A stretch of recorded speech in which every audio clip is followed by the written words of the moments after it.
Constellation, Last Stand Media's conversational podcast, is brought to you by you. If you want to learn how to support our podcast network, head to patreon.com/laststandmedia.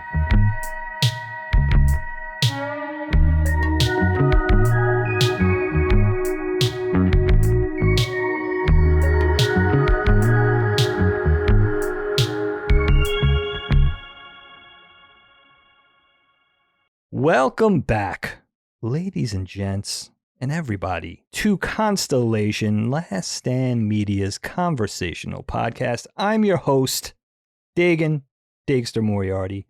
Thanks for being here with us today. Look at this group. I was just saying to these two, this is a wholesome group. Wholesome? I mean, Micah's here, so how wholesome is it gonna be? But it's good to be here with you. The weeks are flying by. I know I always say that, but it's going to echo the same old sentiment. I cannot believe how fast the time is going. And you have your little things to earmark that, and me sitting down to record this show every Friday afternoon is like, was that seriously a week? It's going by in a flash. But anyway, let me go around, say hi to the gang, starting with my sister-in-law, everybody's favorite, I don't know, everybody's favorite griller, everybody's favorite Nintendo podcaster, right? Definitely Colin's not. favorite wife. I hope so. Mama Micah, what's going on, Mike? Hello. No, I agree with you 100%. Everyone says it, but this year is flying by. I can't, it's already halfway through May. We are approaching, we're scheduled to have our pool opened on June 2nd. It's Okay. like we're going to be halfway through the year in 2 weeks.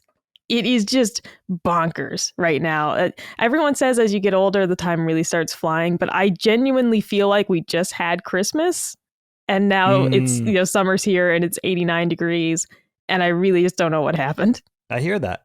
I totally hear. And June is like the other thing. When does a fiscal year runs from June to June, right? That's the other thing. It's like we're through the fiscal. It's like, why? Why is it? And I always say this, but this is what really blows my mind about the time moving fast. I suspect it's not just a feeling. I think it's actually going faster. My 14-year-old, I always kind of weigh in with him. I'm like, grade, do you feel like the time is going fast? And he's like, yes. And I'm like, I never felt that way when I was in 8th grade, 9th grade. Junior high kid feeling like the time's going fast? Yeah. Something weird is going on. Yeah, summers were forever back then. Yes. Right? The day or a week was like an eternity. Can you remember being a kid, having to wait a week, God forbid a month for Christmas or something? It just felt like an eternity. Oh, dude, just waiting a week for a new episode of SpongeBob felt like forever. And especially the funny thing with Graydon being the one to say that is me being the youngest in my family. Everything felt like it went slower after my sister graduated high school because I was the one still stuck in high school. Oh. So it's funny that he shares that sentiment, even though he's watching his sister graduate very soon. And he's not feeling like, oh, and I still have X amount of years left. He's like, oh, it's going by fast. Like I felt the complete opposite when I was a teenager, feeling like, man, I'm watching my sister exit high school, enter the working world, and I'm stuck here. And it felt like molasses to get through those last 2 years of high school. That is such an interesting perspective for me because I'm the oldest. So I always kind of envied my younger sisters and my brother because I always felt like, oh, wouldn't that be cool to be in the house with less people and get, more attention, more space. Yeah. I never had that. Now, Dana, who's the second oldest, left the house first, which is definitely the model of our family. Definitely more mature than me. Definitely more, just kind of like more equipped. And we're only 2 years apart from each other. But that's an interesting perspective, Micah, because I think that rings true for Graydon. Like, he's definitely not, he teases about taking her bedroom in August when she leaves for Miami and stuff like that. But other than that, he seems more bummed out about, like reticent about the upcoming changes. Like, he's not relishing, like, oh, I'm going to get more attention because he's already the youngest. He's already kind of the one who's coddled in a lot of ways. I think, and I'm not saying all youngest are like that, but that seems to be the typical. model, right? Yeah. And especially, I don't mean to say only two kids is still a lot, but compared to you growing up with 3 siblings, 2 siblings, it's like, yeah, the difference in attention isn't quite so stark. Sure. Especially, like you said, being the youngest already. Oh, hell yeah, I got a lot of attention. Got a whole lot of attention because my sister was capable and I was an idiot. And so she's like, she didn't need nearly as much help from my parents. That's interesting too. Now Colin would definitely argue with that, where it was he would definitely fancy himself the most intelligent of the 4. I might agree with him. I would agree with him if I wasn't deathly afraid of both of my sisters. I would definitely for myself. But yeah, that's definitely food for thought. Yeah, well, it's good to be back with you, Micah. We were just talking about, we haven't been on a show together in a few weeks, but that episode we did with Brad and your hubby, it just struck with me. It just hit. Once in a while, a podcast just hits. And yeah, so it's good to be back. It's good to have you in the mix, Micah, always. Kyle's not here. You guys have noticed the Kyle man is not with us today. Micah, is there a reason for that besides Colin's rampant laziness? Yeah, he had to do multiple Sacred Plus episodes this week. Usually, as the audience will know, we release 1 episode per week, but occasionally we actually have to record multiple in 1 week just because of how the schedules of our guests line up. So, and for example, like he did the interview with Shuhei. That was at like Wednesday at 7 p.m. and he wasn't even done until like after 9. And then he had to do another Sacred Plus. So between those 2 episodes, the regular show, I personally try to cap his appearances on shows to 3, just so, because he like genuinely, he's got emails out his ass to get to right now. It's exhausting. And I was like, you're not doing Constellation on Friday because you really need to catch up on your office work. So it makes sense. Yeah, so I do try to limit him more than sometimes he wants to be, but it's like we have so many other things that I need him to do. I like that you're looking out for the man. The brief period of time where I did 3 podcasts a week, I could speak to how exhausting that is. It sounds crazy because it's such a cool job and it's fun, and when it comes to just sitting in front of the camera and recording, it pays pretty well, right? Not the prep and the research and all that kind of stuff aside. Sounds like a dream job to a lot of people, but and of course it's amazing, but it is tiring. So I totally get that. Now, with the backlog of Sacred Symbols Plus, will you guys have the luxury then of not recording, or will you just continue like a Rolling Stone, recording week after week, even though you have some in the can? If I know Colin, he'll probably just release both episodes this week. Oh. I already know the plan for next week, though. So, and people will find that out later. But yeah, knowing Colin, he'll probably be like, just release the other one like normal. Because he released the Shuhei episode immediately. Okay. So knowing him, he might be like, just release the other one too. I don't know. Whenever I'm like, we could be ahead. And he's like, just give him the content early. So it is hard to sit on stuff when you know it's finished and ready. Sure. It is, absolutely. And because we all know, too, when it comes to anything even remotely news related, it just takes one other person to get the quote first. And then you're outdated, even though you recorded it first. So, and I'm not saying this is news related, just generally speaking, you just never know if the person you interviewed is going to go do another interview 3 days later, and then yours is old. So yeah. I get his reasoning, but there are times where I'm like, oh, hell yeah, we can be ahead for a week. And it's like, we're never ahead. Oh, yeah. And I could see that. And then, that speaks to the quality, and the consistency. Kyle's a big believer in that. Absolutely. I'm definitely watching for when I finally launch my own thing, getting all the right moves and everything like that. Well, listen, this next guy, order in the court. I'm always happy to have this fella on. Always happy to build this rapport with this guy. Always happy to see his face. Rick Hogue. Hogue Law, if you're nasty. Good to see you, Mike. It's good to see you too, Dagan. Good to see you. The funny part is you always say that about me when I'm on video. I don't see all the constellations, so I have this nagging feeling in my head that you say on the opposite episodes. Never. that everybody else is who you like, and I can't stand that Hogue guy. But, hey, it's all good. Never. Maddie's the only one I say that about. Sure. Poor Maddie. It's good to have you, dude. Yeah, I'm excited to be here.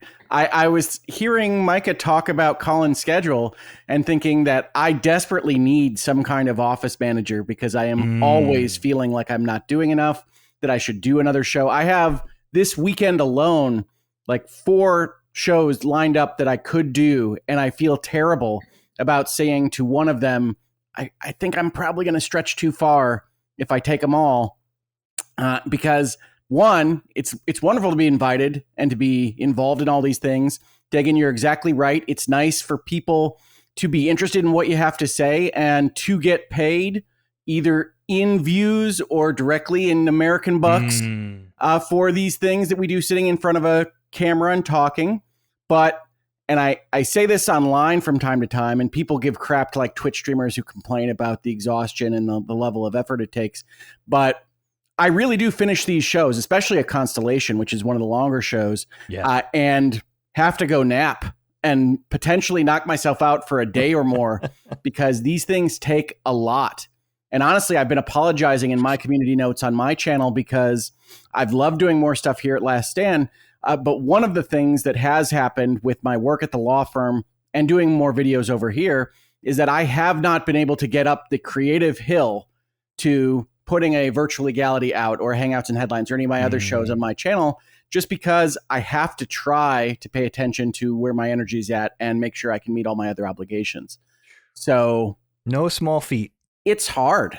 And I wish it were less hard. And I don't know how much of that is medical happenings and how much of that is getting older and in between.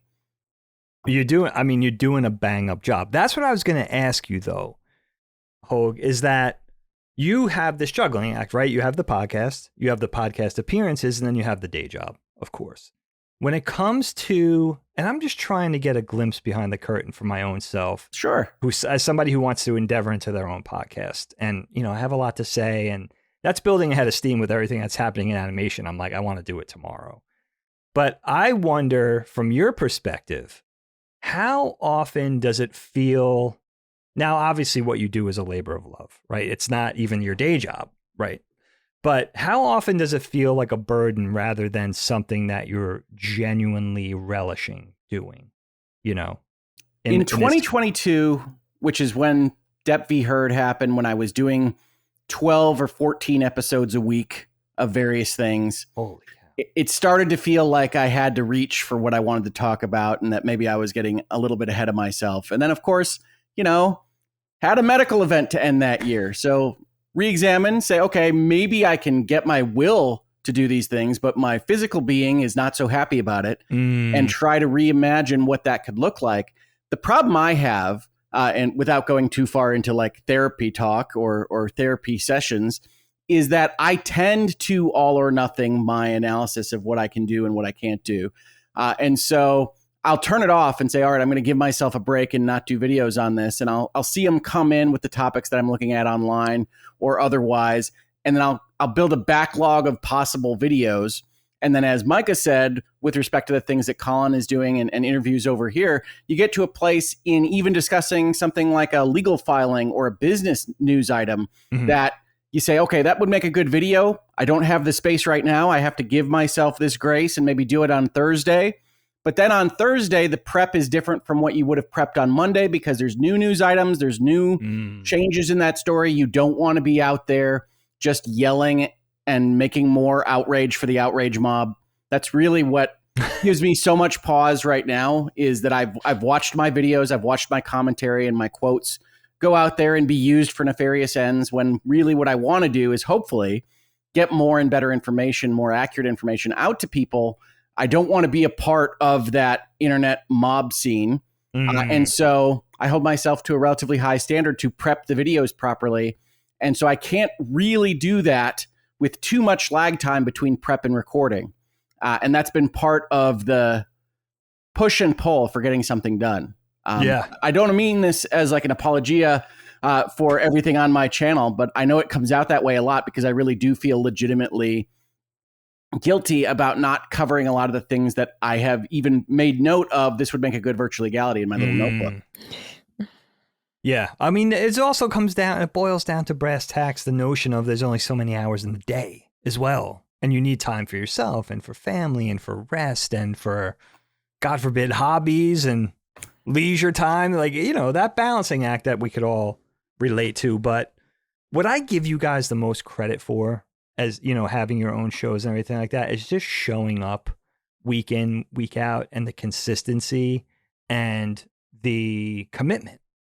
You know what I mean? Like you have to do the content even when you're not feeling it. I mean, it's one thing to be on, a show on Collins Network that I'm responsible for hosting, and you show up, and this is a very easy show because it requires very little research or forethought. It's conversation. But when you guys are doing scripted content and thoughtful things where accuracy plays a big part, and, to say nothing of your voice and your expertise, that's a lot. That's a job. You know what I mean? That's a legitimate job.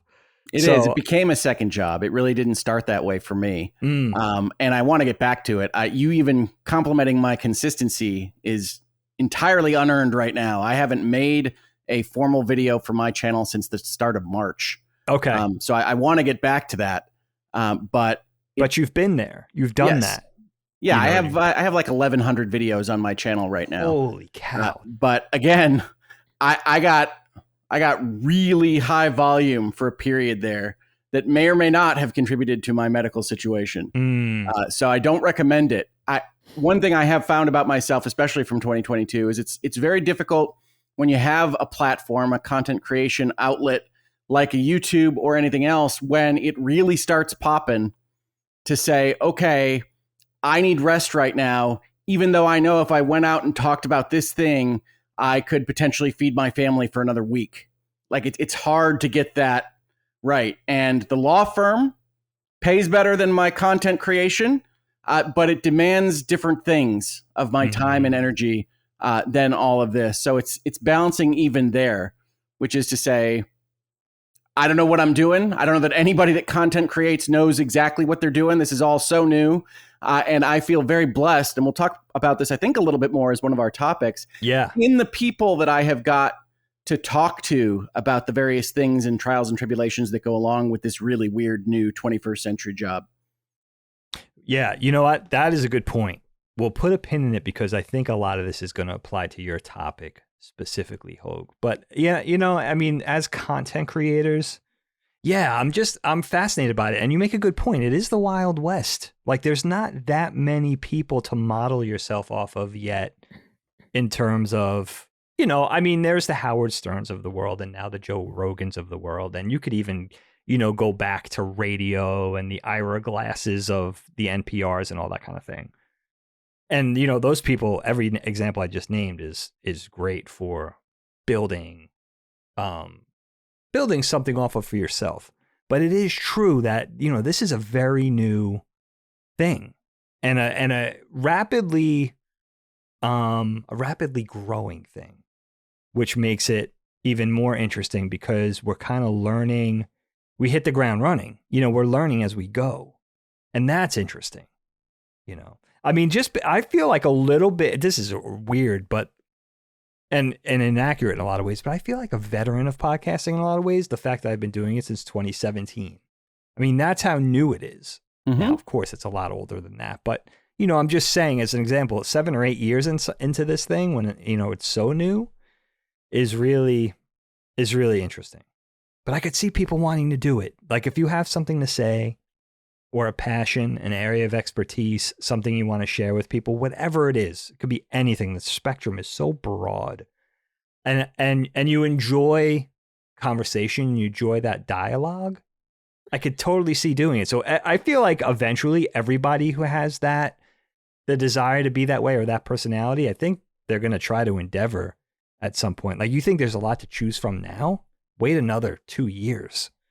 You're going to have a podcast. You're going to have dozens and dozens of podcasts about any specific thing, anything. Right now it's probably dozens about almost anything. All right. Well, this is interesting. Now, let me give you guys a little texture. Now, I mentioned to my co-host today, but I haven't said it to you guys yet, listening and watching. I'm on a different setup today. I'm on my laptop because I'm having PC issues with my desktop rig. I don't know what the hell is going on with it. I'm a little worried, I'm a little concerned. I was telling Hogue and Micah that I might have to be laying out some new cash for a new setup soon. It's just not working with my Zoom recorder. It's not working with my mic, my Shure mic. So I don't know what's going on. Might be just an OS thing.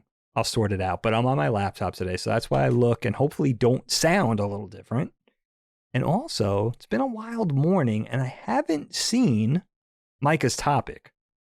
So I don't know how to slate the topics in. So I'm going to take a risk. I'm going to take a flyer on this one and put Micah's topic in the middle and let Hogue launch into the festivities today. I'm especially looking forward to this topic because I think there's going to be a story to tell from Hogue that sort of was the impetus for this topic. So Hogue, I'll say no more. You launch into it. You know how I operate. It's very funny. It's like, okay, I like a news item as a lead in, and I like to have my own anecdote that has something to do with what I'm asking. It's very true. So yes, my topic was, as you may have seen online, which I find hilarious, HBO is back. HBO was a number of different things. Then it was HBO Max. Then it was just Max. And now HBO, through some fairly brilliant social media marketing, is acknowledging its mistake and saying, hey, we're bringing back that super valuable brand that you all associate with quality. Who knew? And so my question, my topic was, is there anything in your life that when you made the decision or when you took the act, you knew almost immediately was a mistake? And it doesn't have to be something that wasn't planned. It doesn't have to be something that was just impulsive. I think Warner Brothers Discovery had their consultants in, had their Q scores rated, knew what they were doing, or so they thought when they got rid of HBO. Never made a lot of sense to a lot of people on the outside. But my main question to start out with is, have you ever done anything and then said, like minute one, oh no, nope.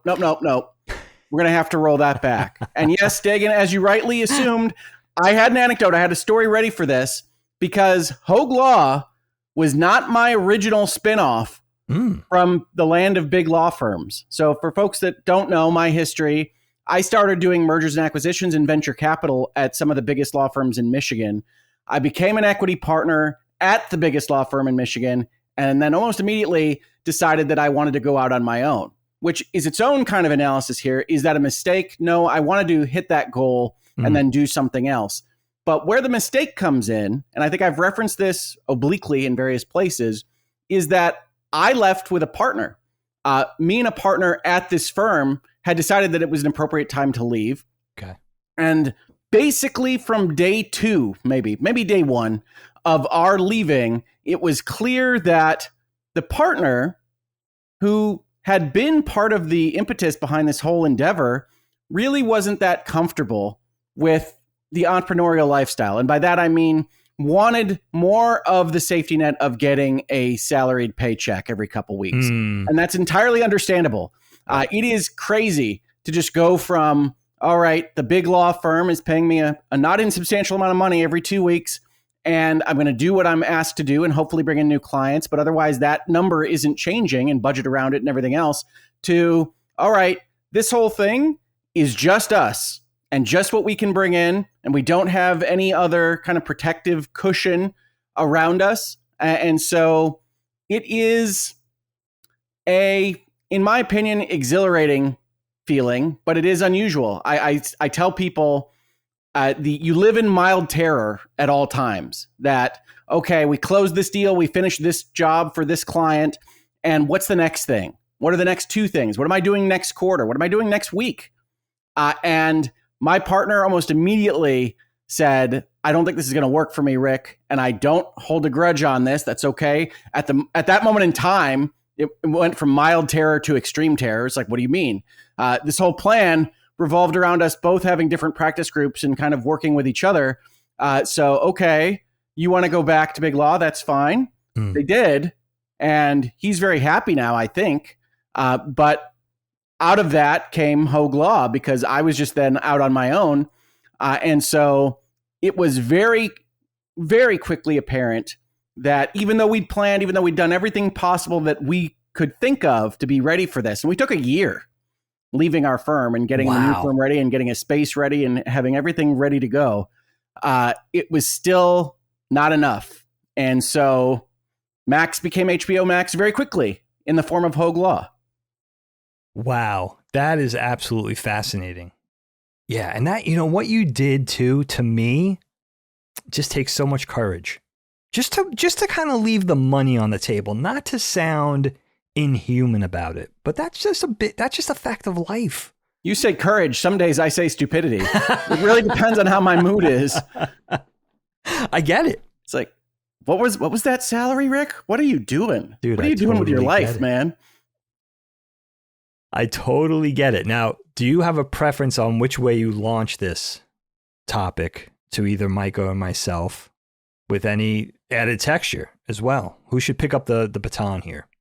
I would like to know if Micah has made a mistake that she immediately knew was wrong and wanted to correct first. And then I have some follow-up questions for both of you. Okay. Oh, great. Perfect. Well, yeah, I have two that I wrote down here. The stakes are much lower than starting my own law firm, of course, but we can't all be Rick Hogue. No. The first one was not following through with a breakup. I initiated a breakup after about a year and 6 months of dating this person. The hard part about this was there was nothing egregious that occurred. This wasn't a horrible breakup. Like, there was no defining event. It simply was just realizing this just isn't really working out, and I think we'd both be happier with other people. The problem is that I initiated the breakup and then just felt so bad when I saw his face. They coaxed you out of it. I literally was just like, well, maybe we can make this work. As soon as I said it, I instantly was like, you shouldn't have done that. And a week later, which happened to be 9/11, we broke up officially. But from the moment that I was like, maybe we can make this work, it really was like, no, you bitch, why'd you say that? Why? Like, and I saw his eyes light up and I was like, oh, shit. And the thing is, though, I really did in my head say, well, give him a chance. Maybe he'll take, the list of reasons and apply it inward. And it didn't happen. And that's why, a week later, it was like, okay, so nothing changed after we almost broke up. Not a single thing changed. Not even your socks changed. Okay, so now, to be clear, the breakup that took was unrelated to 9/11, right? Unrelated to 9/11. All right. It just so happened that it was after he left, and I looked at my watch and realized, oh my God, and today's 9/11 of all days. It just was just that horrible sinking gut feeling of, oh, what did you do? And because I immediately called my sister because she knew that I was going to break up with him. And I was like, I botched it. So I messed it all up. And she was like, well, how are you going to fix this? I was like, I have no clue. That was the first thing that came to mind. Well, Micah, it sounds like you didn't have the heart, blended with the fact that you just kind of wanted to maybe even a little bit give this guy the benefit of the doubt. But in that moment, let's say like the first hour after the breakup backfired, what was your long-term outlook at that point? Like, I'm just going to be with this guy indefinitely? It must have been horrifying because you can't go in the next day and be like, you know what, we're going to take a redo on this. Like, now you have to let it play out. That's the thing was I really did just say, I guess I kind of have to sit with this at least a few days. Or, I mean, I really did just make it so much worse. I fully acknowledge that I made it so much worse for him because I almost broke with him, gave him like a false hope we were going to get back together. But it wasn't a false hope because I really did say, okay, well, if he makes any of the changes, then we could stay together. And he just didn't. So now he's watching this and he's saying, I just had to make one change. Just any of them, just really, like not throwing the trash next to the trash can, it's the little things that add up. This is why I'm saying, like, the tricky part was this wasn't one of those breakups, like something catastrophic happened and it's an easy decision. It was like, it's a million little things that add up to just be like, I just don't feel this anymore. But yeah, the immediate reaction of like, what did I just do? Why did I say that? And then, like you said, Dagan, I couldn't just call him the next day and be like, so I take it back. I was like, I got to at least let this marinate a couple days. Absolutely. But a week was really it. And I disagree with you on one thing, Micah, which is to say, I don't think this is lower stakes. Law firms and business and money, like, might be just the way I'm wired. That is lower stakes than affairs of the heart. Like, that can go any number of different ways. And as you rightly described, it can feel awkward to even get out of a situation is 100% wrong. Yeah, and it didn't help that we worked together. Now, we were in separate departments, but we were all in the big umbrella of the IT department. So even worse. It was one of those things. Everyone says not to date your coworkers. I'm not going to say that because it could have worked out. It could have worked out. Sure. But it didn't. And then I did have to keep working there. Yeah, that's hard. You always take a flyer on that because it could, like you said, it could work out. It could lead to beautiful things, a relationship, a family. Who knows? It could not work out. And then you're dealing with the awkwardness. So you roll the dice. Yeah. And there's nothing wrong with that. I was rolling them. The other story also happened at work. Also pretty low stakes in terms of what happened. But it was the Friday before Halloween at the office. And my best friend and I, who worked together, we met at work, we decided to dress up for Halloween. Our boss was totally cool with it. Okay. So she showed up dressed as Eeyore, and I was dressed as Rilakuma, who's like this little teddy bear. He's this Japanese character. And as soon as we get to work that morning, there was a major IT outage. Oh. And the CIO, the Chief Information Officer, comes into our office. We had the early shift, so we are the only people there. Our boss isn't even there yet. And he comes to talk to us to get a rundown of the situation. And it was just, as soon as he walked into the office, the two of us look at him like deer in the headlights because she's dressed as fucking Eeyore and I'm dressed as a teddy bear. And you could just see the look in his eyes like, these are the people I have to talk to. You were in like a sitcom plot line. And I just so immediately regretted dressing up for Halloween that day. And the problem was that the outage like escalated. So she ended up having to go to some meetings dressed as Eeyore because neither of us wore like our best outfits under the costumes. It's like, I'm stuck this way. And she goes to this meeting. And we had a coworker who was from India, and he's like staring at her. And then he goes, I know who you are. He's like, Eeyore from Pooh. And he loses it. He's laughing hysterically, derails the whole meeting. She's like, I just wanted to like fall into a hole in the ground. Like, oh my God. This whole decision that, we'll just wear cute costumes. Our boss said it's okay. The reason why he said it was okay was because we worked in a call center. And so we did email, phone, and chat support. So nobody sees us all day. And the one time that we dress up, not only did we have to talk to the Chief Information Officer, she ended up having to go to meetings dressed like this. And it was just a nightmare of a day with this major outage. And that was just, we still talk about it now of like, remember that day we were dressed up like doofuses and had to do all this insane shit because of, it was this big work problem. And never again did I dress up for Halloween at the office because you just don't know what could happen. Isn't it crazy how the universe was my works? follow-up, really, which is what, if anything, did you change out of your process, either for decision-making or how you live your life on the basis of these regrets or mistakes or corrections? Oh, yeah. I mean, in terms of the first one, it is simply just committing to what you say, which doesn't mean being hard-headed or stubborn and like not being willing to change your mind based on new information. But I do need to trust myself when I know something's not right, when I have that gut feeling, and not be so easily swayed by someone else's emotions, let's say, to not do something that's right for me. So that was number one for that scenario of, you know what, trust your gut, accept new information, but still run it through the old gutometer first and make sure that it feels right. Because I definitely was just like, oh, but look at his eyes. He's so upset. he's so upset he'll change. It's like, nope, he wasn't, and he didn't. Yeah, and for the other one, I just never dressed up for Halloween again. I think I might have done very small things. I do have like little cat ear, like hair clips. I would do very low stakes things.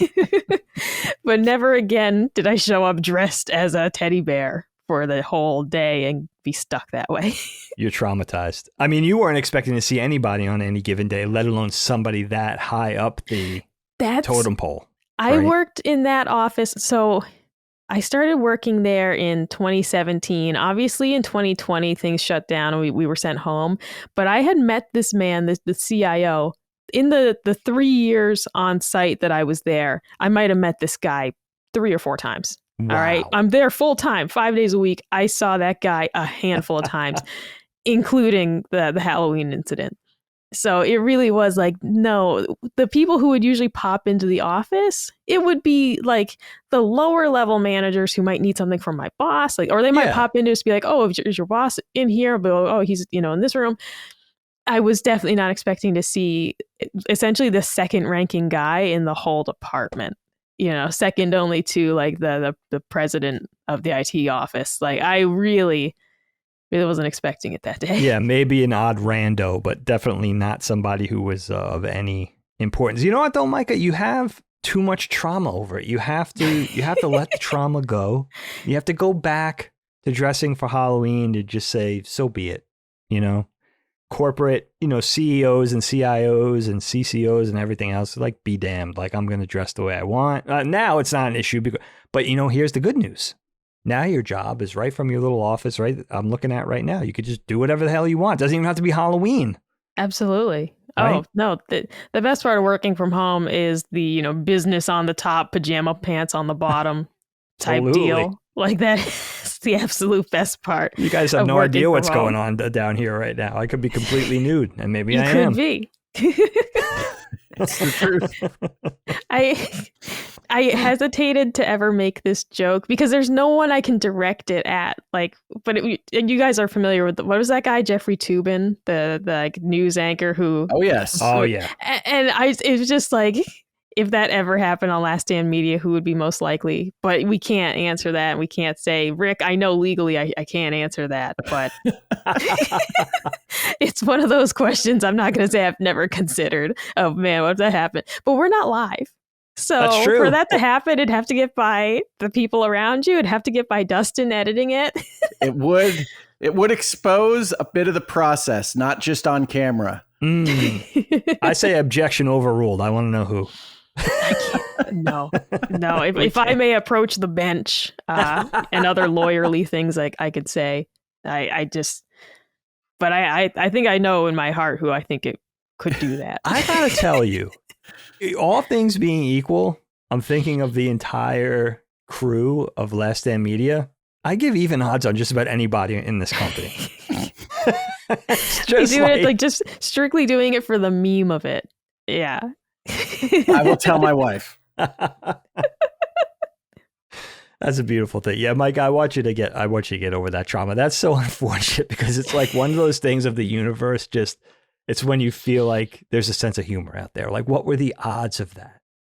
Oh, and it just happened. Yeah.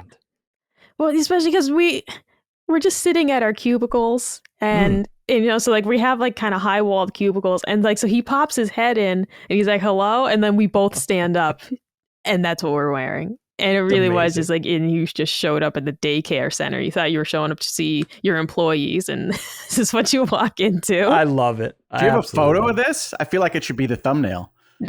Oh, you might. Good point. I don't. I have a selfie, I think, of me in the outfit, but we don't have a photo of us together, I don't think. Oh, dude, that's so great. I mean, I was thinking about this, Hogue, and I didn't ruminate it on enough. I said, let me make it organic. What first comes to mind? I think I have two things. Okay. One big thing that is oddly an ongoing thing and kind of still applies, but I don't want to mislead. It's a regret. It could be a regret in some form, and it sometimes is. It kind of has this recurring role of like shoulda, coulda, woulda, but at the same time, everything worked out So it's just kind of another lane I could have taken earlier that could have definitely changed things and possibly, potentially, probably would have made my life a little easier. And I'll explain. So, I've been animating professionally since I graduated from college. So that was 98. I think I took my first job in October of 98. And it's been a long, sometimes arduous road since then, but probably 4 or 5 years into my career. So let's say, it was post 9/11. So let's say 2002, spring of 2002-ish. Maybe even winter of 2002. The .com crash happened. And that affected me because a lot of TV animators found their way into the burgeoning world of web animation. And I was one of them. And it was, again, talk about the Wild West. Like, it was a new thing, a lot of money, a lot of people were investing in it. It was a whole new, not genre, but it was a whole new form of media for animation. And it created this whole, slew of content of all kinds, from preschool to really irreverent, older stuff, a la Spike and Mike or MTV. So it was a kind of a broad spectrum array of content. There was just a lot of work, a lot of opportunity. And the .com crash happened. Investors pulled out. Everything went into the red. And a lot of us, hit the sidewalk. I mean, we were pounding the pavement. And from that moment on, I realized, and I probably even realized this in some form in college, was that you should be learning 3D animation. You should be learning the 3D software. Me coming from a very traditional track as a 2D animator who found his way into computer, digital animation like a lot of us, had, but with 2D software and with 2D sensibilities. So from that first experience with a downturn in the industry, and there's been a few since, and we're in one now, ironically, probably the worst one now, but that first sort of off period where it felt like, it was essentially a recession, at least in entertainment, and we were hard up for work. So from that first thing, it was like, you need to go learn 3D and, increase your marketability as an animator. Not only that, but I was pretty interested in learning it. Like, I could see the upside to me really enjoying it as an animator. It doesn't really, there's so much about animation that it doesn't really make a difference, especially for an animator, not a character designer, not a modeler, not somebody who deals in backgrounds or storyboards, but an animator specifically. If you love animation, it doesn't really matter because so much of it applies no matter what format you're working in. So I knew I would enjoy it, but for some reason, I always put it off and could have, in retrospect, learned 3D, whether I went to school proper, right? Or I just did the lynda.com track or enrolled in Animation Mentor online and got, did it on the side and sort of developed a schedule with like, okay, I'm going to apply an hour a night, or it's going to be a night, a nights and weekends type of deal, and really kind of learn while I'm on the job or looking for work or working in 2D and sort of make inroads into learning this new thing. And I always just put it off. I always hesitated. I always procrastinated with it. And then every time a hard time hit, again in 2009, or again, even in good times, conventional good times where maybe I hit a layoff or a contract ended or a project came to a close, I would always have this sentiment of like, dude, you could have been learning this. And at first it was like, you could have been learning this a year ago. And as time went on, it was like, oh, dude, you could have started this 9 years ago. Now for me, it's like, you could have started this 20 something years ago. You would have been an absolute expert at this thing. And again, it's not in a way of regret because it worked out. I was always almost always gainfully employed. I was very lucky. I was very tenacious as well. And you build up your rapport with studios and people and your networking. And it hasn't been, I've had a nice journey with animation. It could be a lot harder than I've found it. But even there have been bad times, and there have been times of worrying and stress and anxiety when the next thing's coming in, and when you go through that, thing, no matter what you do in life, you're always, you hit the end of a project, or you get laid off, or it seems like there's no opportunities out there. You're like, is this it? You know what I mean? Is this over? Was that my run? Has my luck come to an end? All those things. So it could having that safety net, if you will, of knowing and learning 3D animation and increasing my chances for employment by knowing that software and having that skill set would have helped. So not only is it a regret in some form, even though I'm kind of reluctant to call it a regret, it's still an ongoing thing that's been playing out for almost 25 years now, where it's this recurring thing of like, all right, you're in a tough spot, and there's always those thoughts of, and to the point of like, it's not even constructive anymore. It's like, dude, you're never going to learn this. You're 51 years old. It's probably over now. Like, leave it alone, because that regret, you could be spending that energy elsewhere. You know what I mean? So the ongoing thing of never learning 3D in some way is one of those decisions. It was one of those forks in the road that just became this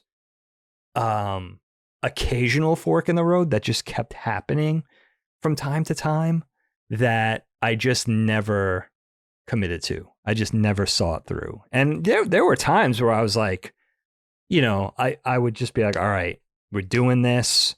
I got my conviction. I got my courage up. I might even have been making inroads technically of like, all right, let me apply to Animation Mentor and see what they say. I have whatever it was at that time, 10 years of professional experience. Maybe they'll let me use that experience and I could leverage that to get a little bit of, off the tuition, or I could skip some elective classes. Obviously, I'm already a professional character designer. I don't need to do that. So there was from time to time, there were things in the works where I thought I would, go in that direction and just kind of steel myself and do it, but I never did. And I think that is one of those things where it was definitely one of those decisions, probably at least 4 or 5 times, where I know it could have changed things. That could have been, I could have been making inroads into a whole nother reality, which is interesting. And again, the only good thing about this is as I get older and it becomes smaller and smaller, 3D animation and learning 3D software becomes smaller and smaller in the rearview mirror. There's less regret, because now it's like, again, it's that idea of it's not constructive to look back and think what could have been. And, hey, it worked out.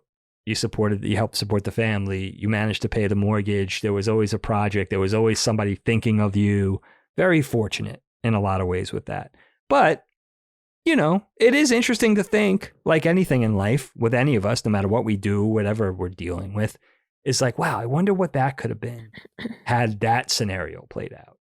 If scenario B came to pass instead of my actual reality. So it's food for thought, if nothing Absolutely. else. Yeah. Yeah, you could have ended up working on that hideous Rugrats reboot. So I count this as very fortunate, Dagan, that you aren't responsible for such a crime against art.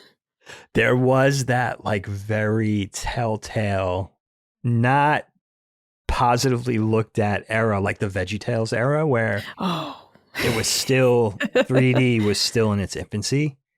And, props to those people that were doing it and doing it on a level where you were having that level of exposure, because it was so new. And I knew guys in the mid 90s that had already committed to a 3D animation track, whether it was for gaming with 3D Studio Max, or it was going to be for more high-end TV or film with Maya. Like, I knew the guys that were like at the very beginnings of learning that stuff, who now do it for a living, and they're the creative directors and the animation directors of the world in TV, and the guys at Blizzard and the guys at DreamWorks. But so I give them a lot of credit because it was so new back then, and it was so difficult then. I know it's no less difficult now, but there's a ton more resources for learning it now. But yeah, those formative, I mean, visually, we know how bad the games looked, right? But like even TV and movies, like what was acceptable back then because the technology was so new, it's really a period of time that hasn't aged well. I find it very nostalgic. But I do love to go back and watch 90s CGI, like Babylon 5. Yes. Or Andromeda Great example. or whatever is just, it's nonsense, but it's my nonsense. That's yeah, there you go. The nostalgia kicks in so hard. As a kid, Jimmy Neutron was one of my favorite TV shows. It was originally a movie that came out. It is hideous. And I don't like the art style is not what I'm talking about, because the art style is very exaggerated. Like everybody has really huge heads, like really big hairstyles, but I love that part of it. But it's just actually like watching them walk around town and move, and they're just so sketchy. Like they're just so, I don't know, creepy. And the thing is, I loved that show and was just like, man, look at this. Look at it's a computer show. Wow, they made this in a computer. Like, and then looking at it now, and I'm like, man, this show is kind of terrifying, actually. Do you remember a show called Reboot? Yes. That was like in a computer, and it was all like, I think it was a Canadian 3D rendering company. It was. I'll look that up. But mid-90s. It was top of the line when the line was a lot shorter. Absolutely. And it was a really, Reboot Canadian anime. You know what, Hogue? I don't know if I ever realized it was Canadian. But yeah, this was very midnight. This was really the tip of the spear, actually, for television at least. Who produced this? Gavin Blair created it. Oh, it's 4 guys who created it. Composer. I'm not seeing the animation suit. Oh, Mainframe. Yeah, Mainframe Entertainment, still around. Reboot is a good call because, and it was there was an excitement about the technology, right? Yeah. And it goes back to Pixar exciting. In the 80s. Pixar was animating, Colgate commercials and stuff before, they endeavored to do the short films, which led to the feature films. But there was also, besides the excitement and founded excitement, definitely understandable, of the technology and the new capabilities that were in the offing, there was definitely also a poorly thought out knee-jerk reaction to, we have to use this because this is what the new tech. It's like AI now. It's like we have to adopt AI because this is the new thing, So there was a lot of that and a lot of using it really technically before it was ready. And again, like, I think to the discerning eye, I was a lot older than Micah when Jimmy Neutron came out. But even back then, not just being an animation professional or a young person who wanted to go into a career in animation, but I think even kids realized, like, this is a lot different. There's something wonky about this. But now looking back in retrospect, you look at Jimmy Neutron compared to, I don't know, name a 3D animated show now on Nickelodeon. Paw Patrol, right? Look how much more polished it is. Yes. Right? Oh, dude, because another one was Barnyard, also got their own show after the movie. Yes. That's another one where it's something about the eyes. That show actually did creep me out, and I did not watch it as a kid because it was something about their eyes was like weirdly, I don't know, it was just something weirdly done. And I was like, this show is creepy. And I just couldn't get over it because it was like you're looking into like some portal of hell every time you look at the cow's eyes. I hated it. So that was another one of like CG. There is. It was too early. Another one that was too early. Too early. You're pushing it. Yeah. There's the uncanny thing, but then it seemed like everything was on the up and up. Like the technology was moving in the right direction. It was getting a lot more appealing. The quality was definitely increasing. You were kind of blurring that line between, certainly the polygonal, jaggy thing was ending. But then, I don't know when it was, let's say 2018, in comes CoComelon. And it's we're just going back to like, but it was kind of charming because for someone my age, it was a throwback to when CG animation was bad. But what was scary about CoComelon and still remains frightening is that kids love it. Yes. Kids they really do. Just love it. It doesn't matter how horrifying it is and that it's, wildly generic and creepy. And there's just something underneath there that looks like it's been being made by AI the whole time. Sorry to the CoComelon people. I mean, there's just something. We're a Bluey family, so it's all right. Oh, good man. Good man. That's a special show. That's a topic for another time also. There we go. That's a topic. How is Bandit the best dad on television? My next topic.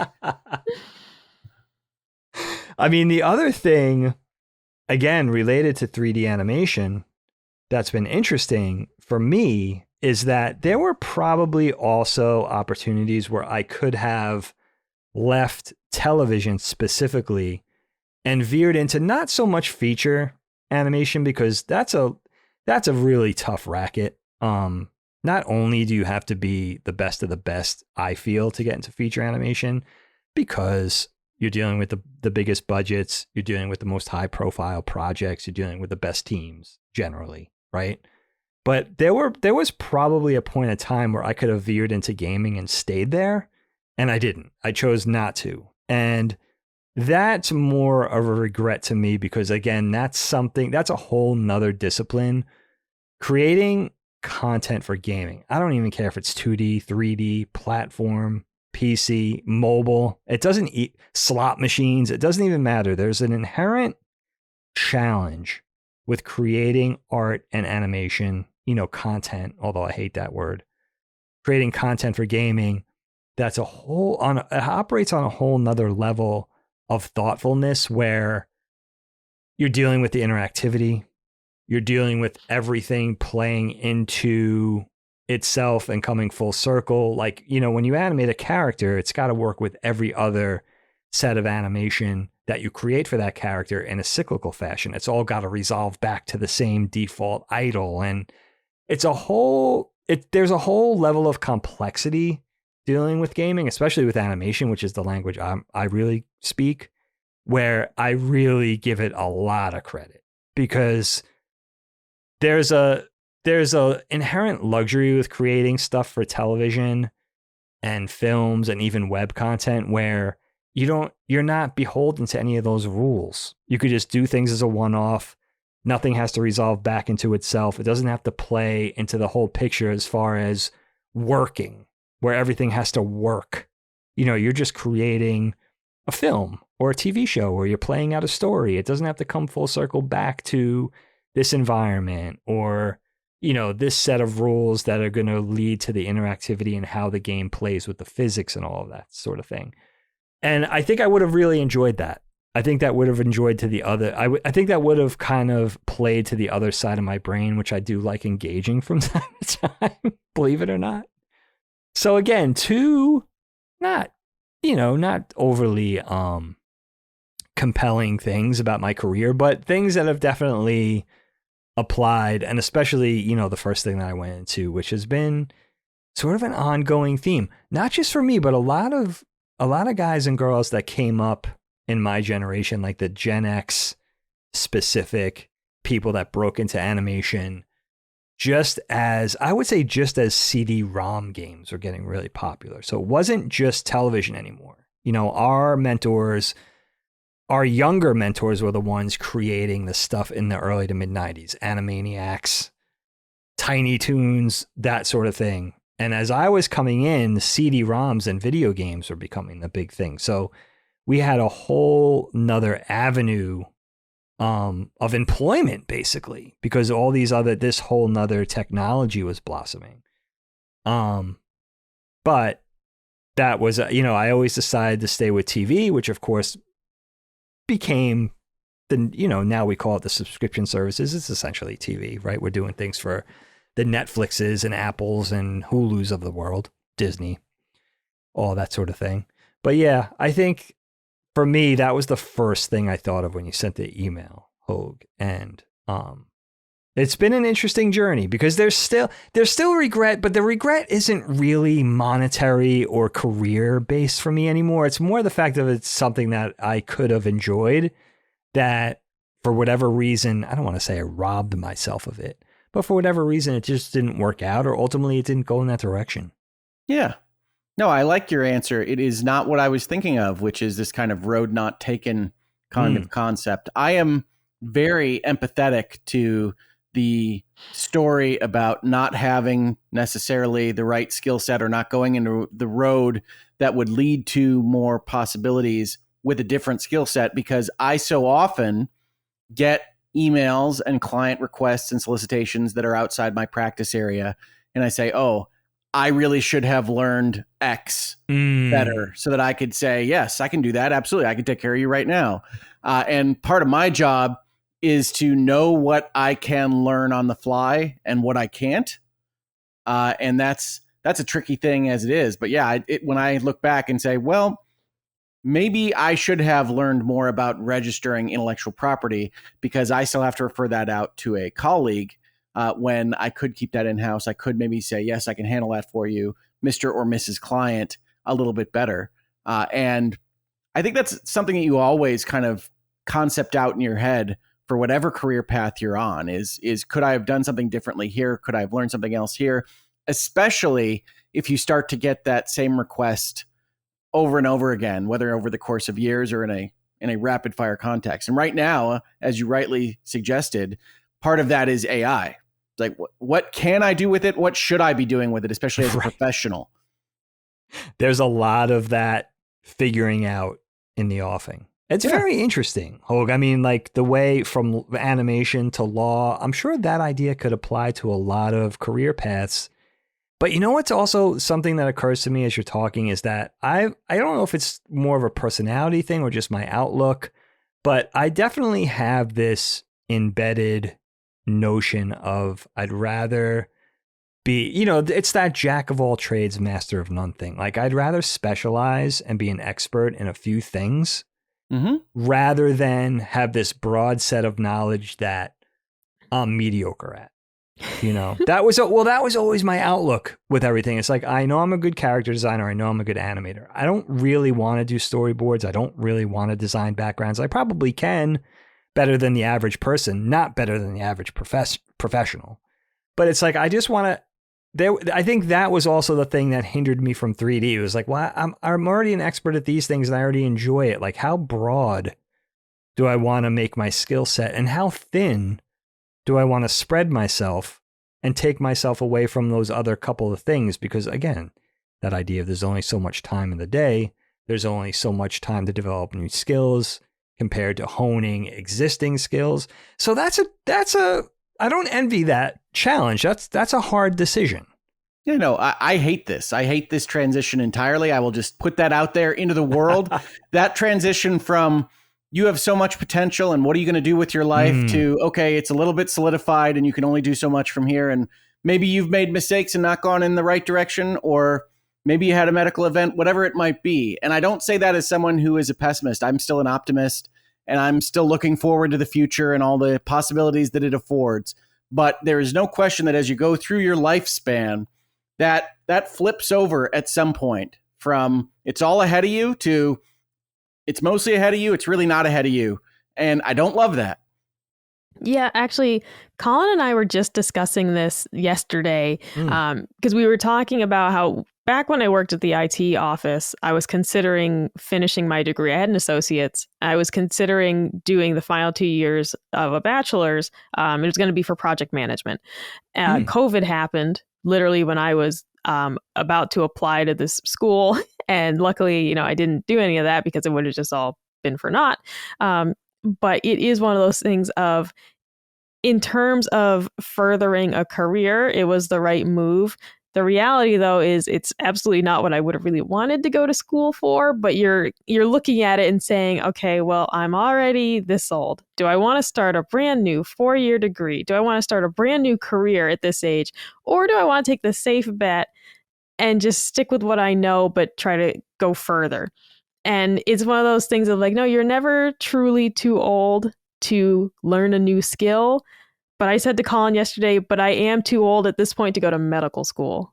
Not that I'm ever going to be smart enough for that, but it's just a reality of like, I could right now go to college and maybe to be like a veterinary technician or to be like an English teacher. Okay. But I absolutely could not go through dental school. All right. Like that's 8 years. By the time I start being a dentist, like a junior dentist, I'd be 40. It's too far. I was like, I am realizing that there are many things I could still do in life. Many things. I don't want to discourage anyone out there. Yeah. But you're probably too old to start being a dentist at this age.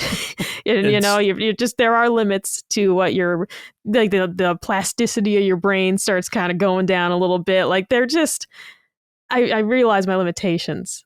I couldn't have been a dentist at my smartest. I definitely couldn't be a dentist. I now. hear that. I love that. Micah, I love that. Did I tell you the story? I had to go in for my first colonoscopy earlier in the year. And I asked my anesthesiologist, they had just put the mask on. So I was just like it was about to take, and I was about to go out for the procedure. And as I was feeling groggy, and, I always deal with things that are stressful. I'm really afraid to get put under. I don't like that feeling. So I always deal with that sort of thing, that stress and anxiety with humor. That's just what I do, So I was joking around with the guy and I was like, you know what? I've always been fascinated with anesthesiologists. Is it too late as a 51-year-old who's fed up with working in television animation?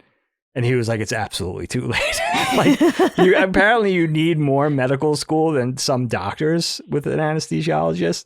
And he was talking to me and, again, I was getting groggier and groggier, but he was like, he was an older guy. Like maybe he had 10 years on me. So 61 compared early 60s. And I'm looking at, and he's like, you know what? My wife did the same thing and it's been a great life and we're very lucky, but we have 4 kids and we have a lot of regrets because especially early in your career, you're on call, you're not home a lot. She did the same thing. We missed a lot of time with them. And he was wearing like a beautiful Breitling watch. And I was like, yeah, but look at your watch. And it was the last thing I remember him laughing, as I was fading.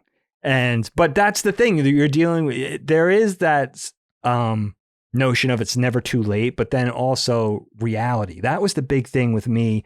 I remember 2002 when I was starting to panic. Do I go in the direction of 3D?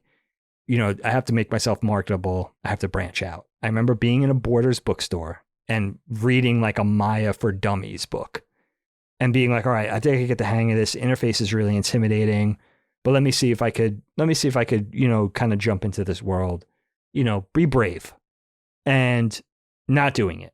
And then looking back maybe the next year and being like, you already could have been a year in, and then 4 years elapsing and being like, dude, you could have been like a medium skill level by now in this thing. And then looking 10 years back and being like, dude, if you started that day in Borders bookstore, you would have been working for Blizzard already or Pixar or, Illumination, whoever. You could have worked on Ants, the movie that terrified me so bad. My dad had to take me out of the theater. It scared you? Oh my God. There's a scene in Ants where I've only seen it actually like twice because it was so scary as a kid, but we saw it in theaters.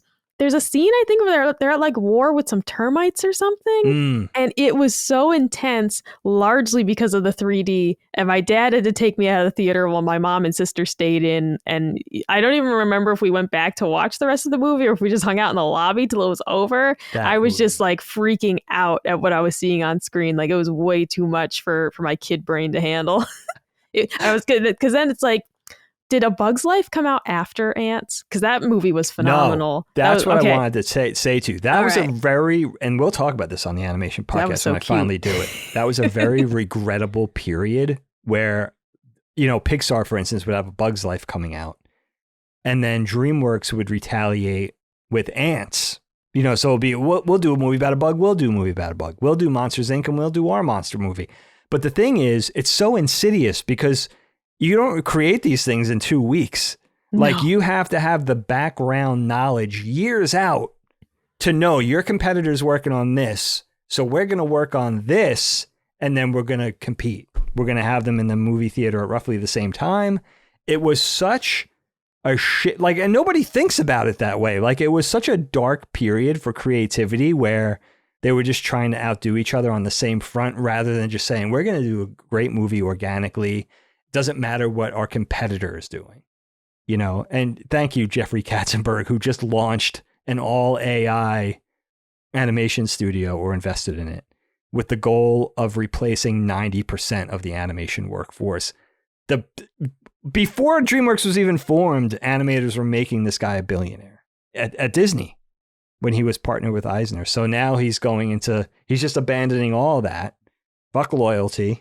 And now we're doing so. Yeah, that was a very regrettable period. That was a horrible movie. I think Sylvester Stallone was the voice of the main character. Am I correct? That's the thing. It's in retrospect, I do like the movie, but it was like after watching A Bug's Life. Yeah. Okay, and you're like, oh, it's another bug movie. And it's like this is the edgy bug movie. Okay, because that is kind of how these things are. It's like Pixar does the cute one, and then DreamWorks does like the edgy one. And in terms of Ants, that's a great call. Terrifying. That is a great call. Sylvester Stallone is in it. I don't know that I've ever seen Ants. I knew Woody Allen was in it.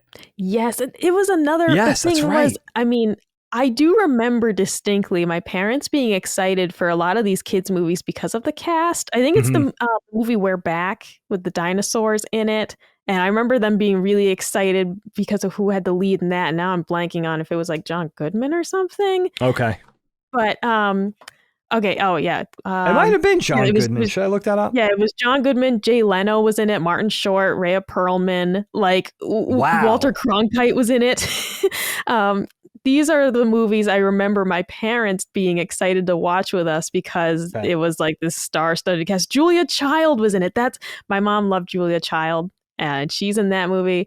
And so it just was like... Is she really? She was even alive back then? That's Larry incredible. King is in it. Wow. This is a star-studded cast. Exactly. Strange.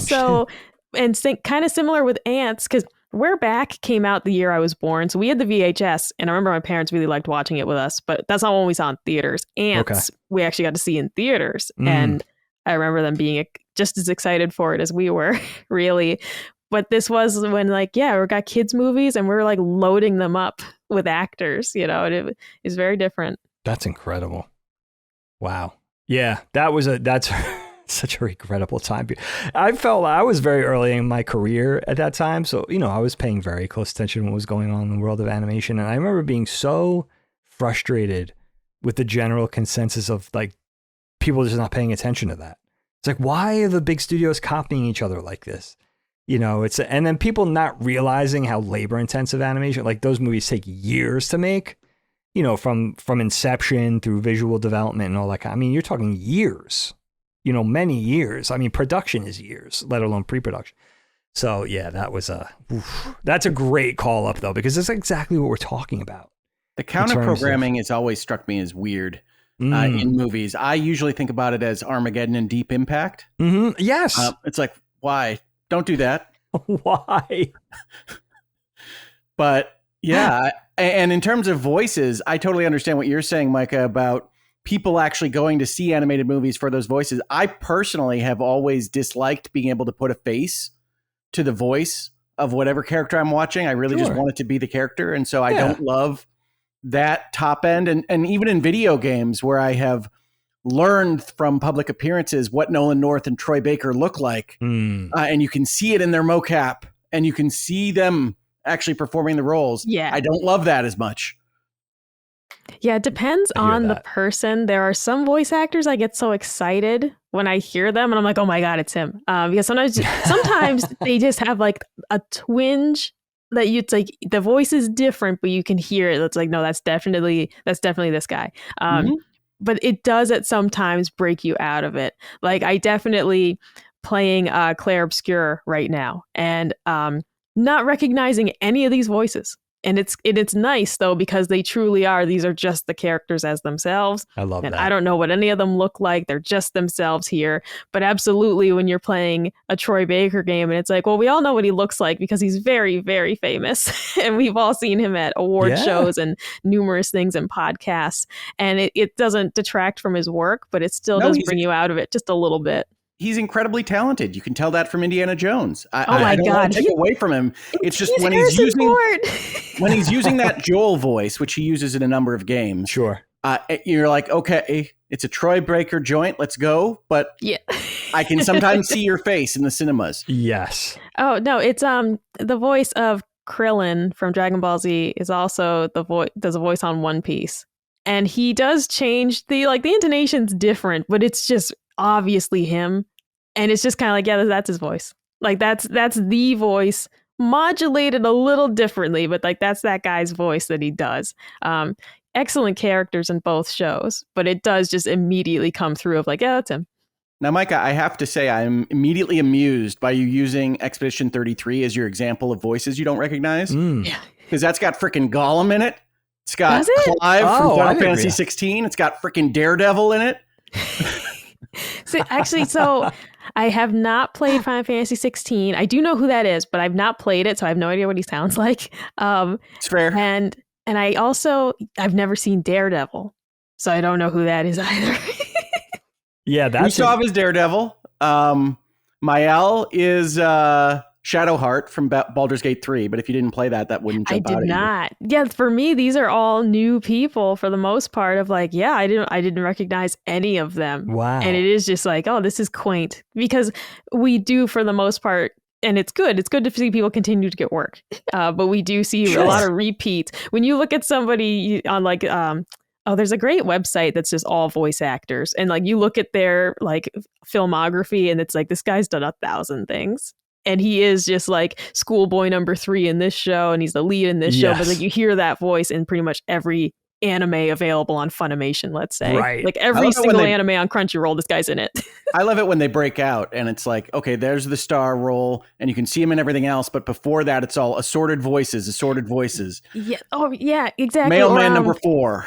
Yeah. Who the voice of Spider-Man in the new games is Yuri Lowenthal. Yeah. He did a voice for Xenoblade Chronicles X, lets you choose your voice. And he did one of them, but all I could hear was his Spider Cop voice, which I love that bit in the game. It's so funny. Yeah, but I was like, I can't play Xenoblade Chronicles X for 80 hours hearing Spider Cop during all the battles. Like, I just can't do it. It's like, God bless you, Yuri, but I can't take this seriously. You're Spider-Man to me. Yeah. And I can't see you as anything else. Is Chronicles X one of those that tells you the actor that is the voice number? Because I do like it when the games do that, where they say that's Yuri. And then maybe that's Ben Starr. That's so classy. I think it did when you were choosing it because it was readily obvious, but I am pretty sure it did say Yuri's name next to it when you were selecting. So cool. And they had so many voices to choose from. I was like, you had all these guys do this? Wow. Because it's mostly for all like the little battle quips. Your character really doesn't talk in that game. He's a silent protagonist type dude. But you got to yell out your attacks. That's the thing. The number of things they're shouting. I'm like, you had like 20 dudes on this. That's a lot of voice acting lines. It's a big budget for this. And think of the takes. They didn't do that in one take. Well, and not all tiny names. We're talking about Yuri Lowenthal. He's Spider-Man. Great Spider-Man. It's like, wow, all right. Such a great Spider-Man. But that's very classy when they give the voice talent their flowers right on screen. It's like the days of when animators were in the opening credit. Animators' names were in the opening credits. Those days have long since passed. Now you want to see the Jack Blacks and the voice. Well, that's the thing. It's like using famous actors and actresses to sell animated movies and games and television, to some degree. Yeah, and the Mario movie's a good example of that. That I don't love Seth Rogen and Jack Black in that movie because I hear them so well. Exactly. When I don't have the same problem with like, Anya Taylor-Joy and Chris Pratt. And she's a lot bigger now than even when that movie came out. Now she's huge, but a lot of it with her is her look. You know what I mean? So her voice, for some reason with her, and she's a very talented actress, but her voice is less offensive, if you will, because a lot of it is just her unique, she's a very exotic looking person, very interesting facial features and stuff like that. So you think about her, you think about now I think she's like a Chanel model now and stuff like that, but it's amazing how far she's come, because it was The Witch. I love The Witch. And then Mario did. Maybe Mad Max came first. Oh, Mad Max is before Mario. Right. And then, and then that Queen's Gambit show on Netflix. Oh, right. That's true too. That came first too. But now she's like a household name, so that is interesting. And, a lot of it is that thing of like, yeah, we got to sell more tickets. We got to get fannies in the seats. Let's put up the big bucks for the, the big names or the voice cast. But it's always fun and refreshing, like Micah saying, where you could take a page out of the other book and just be like, let's get people that don't make the viewer or the player think of that person or that movie star or that character that they did in this huge TV show or film, and just get people. And that's the other thing too. Like, you have people, it's like anything else. It's that whole voice acting thing is very incestuous. It's easy to get the Rolodex out and go to those same 10 people because they are consummate pros. They're good at it, but also it's easy. You know what I mean? You just go to like the same dozen people instead of casting a wider net for new talent. That takes work. That takes effort. God forbid. So you leave those people, those struggling voice actors who haven't had a break. You leave them waiting and wanting, well, you just use the same people over and over again. It's pretty sad. Well, it is remarkable, right? My working assumption in the back of my head whenever I hear Troy or Nolan or now Ben even a little bit in these voice acting roles is that they're talented. People have shown that they're not going to reject the product that they are in solely for their inclusion. And chances are they show up on time or get their takes in when they need to be done. And they're professional in that way. Sure. Even more than their talent. That some of the people are out there having maybe not as responsive a relationship with these studios. And so they get a certain amount of comfort with the responsiveness of some of these people. So if you are a pro and you're talented, great, you're going to do okay. And if you're only one of two, it might be a little bit harder. Yeah, it's a great point. The known commodity factor is definitely a thing. You know what you're getting. You're getting the professionalism. Yeah, you're going to pay a little more, but you're probably going to get a product where, it's successful based on their involvement. A lot of things that you can't, that are difficult to shy away from. Don't get me wrong. Proof is in the pudding. And I think going back to Expedition 33, I think one of the reasons they were able to get so much momentum, first, it looked awesome from the beginning. That's obvious. But also they had a very early trailer, like shortly after they announced the project, that was, here's our cast. And it's, here's Gollum and here's Daredevil and here's all this stuff. And it's like, all right, what is your script? What is your game that you got all these people on board? Because this is crazy. Andy Serkis is in that? Yes. Wow. Absolutely. Holy cow. I didn't know that. Yeah, that's a big get. It is. 100%. No, for a debut title, everything that goes along with that game is just the weirdest story of 2025. But that cast was the immediate, like, I don't know what they're cooking with, but they certainly got some people on board. Yeah, that's going to get your antenna up.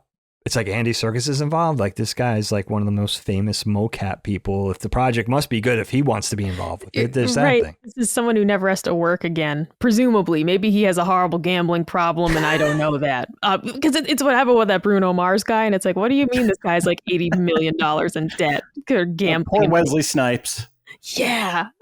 But these are people who, like, that's a name that presumably wouldn't have to work again. So you're hoping he's only taking projects. He's truly like, wow, yeah, I believe in this. Yeah. Well, it's funny. I don't know how people think about this. I know how I think about this when I see that kind of trailer, which is that these people have some choices to make with what they even spend their time on. Mm-hmm. So something must have been attractive about this script or this project to get this person on. And then it probably snowballs from there, which is once you have a certain amount of people that are on board, you can use that as convincing the next actor. But I do, in the back of my head, always say there's probably something there because they see a lot of scripts, they get a lot of project opportunities at this level of fame. And so I hope that is why they are on board this particular project. And more times than not, that thinking has worked for me. Now, you do occasionally get those where it's like, what happened in post? What happened in this project where these people signed on to this garbage? Yeah. Like, not often. You get those anomalies. And those are always entertaining because you're like, how did this happen? Something went wrong. That's actually so. Googling Where Back for the first time in many years, I see now that it has a 38% on Rotten Tomatoes. That's after me reading to you that Julia Child and Walter Cronkite, do little bits in it. And it's like, yeah, here's a star-studded cast. Apparently not a very well-received movie. I liked it, but it's got a 38% on Rotten Tomatoes and only a 6 out of 10 on IMDb. Oh, wow. So, I do love going back and looking at the ratings of things that I remember really liking or that my household really liked when I was a kid. It's like, oh, this was just trash. As far as I was aware, this was a glorious addition to the movie genre, but nope. Yeah. I feel like the 80s and the 90s are full of those things. You go back, it's like it didn't age well, but you remember loving it. It's like you were there for it. That's it. Andy Serkis, I think he's addicted to fentanyl and high-end hookers. Terrible. Allegedly. Allegedly. Don't sue me, Andy Serkis. Something's got to be fueling those crazy performances. Come on, man. Maybe it's organic. Oh, he's the best. There's a reason, right? I mean, it all comes down to talent. Man, he's a little bit monster. There's a little bit of monster in that man. he just embodies it, you know? He's just one of those dudes. But Micah makes a good point, too. It's like these people that are, well, I guess this could apply to entertainment in general, especially like movie stars or famous directors. Like, these people stopped being hungry a long time ago. They were multi-millionaires, you know, decades ago. So a lot of it is just the fact that they're still endeavoring in projects when they really don't need to anymore. Like, they have the yacht, they bought the private island, they have homes in 10 cities. You know what I mean? It's like they're still doing stuff though. So a lot of that, and that's a topic for another time. By the way, guys, I mean, this turned into the voice actor topic. The voice acting topic. That's got to be a topic. There's a whole topic in that. Especially for such a nerdy group. I'm not just talking about the three of us included, but the entire gamut of Last Stand Media, like voice acting. That's a topic for any combination of guests. So we'll keep that one on the table for sure. I'm surprised Colin hasn't put you in a tiebreaker yet, Micah. Oh, yeah. We do joke about, it'd be really funny to do like a voice for something, you know, just something small and like just not tell anybody just to see if anyone would notice. I admire voice actors a lot. I don't think I could ever actually do it because I think it would just come across as just me. If you put just Micah in the game, I could read some lines, but I don't think I have much range. I feel the same way whenever I see the behind the scenes of voice actors doing their stuff, which is like you have to put all of this cringe and embarrassment aside. Like it only works if you're just like, no, I am literally getting punched in the face right now. It's like, okay. That is what I lack. We mentioned this on a previous show that a lot of what I realized, it's like when I had like a mild interest in like acting, for example, like in high school, but I was way too shy to actually do the school play because I completely lack the ability to say, no, this isn't awkward. You're just on stage pretending in front of a bunch of people. Like at the age where imagination as a child became embarrassing, and it's like I'm playing with my ponies at the family party, and for some reason I feel weird about it. For the first time ever, I feel weird about it. And once that kicked in, it never switched off. And I lack the ability to set that aside and be like, no, you're doing a bit right now. Like, I can't do it. So voice actors, I actually struggle to even watch the behind the scenes things because it's just so awkward. It's like watching people sing. There's something weird to me about watching people sing as well. And they're making the faces. And I'm just like, I won't be doing that. You won't catch me at karaoke. And the really funny, ironic thing about any of those activities, whether it's singing or acting or performing in any way, is that like that halfway house, that part where you still feel embarrassed and you're holding back because of that makes the performance much worse. It makes it so much more worse. embarrassing. Of course. Yeah. And like if you can put that aside, your overall output will be much better, but that's super hard. Yeah. That feeling of like, if I look like I'm trying too hard at karaoke, they'll laugh, but then you're like holding back. And then you're just worse. You're 100% right. And this is why I don't do any of these activities. Yeah. You got to abandon that. Which is easier said than done. You know, I could see you doing it, Micah. They say I've always been fascinating in acting too. And I've always done it through animating, but I have the opposite problem. I know I wouldn't be a good voice actor. Like I've directed voiceover recording sessions for cartoons, and giving actors their acting notes or suggestions and guiding them through the process is not the difficult part for me. The difficult part for me is trying to get them to intonate a certain way because I don't have that voice. I have the acting chops, as far as like the gesturing and carrying out an emotion or even the physicality, but the voice, I just don't have that. You know what I mean? I'm very one note when it comes to that sort of thing.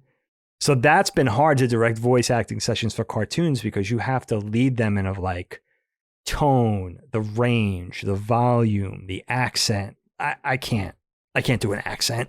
I can't do accents. No, it's so hard.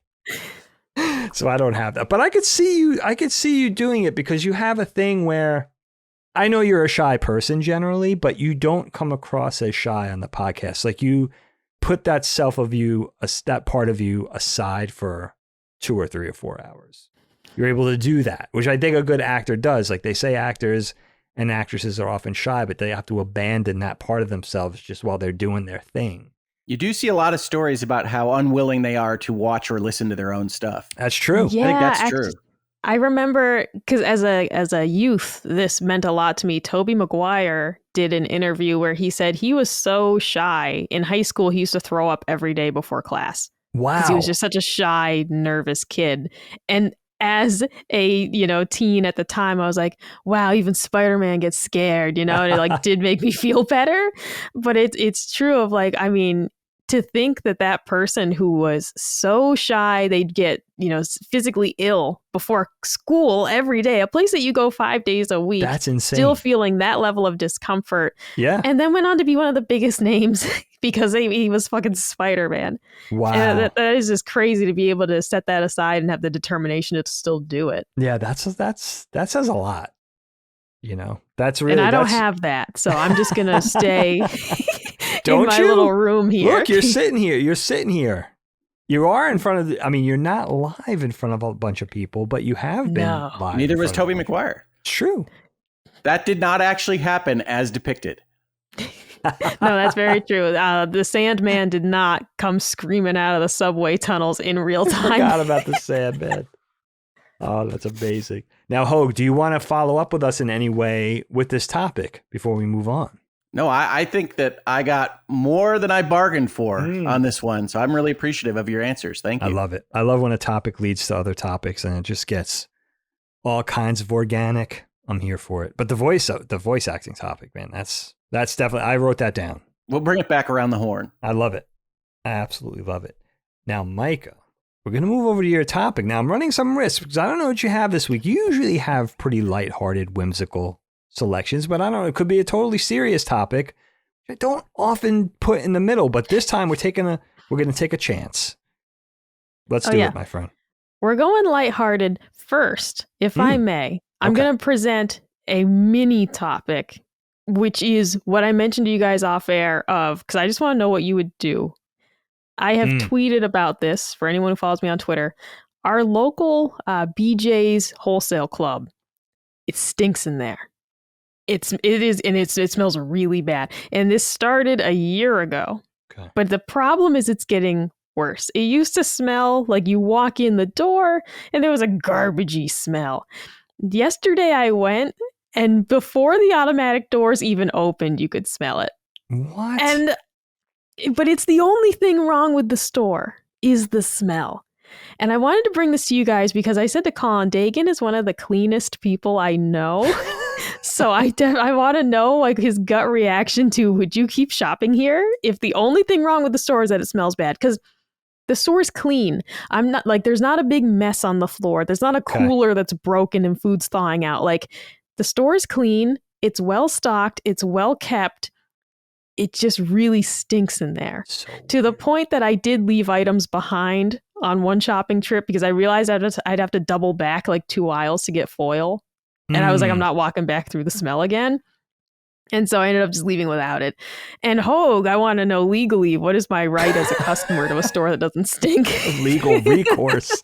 What legal recourse do I have? But like, what do you guys, because here's the other caveat. So the BJ's is the closest warehouse club style store. We do in the area have Sam's and Costco, but those are, let's say, a 30-minute drive compared to BJ's is about 15 minutes. Okay.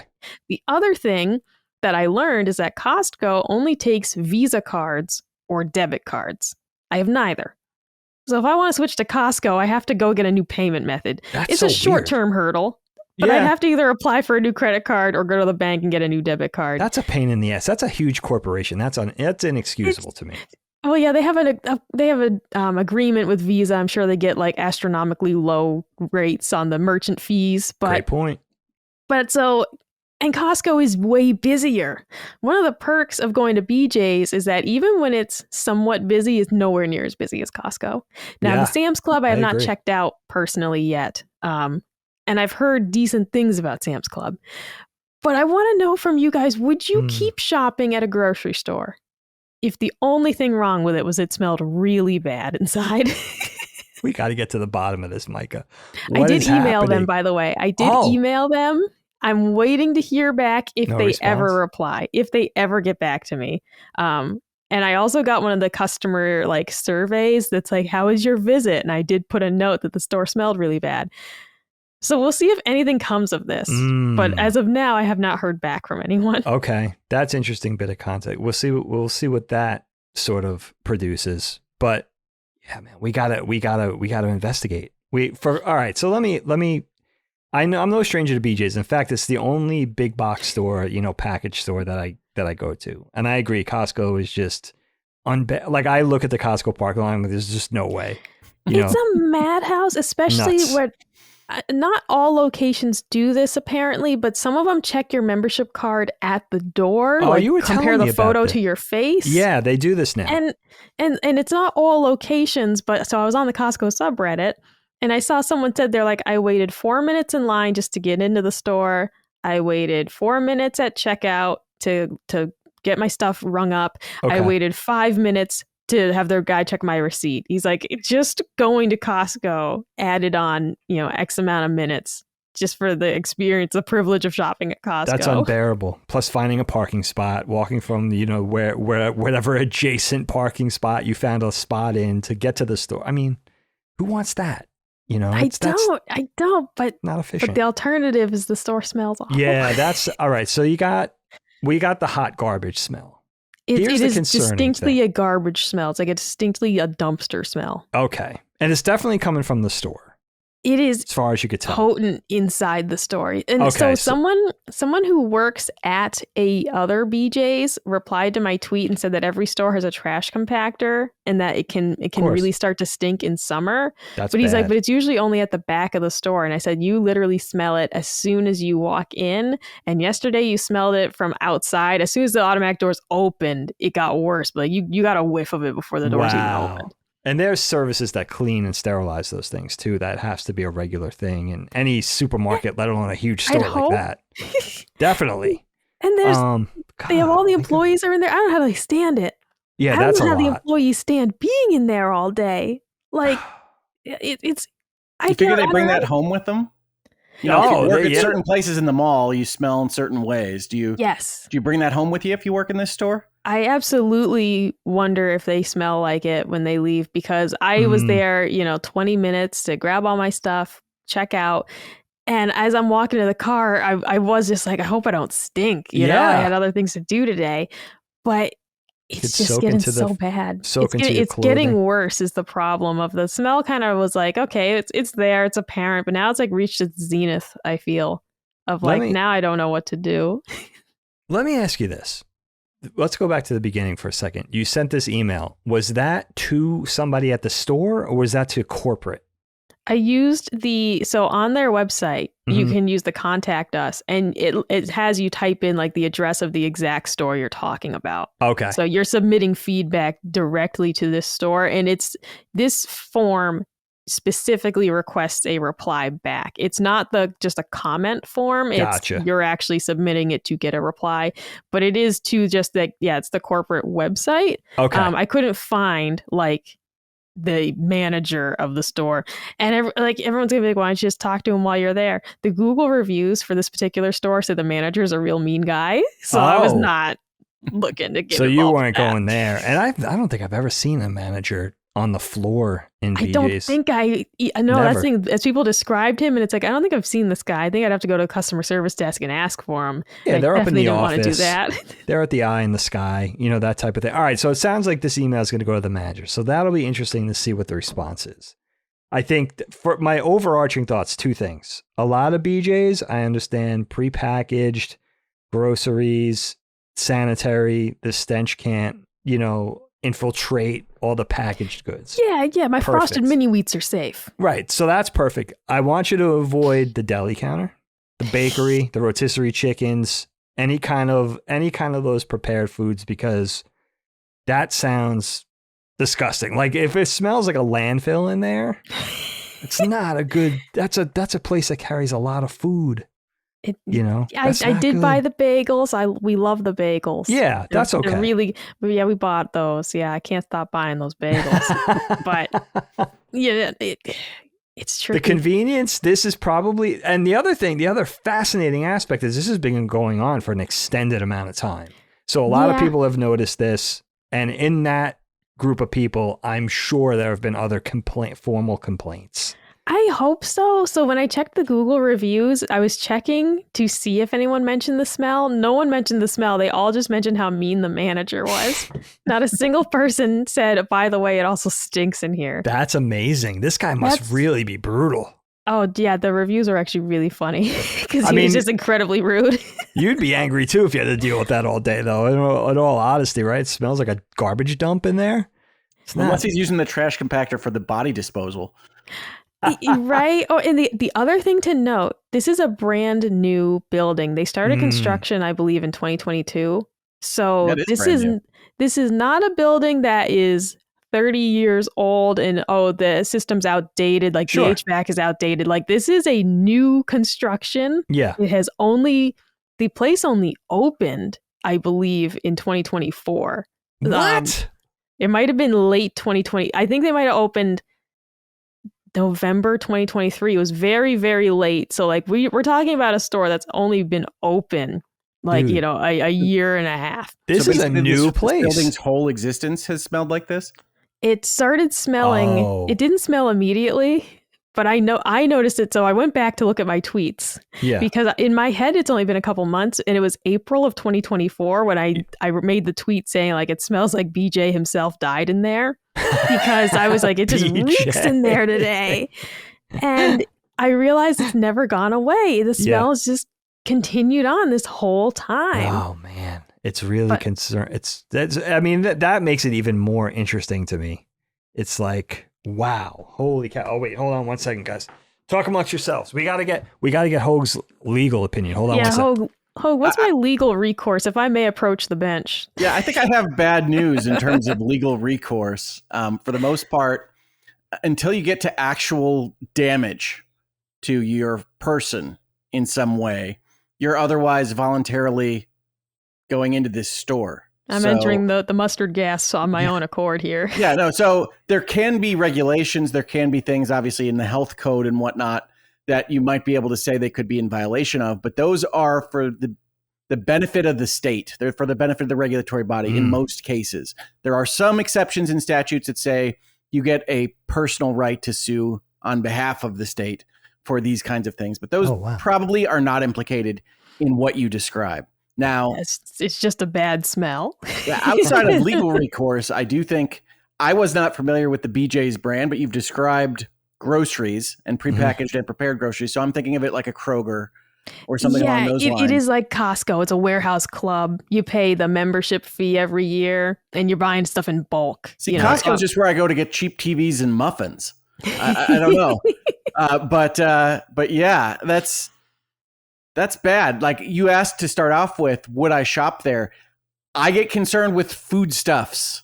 So like, I think Dagan made a good distinction between the things that are otherwise coming straight from the factory floor and are being prepared in some way on site. Because I wouldn't love that aspect of buying my food in a location that reminds me of a landfill. So, I mean, reasonable minds can differ, as I say. Your mileage may vary. It really depends on your specific sensitivities. But I don't think there's not obvious legal recourse that I can think of here. It's not to say there isn't an enterprising plaintiff's attorney somewhere that can come up with some ways to sue these people. But what really strikes me as interesting is how new it is. I had assumed when you gave this story that something was wrong with the ventilation or that they were pulling something from somewhere they shouldn't be. And that might still be the case, but that means it was designed wrong. Once I found out about the trash compactor at the back of the store, I obviously don't know anything except the very basics of HVAC, but I do believe someone put a vent in the wrong spot and they're pulling up the garbage air and they're just shuttering it all over the store. Like that. I feel like the most basic explanation is probably that there's a vent above that trash compactor and all the air is going up that vent and then through the store. And that's not the way it's supposed to go. Yeah, that's not ideal. It is, however, a relatively benign answer if that is the thing, because you don't really have to worry about contamination for the rest of the stuff you're buying in the store. Sure. You have to worry about not throwing up before you leave. It's brutal. I've never heard it. Micah, here's where I think we go, if I may, with this. Based on the response that you get, Now, if you get a response with transparency and an option or two at solutions that are in the offing, I think you stay with BJ's. That's not going to happen. So No. There's absolutely 100% not going to happen. So what you got to do is the odds are pretty high that I'm going to get the we're sorry you had a subpar experience at the store. They're not going to say we're aware of the issue. Like they're not going to acknowledge that they're aware of it. What's so interesting about it is that they have to know this is happening and they are going to act like it's not happening. And that's so, I mean, you might be dealing with some sort of like mafia, you know, where the bodies are going in the Richmond area. Now you know where the Richmond Mafia. See, the good part about the mafia is that they don't usually franchise their fronts. So it seems unlikely it's a good point. Full-on mafia front. It's a good point. That is a good point. Yeah, it's usually like the one-off restaurant that nobody ever goes to. It's like, how is that place open for 40 years? No one's ever in the parking lot, but it's always open. Right. That's more apt to be the mafia spot. Where the bodies, I don't know. I mean, this is a fascinating problem. I think you have to kind of steel yourself to drive the extra distance to Costco or Sam's, which I remember being a kid. Sam's Club was the first, you know, at least on Long Island in our area, was the first big box store that was like the supermarket alternative. I didn't even know they were still around. So that's fascinating because we don't have one of those here. But Costco, I know the bar for entry is high. I know it's wild. The one time I went into our neighborhood Costco, I ran into Bam. Yes, really? Bam was in there. And he's like, "What's up, dude?" And I was like, "Holy shit! Like, what? I thought you were like in Miami or California." But I never really knew him well, but you know, we operated in the same circles in Philly for years. But that was a treat. And that was like 2 years ago because Bam was in Warminster, Pennsylvania in a Costco. So I don't know, maybe you'll run into Bam. I mean, the celebrity appearance is definitely not happening at Sam's Club. But yeah, Costco is the upper echelon of the warehouse stores. Because we're gonna get to my topic, I promise. We won't spend too much more time on this. But I love this. So then last night I was researching the warehouse clubs and which one has the best deals. And essentially this newspaper took 100 items and they just gathered the prices of all 100 items at all three stores, Sam's, Costco, BJ's. And then just at the end of it, without factoring in like that BJ's accepts manufacturer coupons, for example, just the base price of the items, who was cheaper. And Sam's Club was the cheapest. BJ's was in the middle, and then Costco's at the top. But the reality is that for these 100 items, the margin was only like maybe like $80. And so that adds up. But it's not like Costco was triple the price of Sam's. We're talking on one item, Sam's is $7.25 and Costco is $7.30. And the margins were very tight for most of these items. And so I feel like I'd still be saving compared to grocery store prices should I shop at Costco. But I don't love having to get a new payment card and having to deal with the crowds. But yeah, I get that. You're correct, Dagan. I'm going to wait and see what response I get. Yeah. If the response is unsatisfactory, I will explore the other clubs. They do let you walk around without, having the membership yet. So I'll check them both out. If those stores also smell bad, then I'm just going to stick with what I know. Sure. Can you just kind of acquiesce and just say, I'm going back to the supermarket? I know Publix is expensive, but that's a nice supermarket. So I shop at Publix for the produce and like for our daily, meats, because like I don't need a 20 pack of chicken thighs, I'll buy ground beef at BJ's and I'll freeze that in like 1 pound portions. And that's great to have on the freezer. But BJ's is primarily for like paper towels, toilet paper, like the stuff that is really expensive at the grocery store. Like literally you go to Publix and you are paying several dollars more for a pack of paper towels than you would at BJ's. So like it's that type of stuff that it really does add up that by the end of the year, you have just saved enough to make it worth it. Wow. But BJ's, the produce, terrible. I mean, their produce aisle is bad. Agreed, it is bad. Yeah, mine too. Oh, yeah. Yeah, so, and the meat department, decent. There are things I will buy there. Or planning for a party. Obviously, you can't go wrong with getting stuff there. But I do still shop at like Wegmans and Publix for like our weekly type groceries. Like I won't buy cereal there anymore. Publix wants literally $7 for a box of Cinnamon Toast Crunch. I believe that, yeah. At BJ's, you can get 2 large bags of it for, the $8. That's criminal. That's actually criminal. So there are things I just refuse to buy at the grocery store anymore because the Warehouse Club has them beat by a mile. All right. Well, you got to keep us posted on social media, on the shows as well. Here's what breaks my heart about it. They're definitely not getting you an answer if they find that you're on social media. Oh, that's it. Or would that be even more? Would that behoove them even more? That, Micah's got a little bit of a voice. She's got an audience. She's probably alerting 8,000 followers. Hey, and they're all going to hear about it. A dozen of them at least are from the Richmond metro area. In my experience, they will give you a better answer if you at least present that you're willing to burn them to the ground.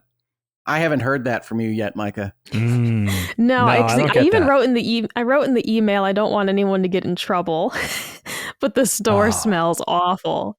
And I just kind of went into and it's been going on for a while, but I said the store's clean and there's nothing, everything's well stocked. I said, it's a great store. I didn't want anyone to get in trouble, but I was like, it just smells horrendous in there. Okay, you may get a response with that diplomacy. I think what happens is, pending the reaction, if you get a reaction that's more affirmative and, constructive, that's fine. If you get something where you're not getting anything, they're freezing you out or they're being obstinate in some way, I think then you raise the bile.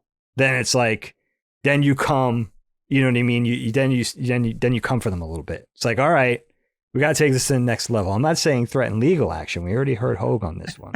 We cannot do that. It's a difficult road. So, but you know what breaks my heart about it is I love a rotisserie chicken from BJ's. I could King Henry VIII that shit all day. I'll just eat the entire roast chicken like an old timey movie. You know what I mean? Like you see the king there with his chicken.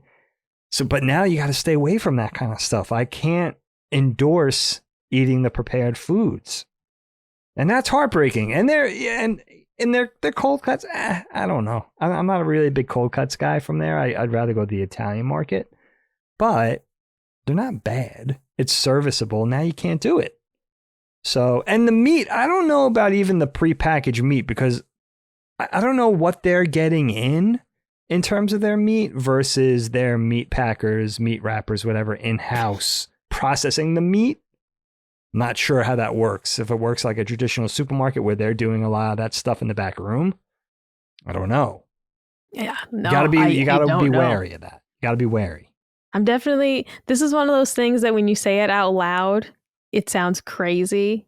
Like, why would you keep shopping there? But it's like, yeah, but you don't understand, okay? Like it's, and that, it's nostalgic. Because that's all we had back home. Costco was out in the Chicopee area. And so it wasn't anywhere close to where we live. So we had BJ's. That's the Warehouse Club. And that one smelled fantastic. Oh. So delightful. I do know that it's definitely not supposed to smell this way. I'm really enjoying your characterization of Costco as kind of bougie because that's just not the way I think of it. So actually, yeah, me either. When I was, because I've actually never even been to a Costco. So I was just going online and just comparison of Costco to BJ's. The number of people who said that Costco is the where you'll find the higher. One person was like, you'll find, higher end items and people at Costco. And I was interesting. I also didn't know that because I thought the point of the Warehouse Club was to save money. Yeah. Generally speaking, but Costco is the most expensive of the memberships and they don't accept manufacturer coupons like BJ's does. So it is one of those things all right, yeah. Literally one person was like, BJ's is more of a working class store.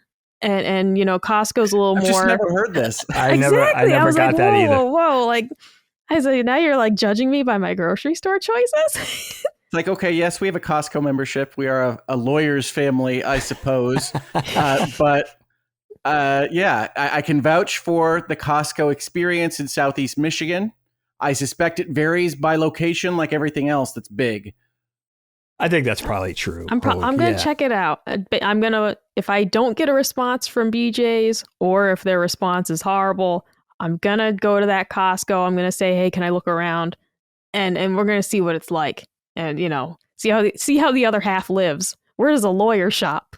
I'm intrigued. I'm going to find out. Right? Well, I mean, like, that's the thing, right? You are going to the discount warehouse store already. So I feel like that's already saying something about what you're trying to do with your budget, et cetera. But yeah, I like the Costco. I do think of them in certain ways, I suppose. The Costcos are in the Target parking lots. The Sam's Clubs are in the Walmart parking lots. And I've never heard of BJ's. So here we are. Okay. Interesting. You guys might not have BJ's in the central part of the country. That's interesting. I don't know about that. Here's the thing, Micah, that I'm thinking too. Especially if you're met with this wall, this defensive wall, I'm also starting to think the worst, unfortunately. There might be, at first I was initially thinking birds or squirrels or something, but there might be rodents dying in the walls of that place. Oh, well, dude. Like a lot of them, like Secret of Nim level, like rodents everywhere in the wall. I like your animation references. It is a different smell. An army. I do know the smell of rodent decay, unfortunately. It is different from that. Oh. But I will say that when I was Googling... a skill set, Micah. I know, right? Growing up in an older home with mice in the walls, and when they're dead. Wow. But I was Googling this to see if anyone else noticed. And what came up, though, was that very recently in Ithaca, New York, there was a BJ's location that was full of stray cats, and they were pooping all over the place. And the management, this guy recently quit, and that's why he was being the whistleblower. And he had a ton of photos of cat poop all over the store. And he's like, the management has us scouring the aisles for it so that you'll never see it. Like, he's like, but I'm cleaning up cat turds just several times a day. And I was just like, oh my God, here's a store full of stray cats. And the managers are completely aware. And they're just having the employees on top of it so that the customers never see the poop. That is And I was like, no, that's a legal issue. That one's real. Yeah. Well, I mean, strictly speaking, it's the same kind of issue that you're having, Micah. So it is the kind of thing that you could try to get a health regulatory body, whatever it might be, to do a spot inspection and maybe get the situation corrected outside of the corporate avenue. Mm-hmm. That's not, strictly speaking, a legal avenue for you. That's not you getting damages in a court of law, but it might be the kind of thing that you could look at if it got bad enough.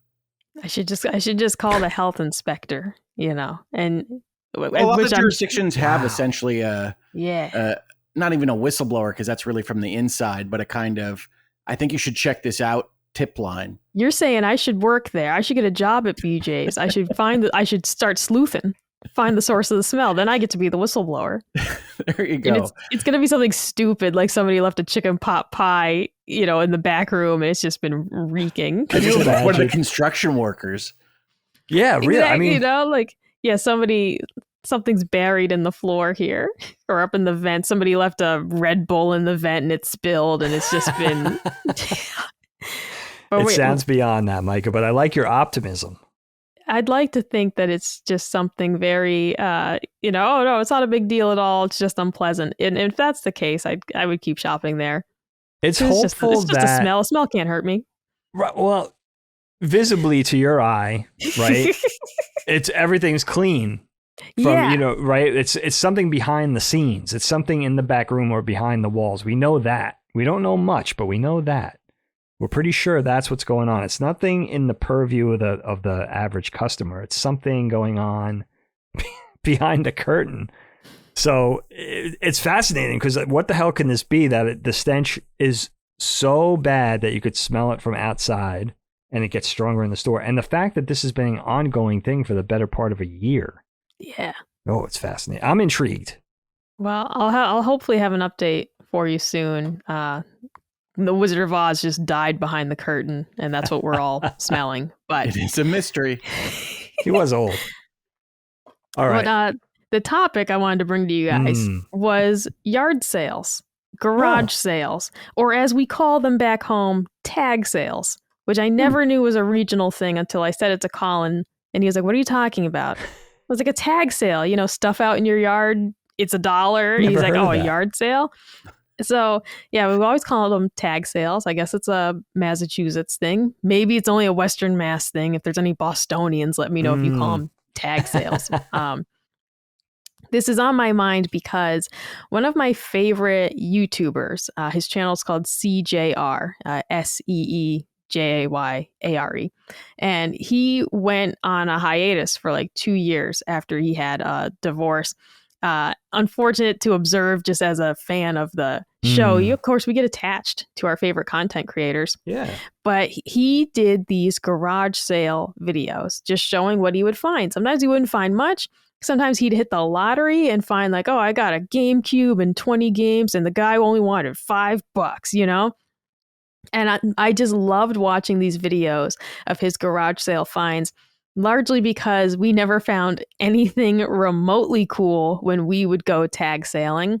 It was always just clothes and farty old knickknacks and grandma's chair. You know, it was never anything really fun as a kid. And so I would watch this guy, and he's based up in Canada, and he's just finding these jackpots of, you know, N64s and old games and just really cool stuff. And so he is back for the first time in 2 years. He has returned. I saw his Facebook page update, and I really did a double take of like, oh my God, he's back. And he started posting a garage sale videos again. And I highly recommend it just if you love anything retro nostalgia, just because it's fun to see what he finds. And he has the footage of him at the garage sale. So it's not all just the wins. It's also some of the misses of him asking people if they have any video games. No, sorry, we don't. I love that. And so it just got me thinking, though, about garage sales, yard sales. As a kid, I remember my mom hated it. Like hated hosting, you know, our own tag sale because people would always want to haggle. Of course, it's part of it, but to such an insane degree. She had a brand new denim skirt with tags for $1. And this woman was trying to haggle her down to 25 cents. Come like, on. it's just one of those things of like, this isn't an open air market. All right. Like it's $1. I mean, like, come on, man, at least counter was 75 cents. That's not right. But and that's just kind of how people are back home. They're extreme hagglers. I don't have that. If you're like, it's $2, I'll say, here you go, sir. Because, it's $2, you know, it's really not that crazy. My grandma also loved tag sales. And she would be the person to just go out tag sailing, as you call it, just driving around looking for them. Because typically they'd be on Saturdays. Sometimes they'd be listed in the newspaper. So you'd know, like, okay, this little neighborhood's having a tag sale, like community tag sale. And she just loved going out, not even always buying anything, but just seeing it, just browsing, just going out and seeing them. And she would sometimes just go out for a drive just to look for them. I do remember, too, growing up a Jehovah's Witness, sometimes we'd run into tag sales when we were out doing the door-to-door ministry. And that was always a treat to just be able to take a break. Not only that, but to just kind of browse this tag sale for a few minutes. It was just always fun when we'd come across one. I did not love, though, same as my mom, did not love hosting tag sales. Before I moved here, I helped my dad with one because he was trying to get rid of a bunch of stuff. And I sat out with him, you know, for a couple hours. We're just manning the table, you know, and it was a nice afternoon with my dad. However, the whole time in my head, it's like, I'll give you $50 to just throw all this out. Because it's just the game of, if we sell half the stuff, we'll have $20, you know, and you have a yard full of stuff. And you're just like, at what point is it not worth it? You know, and I'm very much a waste not, want not person. So when I say throw it out, what I really mean is like donate it to Goodwill. Sure. And let them determine if they want to throw it out. Makes sense. But it's like, oh my God, we've been out here for 8 hours. I think we made $20. But it is worth trying to get, you know, reduce, reuse, recycle. I'm about that. I'm just about the lazy way of doing it, which is dumping my stuff at Salvation Army and letting them try to get someone to reduce, reuse, recycle it. But yeah, I just wanted to ask you guys, first and foremost, if tag sales or, yard sales, as the other half calls them, if they're popular in your area, because the biggest thing I've noticed now that I live in these, southern suburbs, they try to do like community yard sale day type stuff, but everyone just sets out their stuff and then like nobody really shops it because it's like they all want to get rid of stuff. They don't want more stuff. But recently there was a community yard sale. I noticed several of our neighbors had stuff out and I didn't really see people though milling around and looking at it. Oh. And it's like, yeah, everybody wants to sell their used stuff, but these people aren't looking to buy used stuff. And it's like they do better on Facebook Marketplace where people are actively seeking out used items. But back home, tag sales could get busy. And the other thing was that Deerfield Academy, which is like a private school there, they have every year, it's a school for extremely wealthy children. Okay. And every year the kids just leave all their stuff behind. Like there are kids who leave their entire wardrobe behind, TVs, game consoles. They just leave it and buy new ones and come back the next semester because they're too lazy to move it, right? That's incredible. So every year the school hosts this insane tag sale and the moms line up like 2 hours early. And it is like, because it's all name brand. Yeah. You're going to get Abercrombie and Fitch, shirts for 50 cents. Like you're going to get, because they just leave all of it, their furniture, their beds, everything. These kids, like the echelon of children we're talking about, one of the Kennedy kids went there. Wow. It was when he was dating Taylor Swift. So she would occasionally come to town and that was a huge deal. Wow. But like these are the type of people I'm talking about go to this school. And they would just leave all their stuff behind. The absolute destruction that these moms, they're rifling through bins. The place would be half sold out in 20 minutes. Oh, I'm sure. Because these moms are just, they're doing their back to school shopping because all these rich kids left their entire wardrobe behind. Yeah. But so the culture there, though, was very much, we are hardy, frugal New Englanders, and I will cut your leg off to get a better deal on a slice of ham. Oh, I've seen that. Yeah. Here, That's a video, by the way, Micah. I want to see a video of people going through this stuff and what people leave behind. That's fascinating. Oh, dude. Yeah. It really is. Like, you just wouldn't. I can't fathom it. I can't fathom leaving a flat screen TV behind and buying a new one once a year, basically. When they come back. When I leave school for the summer and I just come back next year with a new flat screen TV. Yeah, okay. That's wealth. Yeah. So pretty crazy stuff. But here, they try to do like these community initiatives, these community yard sales. And at least in my neighborhood, people put stuff out, but they're not really shopping their neighbor's stuff or really getting much interest. So I want to start with you, Rick, because I know nothing about Michigan except that my cousin went to school there.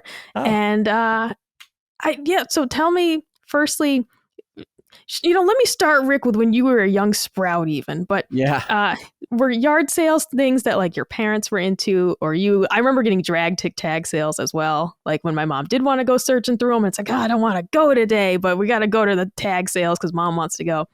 So tell me about your area where you live, if tag sales are popular, and how you feel about them. Yeah, so I'm glad you started with my youth, because I was going to mention, for the second topic in a row, the show Bluey, which has an excellent episode in which Bandit talks to his daughters about a fairy tale land called the 80s. And I'm going to spare you my attempt at an Australian accent. Awesome. But it's all about the 80s, and it's treated as if it's a mythical alien world. And it is, because when I was a kid in the 80s, we called them garage sales here. They were in the garages. Mm-hmm. But yes, my family loved to go and look at garage sales and loved to go and look at new builds and potential open houses for homes. For whatever reason, my parents just loved that. And that was the most boring thing on earth for an elementary school kid. Is like, we're walking around this empty house. There's a lot of nice looking people in like their Sunday best walking around saying things very quietly. It's not a fun time. But the garage sales were more fun because you did occasionally find a Castle Grayskull or action figures that you were looking for. And that was fun in the 80s.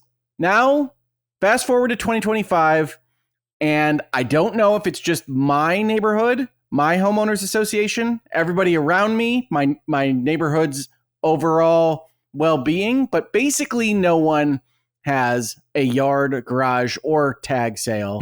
Wow. And in all honesty, the kind of substitute for that for us is we were looking for something to put on a very naked wall that we had in our house. And we were driving through our subdivision, and there was just one giant painting in a frame that was set out with the garbage. And my wife stopped a car and said, I think that'll work. And as I look to my left, I can see it on our wall, looking awesome. And, we looked it up later on, and it's a hugely expensive, very big painting. Wow. But it was just left at the side of the road. Yeah, it's got to be haunted. Good point. It doesn't smell like your BJ's, so I consider it a win. But I have noticed that occasionally a cup just falls right out of the cupboard. But otherwise, everything's What are you going to do? But no, in all honesty, it's that same kind of mentality that you were describing, which is that these people wanted to get rid of something more than they wanted to sell it or go through that process. And in all honesty, for the most part, whether it's 1-800-GOT-JUNK, other services that can move things to charities or otherwise for you, that tends to be how we get rid of our clutter as it stands right now as well. And I do believe that our homeowners association prohibits us from having a commercial thing. And so there might be days when that's allowed, but realistically, no one does that around here right now. But it's not the case, certainly in the 80s. And that was a different town and a different subdivision that I was growing up in. So they might still do it today. Yeah. And another point is where I grew up, for example, I was talking to someone in the Discord in terms of gaming related stuff, watching this Canadian YouTuber, and he's finding all sorts of game consoles. But back home, as soon as people found out about trading stuff into GameStop or Gameplay USA, because for a while their whole thing was that they'd pay you more than GameStop did, and nobody was trying to sell things at a tag sale. Everyone was immediately trading stuff into GameStop. Oh, if you're a Pro Rewards member, you get an extra $50. Like, people were taking those deals because you would get more from GameStop than you would trying to sell it in your front yard. People going to tag sales might be carrying $20 on them. And if its price is too steep, they're just not going to buy it. And that's the end of it. And of course, this is nobody's using Venmo or Apple Pay back then, right? That is the new world. I just went to an art fair with my daughter, and my wife was helping set it up. And it's like, we got to get a Venmo account ready, and we've got a QR code on the table. For my teenage daughter selling her artwork at this local art fair. It's crazy. Yeah, how sophisticated this process is now. It lets anyone do cashless payment, which is cool, but at the same time, it's like, it's just so different. I will mention too that thrifting here is quite a big deal, because I don't want to say that this is an area that is so affluent that nobody wants used items at all. Like, if you go to Goodwill, you will see your neighbors in there. Goodwill, Salvation Army, very busy stores. Like, the parking lots will be packed. So people are still looking for deals. My oldest daughter's favorite store is a place called Plato's Closet. Oh, we have one of those. That's a throwback, man. I remember their commercials when I was a kid. Yeah. I had never heard about it before. Yeah, that's a big thing. Not well versed in teenage girl fashion. You could sell stuff to them too. They are brutal. They are brutal because they only will take things that are currently on trend, which makes sense. However, they really will. Like, you'll bring in a bag of clothes and they'll either reject the whole bag if you're not in style. Yeah, it happens, or they might be like, oh, we'll take this one item. And like, Plato's Closet will like roast you. Just being like, we're not interested. I didn't know that was a chain. I thought we just had the one store. I didn't realize that was a chain. I thought that when I was a kid, because we had one just like down the street from my house, and same deal. I thought it was just a one-off store. It wasn't until I moved and then kept seeing the commercials. I'm like, oh, that's amazing. Nationwide thing.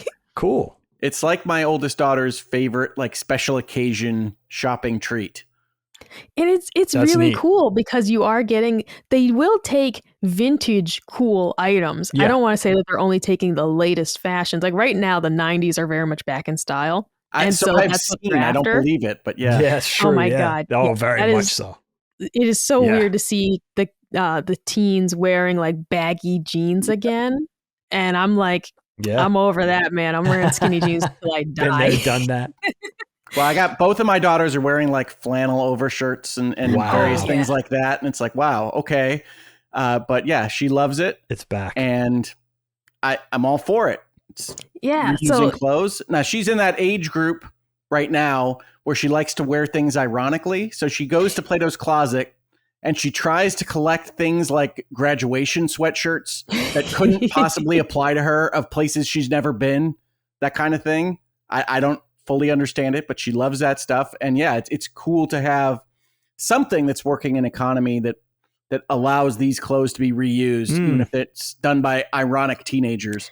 Absolutely. And that's just the point I want to make is I'm surprised that the yard sales here don't do well despite the like HOA community push for them. People do put the stuff out. Because when I see how busy Salvation Army and Goodwill are, I'm like, well, you guys do want this stuff. Maybe it's just you don't want to be face-to-face haggling for your neighbor's items. Is that what it is? Is it the interpersonal part of like, when I go to Goodwill, I'm buying your stuff. That I'm buying stuff that Rick donated, but I don't know Rick donated it. So I don't know that I'm buying Rick's hand-me-downs, right? Right. But when you're actually just out there in front of your neighbor's house buying up their tchotchkes, and then what? They're going to come over and be like, and there's my lamp you bought. Whereas when we'd go tag sailing back home, I mean, it really was like you're just going all around town. You could be 3 streets away. And these are people you've never met. And you're going to buy their stuff and they're never going to see it. Here in these little suburbs where everybody knows everybody, maybe that's what makes it feel a little more weird. Because I personally felt too awkward to go perusing the tag sales too, because I'm like, oh, I talked to that guy when we're out at the mailbox. Am I gonna feel pressured to buy something? Good point. Because I know him. It can be like going to an estate sale where you just kind of feel bad. That's the thing. Never been in one of those. No, and it is. It's like, yeah, I mean, I waited in line. I'm in here, and somebody died, and I guess I'll buy this for $5. I just really didn't want to be put in that situation. And Rick, I appreciate you mentioning your parents going to the open houses. I want to be the open house lady so bad. Every time I see an open house in the neighborhood, I so desperately want to go walk through it. So it was a Hogue thing. I don't, I'm not actually shopping for a home, and I know these people, so I'm like, I'm just so curious what your house looks like. I just go on Zillow and I creep. Oh, that's true. You have Zillow now. It's not like the old days. I think my parents in the 80s and early 90s, and when they watch this video, they can correct me however they deem fit. But I think in the 80s and early 90s, they had a little bit of wanderlust. They weren't going to these open houses to just look at how floor plans worked or how the houses were designed. They actually were willing to, if something hit the right spot, put an offer in and move the whole family if it came up. I get that. So I think that's the mindset they were in at the time. But as a kid, it's the most boring thing on earth. Well, absolutely. Absolutely. Because it's like the house is empty. They don't even have pictures on the wall to look at. It's just bland. You might have a bowl of fake fruit. Sometimes had a chair. Yeah, they might be furnished. Then they have the fake food. The fake food was fascinating, actually. I love that. I think fake fruit is so classy, by the way. But like Colin's not into it. And so I won't put it in the house. But I think a bowl of those fake grapes and apple, I love it. I'm an old person at heart. I'm going to say wooden fake food. Classy. Plastic, not rubber. Classy. Yeah. I like it. Yeah, no, there's definitely so this is where the lawyers shop. Costco has the wooden fake fruit, and BJ's has the waxy grapes that you can squish. That's for the everyday people. Well, Dagan, let me hear what it's like over in Pennsylvania, but also obviously grew up on Long Island. I'd love to know the yard sale culture there. What do you call them there as well? Is it called an island sale instead of beach sale? I have to say, yeah, there was a lot of that growing up where we did on Long Island. And they were garage sales or yard sales, always. The tag sale thing, I don't like it. I don't like it, Micah. We have to stop with the tag sales. I never heard that. I'll never stop. Part of it, too, is absolutely the people back home have a more harsh accent than I do. And it really comes out of more of like tag sale. Like when you get to like a certain point of Western Mass and you hear that intonation, it's like, oh, yes, I'm home. Yeah, but it could be yard sale. Yard sale. We have any yard sale? Yeah, that's Boston. That's Boston. That's yeah. different. That's a whole different dialect. Oh, yeah. So actually, just one last tangent. I'm so sorry. No. Somebody tweeted at me yesterday and said, I'm in Boston today. What should I do? And I said, I've really only been to Boston for like school field trips. And I said, the aquarium is excellent. But I can't tell you shit about Boston. It's like, bro, I don't know. I'm from 2 hours west. I've been there. I could tell you how many times I've been to Boston. I could probably sit down and count them out. It's definitely not my stomping grounds, but the aquarium is excellent. And I recommend it to everybody. It is beautiful there. Yeah, that's a great spot. And you guys Boston has a great art museum too. Oh, I've never seen it. Oh, it's so. I don't think I've been to Boston. I think my understanding of Boston comes from Ben Affleck movies. Oh, absolutely. So you got it. It's it's authentic. If you watch The Town, like Good Will bank Hunting. robbers. It's like, both Ben Affleck's movies, both Boston, right? I feel like it's accurate. That's where my understanding comes from. Yeah, I get it. I get that. Boston's a great town. It's just that you don't want to drive there. If you could be in town and just be walkable or take the train, take the public transportation, beautiful. If you have to go from in and out of the city, it's a fucking nightmare. We were just talking about this like a month ago, I think. Well, it's because the worst part of I went to my grandma's funeral the last weekend of April. The absolute worst part of the trip was simply getting out of Boston and then re-entering Boston to fly home. Oh, I believe it. Like as soon as we left the city, the drive was cake. Getting out of that godforsaken place. Oh, it's bad. It's the bad. worst 20 minutes of my life. Oh, yeah, DC, Boston's smaller. You know, the DC Metro, at least they're trying with the highways and the 5-lane. There's none of that infrastructure in Boston. It's very old infrastructure. And every time they try to do something new, it just backfires. It's really antiquated. You want to talk about backfiring? The Big Dig killed a woman. The Big Dig. And it's a legitimate tragedy, but we are 20 years removed by now. That's right. When that happened, it really was like, oh my God, because this project was delayed my entire childhood. The Big Dig finally completed. They open it. A piece of the ceiling fell down and killed somebody. I remember this. It was a shockwave. I remember. So that's what happens when Boston tries to update. Yeah. We were I wasn't in Boston when it happened. One of my best friends was going to BU at the time, so we were in town a lot. And when that happened, and it was like, wow, because that really was the most protracted public service infrastructure project I have ever seen. And I grew up in New York, you know what I mean, where it's nothing but highway, tunnel, and bridge redoing infrastructure in area. Boston is just, that city's on a whole nother level. It's a great city, very unique, has a lot to offer, but it's could take it in small doses. Same. Yeah, I mean, with the garage sales and yard sales growing up, it was a big thing. Where I live now, it's interesting because we don't have an HOA. It's just a very typical colonial, built in the 80s, Northeastern flavored neighborhood. But there's no rules in place formally with an HOA, but there is definitely just a mutual, unwritten, unspoken about understanding here that you just don't do that.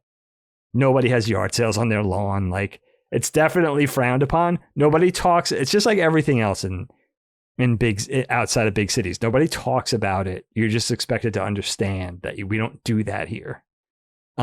Which is interesting. And it's snooty as hell, but it's definitely the mentality that I grew up with. It's no different than where I grew up on Long Island. Like, depending on which side of the tracks you were on, you kind of operated accordingly, and you just knew by association. You just knew through observation. You don't do that here. Now, you go 4 miles up the street, there's neighborhoods where that's perfectly acceptable. But so it's very provincial in terms of the social rules, which again is... It's bespoke for me. It's a little bit nostalgic for me because, again, that's how I grew up. But there's something definitely inherently wrong with it. Like, it's just a little too snotty and snooty, you know? But that's definitely the way it is here. That being said, since I started collecting retro games in like the late aughts, I don't think I've ever passed a yard sale or a thrift store without thinking like, oh my gosh, I wonder if there's like a Turbo Graphics in there. You know what I mean? But again, you have to kind of weigh, like Micah was saying with the YouTuber that she likes, there's a lot of failure for success. Like that ratio is really high in favor of the misses. And I think that's important to know. So you have to be able to do the legwork, and I really admire that. I love thrift store digging, particularly in Goodwill. I like Salvation Army too. And no matter what you're into, retro games or VHS or old toys or artwork or vintage clothing, that whole idea of finding a diamond in the rough, like that's the stuff. Like that's the stuff. Like, well, maybe I'll find something, or maybe I'll find an old Rolex that they don't know is worth all this money. It's like that Pawn Stars, not porn stars, Pawn Stars thing of like that dynamic with, I could get rich quick. It's almost akin to like playing the lotto. It's like, if I just find the right thing, maybe I find that old barn find Ferrari that's worth $8 million. It's like the chances, however small, that could happen to you. I get it. I get that that's the bug. But here's the thing where I want to ask you guys. I always think of, because I watch a lot of the retro video game YouTube channels too, like Mike is saying, or the Game Chasers or Retro Liberty or all those sort of things. And some of the retro car stuff too, where these guys are on the hunt for old automobiles and they find them and restore them. Where I always think about the moral dilemma though, of finding something way below its actual market value and going into that deal knowing you're shortchanging the seller and getting a good deal. Like, in other words, you get the good buy, but there's a good chance they don't know how much it's worth. Now, I think this was a thing decades ago. The internet and eBay have largely done away with this because it's very easy to vet and cross-reference the value of things. So no matter where you go, you used to be able to go to Bumblefuck, Alabama, and you know what I mean? Rather than outside New York City and say, oh, I could get a good deal on said item because they just don't know out there. The internet changed all that. It's the great leveler. It has. I guess my thing would be, in this day and age, would I feel guilty buying a Vita for $10 on Facebook Marketplace? Yeah. No, because you have 2 seconds to Google it and say, oh, this thing's worth $50. Right. And that is, it's like, unless it's a 90-year-old, and then I don't even know how they listed it in the first place. Like, you're selling an item. Every person in the whole world who sells an item needs to know how much it's worth so that they get there. That's just how retail works. Yeah. So in this day and age, I definitely wouldn't feel bad, because I notice, you guys may have seen on social media that a big thing is thrift store resellers. Mm-hmm. And it's part of why the cost at Goodwill has been driven up so much, is because they know that people are finding name brand items and reselling them online. And I don't know if they're trying to partly discourage that, but the costs are going like astronomical at some of these locations. Oh, wow. But I was watching a video of this woman who was thrifting, and even I noticed they had this certain brand of a flour canister. And this is like a $50 item. It's a very high-end bougie brand. Okay. And they had it on the sales floor for like $5. And it's like, Goodwill does not know what this is. And I was just like, oh my God, even I would have purchased it at that price, But they don't know what they got. The people behind the counter didn't. I mean, I'm going to say that a lot of people think that this brand is ugly. I can't remember the name. I'm just trying to Google it right now. Yeah, that's Mackenzie Childs. Okay. Mackenzie Childs is a high-end home goods brand. I'm talking you Google them right now. They have a $200 tea kettle. Oh, wow. Okay. This is old stuff. This is not contemporary stuff. This is like older stuff. No, they're making it right now. Oh, it's new stuff. This is new stuff. Okay. I don't know how long the brand's been around, but and this brand, it's very Alice in Wonderland. Yes, that's what I was about to say. Is if you Google this brand, it's very like Betsy Johnson, but for your house instead of your clothes. A lot of checkerboard, a lot of bold colors. So a lot of some of it's more muted. but a lot of people find it hideous. And so we're talking, though, they have $80 for a small salad bowl. Now, the person at Goodwill that put this out said, this is the fuggliest thing I've ever seen. And they put $5 on it because it's a tin at least. Sure. And they put it on the sales floor. They definitely didn't realize this is a high-end boutique item that's actually worth $50+. Yeah. So there definitely are times where it's like guilty wouldn't be the right word, but you are like, man, I feel bad that you didn't recognize what you had. Yeah, I know what you're saying. But in about this day and age, it's so easy to Google it. Yeah, you just do your homework. Lawyers are always accused of being able to rationalize whatever position. So this is going to sound a little bit like rationalization, and it is. But in general, because of that ease of use, I'm going to assume that at the tag sale, the person is prioritizing speed of sale over maximizing value, and that's going to be okay with me. And at the Goodwill, I'm going to assume that they have some knowledge of their usual customer base that is something I'm not aware of, and that they know that these things do not move off the shelves at the same boutique prices because of some demographic, whatever, in the area that they're operating. Yeah, you just have to expedite and unload. And I've been, guilty, or I've acted that way as a seller. It's just like, I just need to get rid of this. I need to, just give me, I know it's worth $100. Give me 10. I had a gas generator that I used once. I think I paid like $1,000 for it. And I had another one.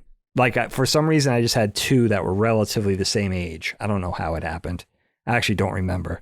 But I was just like, this thing is taking up so much room in my garage. I only need one generator in case the lights go out. Sometimes the space is more important. The lease is coming up. You're getting divorced, whatever it is. Whatever it is, you got to get rid of it quickly. And absolutely. Yeah. When I moved here, I wanted to downsize some of my figure collection.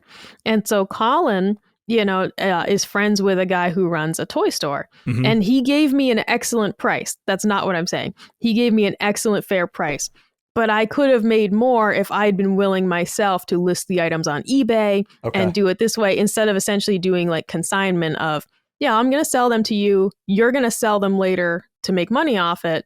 But I just want this stuff gone without throwing it away, without giving it away for free. Makes sense. And I was perfectly happy to say, for the cost of my convenience, I will take, 30% less than I could have made on eBay selling these one at a time, hoping the buyer doesn't lie and say it was damaged when it arrived. You know what I mean? Yeah, right. The price of my peace of mind was worth it for that. I do think people undervalue like the notion of convenience. And I see this a lot in the conversation between physical and digital video games. And it's not just that you don't have to get in the car and go out to the GameStop or the Best Buy and get your video game that makes digital more convenient. It's also that you don't have to worry about the scratches on the CD. Sure. You don't have to worry about it not coming in the shipment or not being there on release date. There's a lot of things that people can just say, it's more valuable for me to be able to play Doom or Expedition 33 or whatever on this day where I know I have the time and not be worried about the Amazon shipment having a disc that doesn't work. And it's as valuable to me as whatever the difference in price is to the people that aren't having to produce a disc or ship it and all these various things. And I think that gets lost in the wash sometimes, is that people really do value convenience differently from each other. And one of the reasons that digital libraries are taking off, even if people don't like licenses and EULAs and everything else that goes along with it, is that there are these conveniences that are not just limited to not having to get in your car and go to the store. Yeah. Oh, absolutely. Because for me, I fully acknowledge that part of why I like physical gaming is because it still brings the toy aspect forward. Yeah. Like I do like putting the little cartridges in the Switch. It reminds me of being a kid with my Game Boy. I like putting the discs in the Xbox. Reminds me of putting my favorite Toy Story CD-ROM game in the computer. I get that. I do live still for those moments of I'm playing a game. This is a toy, and it just it does something for me. But I totally understand that is not worth it to a lot of people. To them, that's just an inconvenience all the way through. Yeah, depends on your perspective and what you want out of that experience. For me, it was honest to God, it was space, right? People can tell that I play way too many video games, and I had binders full of Blu-ray discs and CDs before that. Sure. And that was great. But one, it was hard to find what you wanted to play at any given time, or even to organize them properly to keep track of what you had. And then even in binder form, they wind up taking up shelves and shelves and shelves of space. And so, yes, I'm able to better enjoy my hobby with it being organized and contained in a digital environment, even if I have to upload and download and delete a little bit more often. And that really was made very clear to me when, I can't remember honestly which generation it is. So commenters, you can jump on me for this. But when the consoles essentially started taking the entire information off the disk and putting them onto hard drive anyway, it's like, well, there's no distinction there. It's just a delivery device for the entire application. Then I say, all right, I'll just download them. I don't need to go through this whole disk process.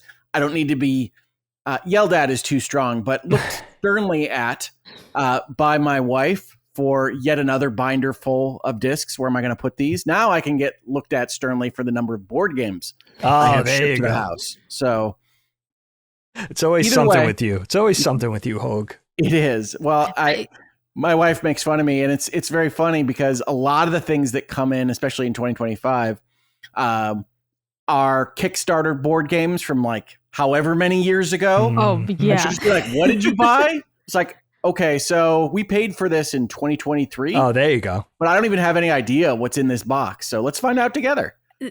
So literally, I had ordered for Colin back in September the like Nendoroid re-release of the Astrobot, you know? Yeah. And it was meant to be for Christmas. And the pre-order got delayed, which was like no big deal. It'll just get here when it gets here. Showed up last week. I was like, what the hell? When did I order this? Yep. And then I'm like, oh my God. So I was like, would you like a late Christmas present? And he's like, what the hell are you talking about? It's Astrobot. He's like, you could have saved this for later this year. I said, yeah, but by then I probably would have lost it.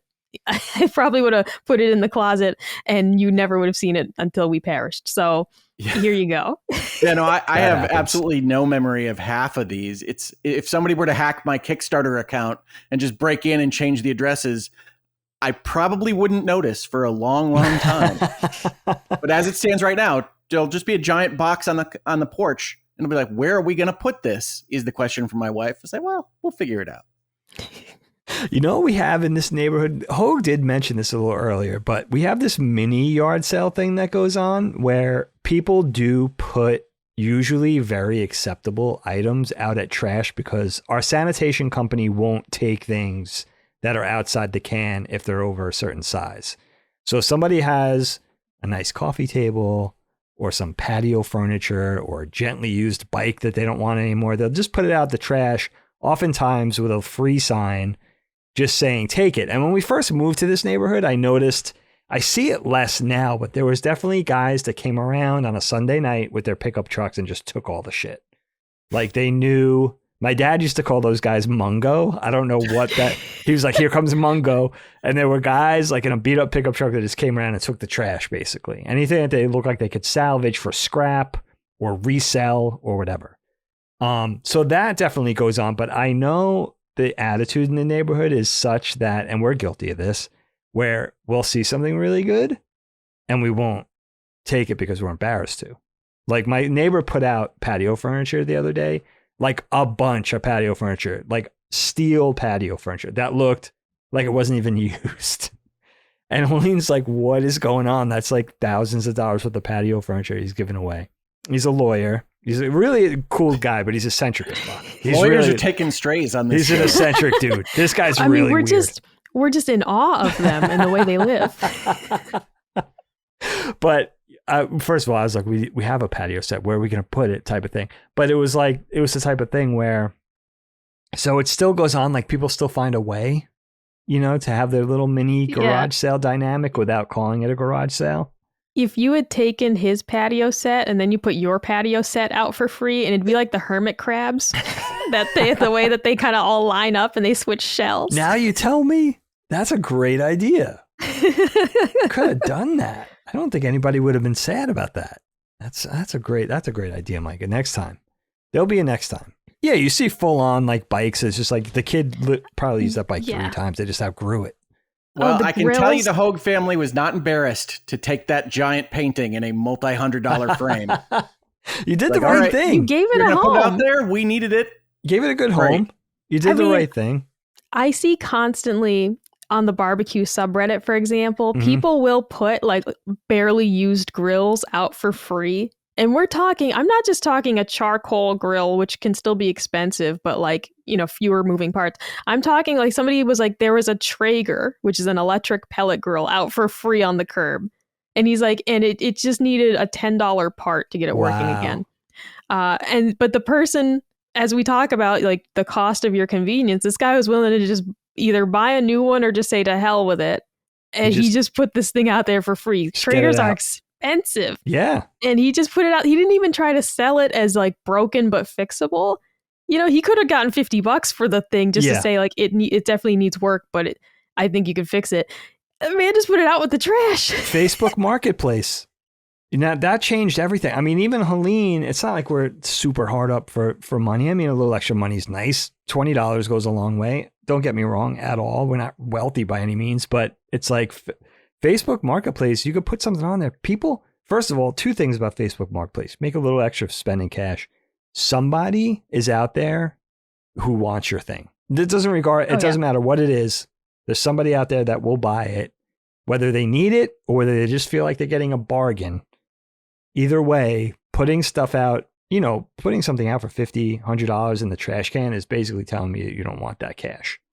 Because with a little tiny bit of effort, and that's the opposite of the embarrassment that you raised in terms of claiming the patio furniture. There is certainly a kind of, if not embarrassment, an emotional blanket put on wanting to go and get that $20 or that $50 is that you should be in such a place that you can just put it out with a free sign. And that's what we are going to demand of our neighbors or what have you in terms of not having tag sales, garage sales and whatnot is you can put that painting out at the side of the garbage because you don't need that, whatever amount of money it was worth.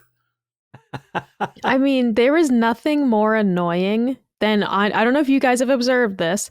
On Facebook Marketplace, there is almost always one person commenting, you could donate that. And it's like, I could, Kathy, I could, but I'm selling it for $10. Wow. There's a lot of people on the internet that have a lot of thoughts on what you should do with your assets or money. Strangers, absolutely. By the way. And it's like, it's called Facebook Marketplace. If you want to go to the Buy Nothing group, that does exist. And that's where you post things that you just want to get rid of for free or what you're looking for. But it's like, girl, we're in Facebook Marketplace. This is not it's not free. All right. Unless I explicitly said it. Somebody was trying to sell, like a worn once like prom dress. And there's always comments be like, you could donate that prom dress. It's like, they're selling it for $20. It was originally $100. I mean, They're basically donating it. That is donating it. Yeah. I have thought of this, Micah, though. On the other end, is like when Helene puts something like an old pair of toddler jeans that the kids had for $10 on Marketplace and somebody comes and picks it up. I do wonder, it's not a McMansion neighborhood. I mean, I live in a pretty neighborhood. It's really nice, but it's not opulent. Okay. Yeah, but I do wonder when they come in and they see the houses and they see the cars, not just ours. They're like, did these people really need $10? I do wonder how much we're getting judged by the people that come and drop $10 on something. Like, really? Isn't that a natural state of the human condition? Like, this is when I DoorDash McDonald's and it's like all these fancy houses. It's like, okay, somebody's rolling into this driveway and being like, couldn't get out to the McDonald's, sir. I feel that so completely 100%. Because the only thing we DoorDash is Chipotle. It's very close. So the food's always nice and hot when it gets here. It's close enough that you'd say, why would you DoorDash it? But my whole thing is like, yeah, but the whole point of delivery is that I didn't have to go anywhere. Yeah. And we probably use DoorDash like twice a month, So I'm like, the whole point's that I don't want to leave the house. The whole point is I'm in gremlin mode. And I just want you to leave the food and get the fuck out of here. And if I go to Chipotle, even with the mobile order, I have to look at somebody. It is funny after COVID, though, right? It's like when they actually ring the doorbell, it's bizarre. It's like, no, just leave it and go. What have we become?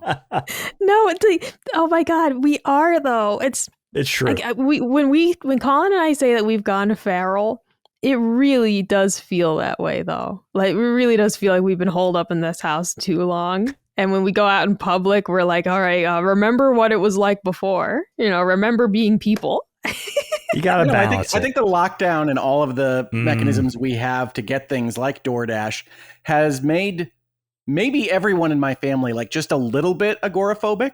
Like not a ton, not anxiety sweats or panic attacks or anything like that, but like a little bit. I am uncomfortable. Look at all these people in my line of vision. Yeah. And it's also just the willingness to exit the home all right, if Amazon can get me the item in 2 days, or I could drive to Walmart and get it.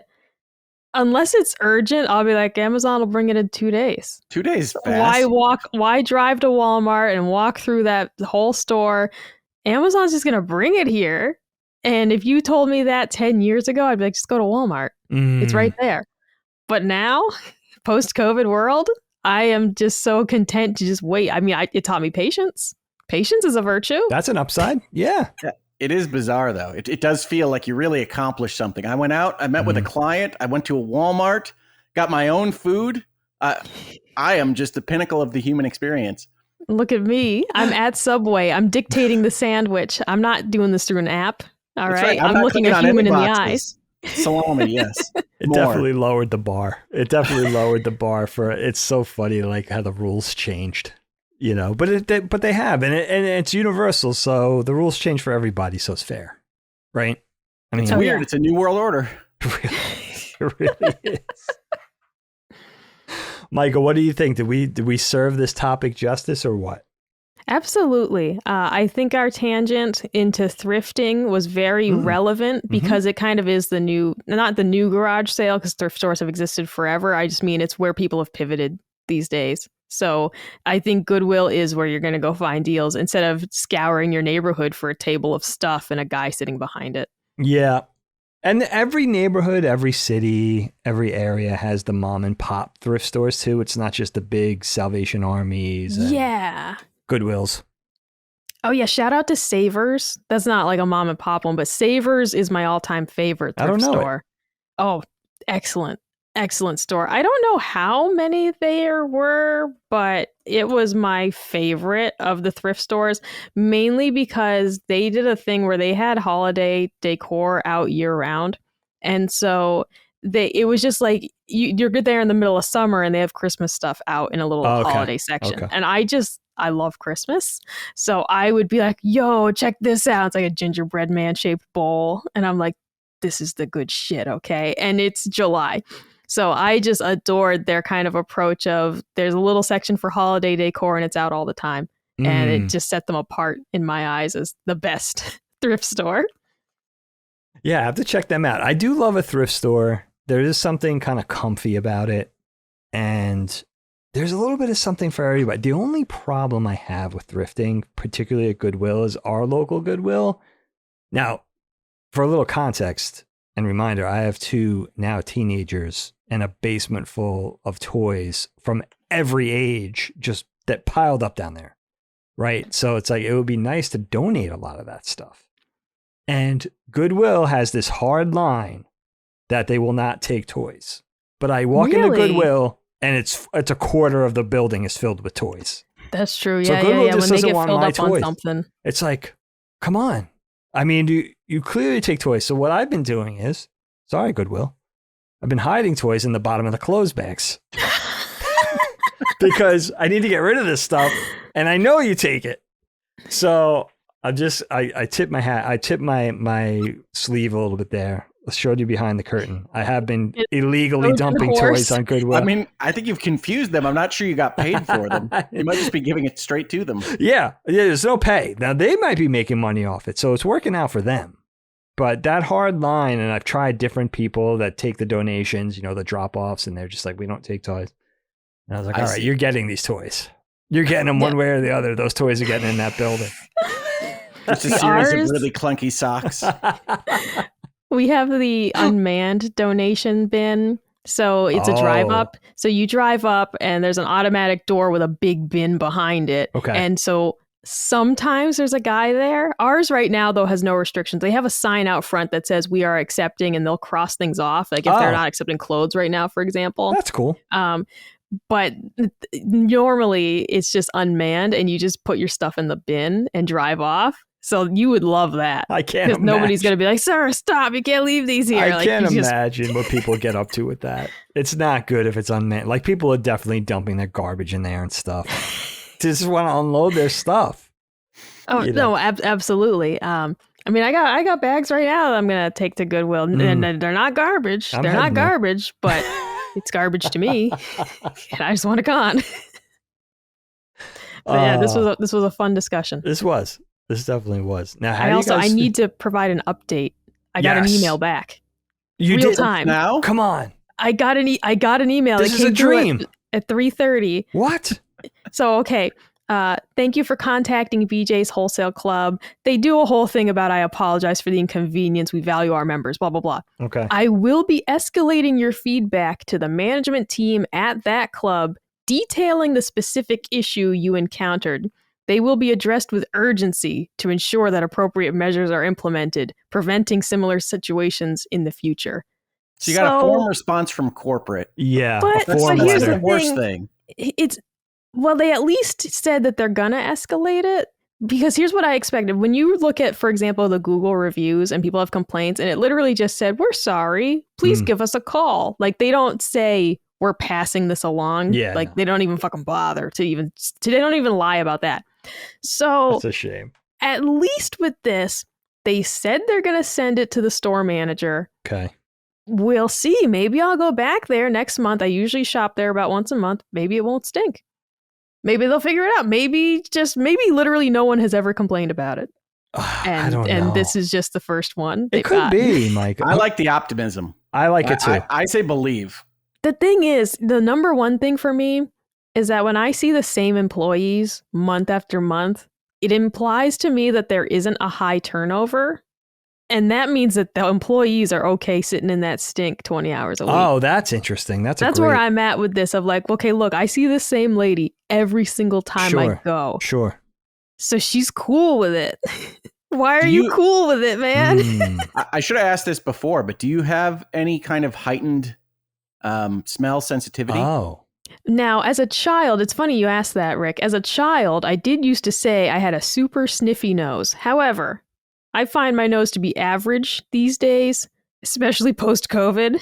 I can smell things, but I definitely, that week when I lost my sense of smell was like, oh my God, you're not special. You're not super sniffy at all. Like you lost your sense of smell like everyone else. And you're just praying it comes back. So I have a better sense of smell than Colin, but I think that's just because he smokes. I definitely have a better sense of smell than him. But I wouldn't say that my mom's got a nose. Like she could smell you opening peanut butter crackers 3 rooms away. I don't have that. All right. Like she really would come in and be like, what do you got there? And it's like, how did you know? So I don't have that. I believe I have the nose of the average woman. Women do have, I believe, a heightened sense of smell. Oh, I didn't know that. Comparatively to men, I believe women usually have a better sense of smell. I think that's right. My wife has almost no sense of smell, which was really useful for young kids. Yeah, really. That comes in handy. But yeah, so I don't think I'm special. So I don't think the smell is so faint that no one's noticing. It does seem like they just don't care. Do you see people reacting to it? Are they acting like something wafting through the air that's unpleasant, or people just seem oblivious to it? They don't seem to, like, I appear to be the only one who's kind of like, sniffing around. Like I appear to be the only one. Okay. It just really is like, it's impossible. And like I said, when I checked the Google reviews and not a single person mentioned the smell, but I don't know if they're just, what about Colin? Because of the prices? What does Colin say? he's experienced this, no? He's been there. So when the smell started a year ago, it was intermittent. We went, I went one time and it smelled really bad. The next time I went, it didn't. And so the time that he went with me since then, it didn't smell. But now the last 3 times I've gone, it's really bad.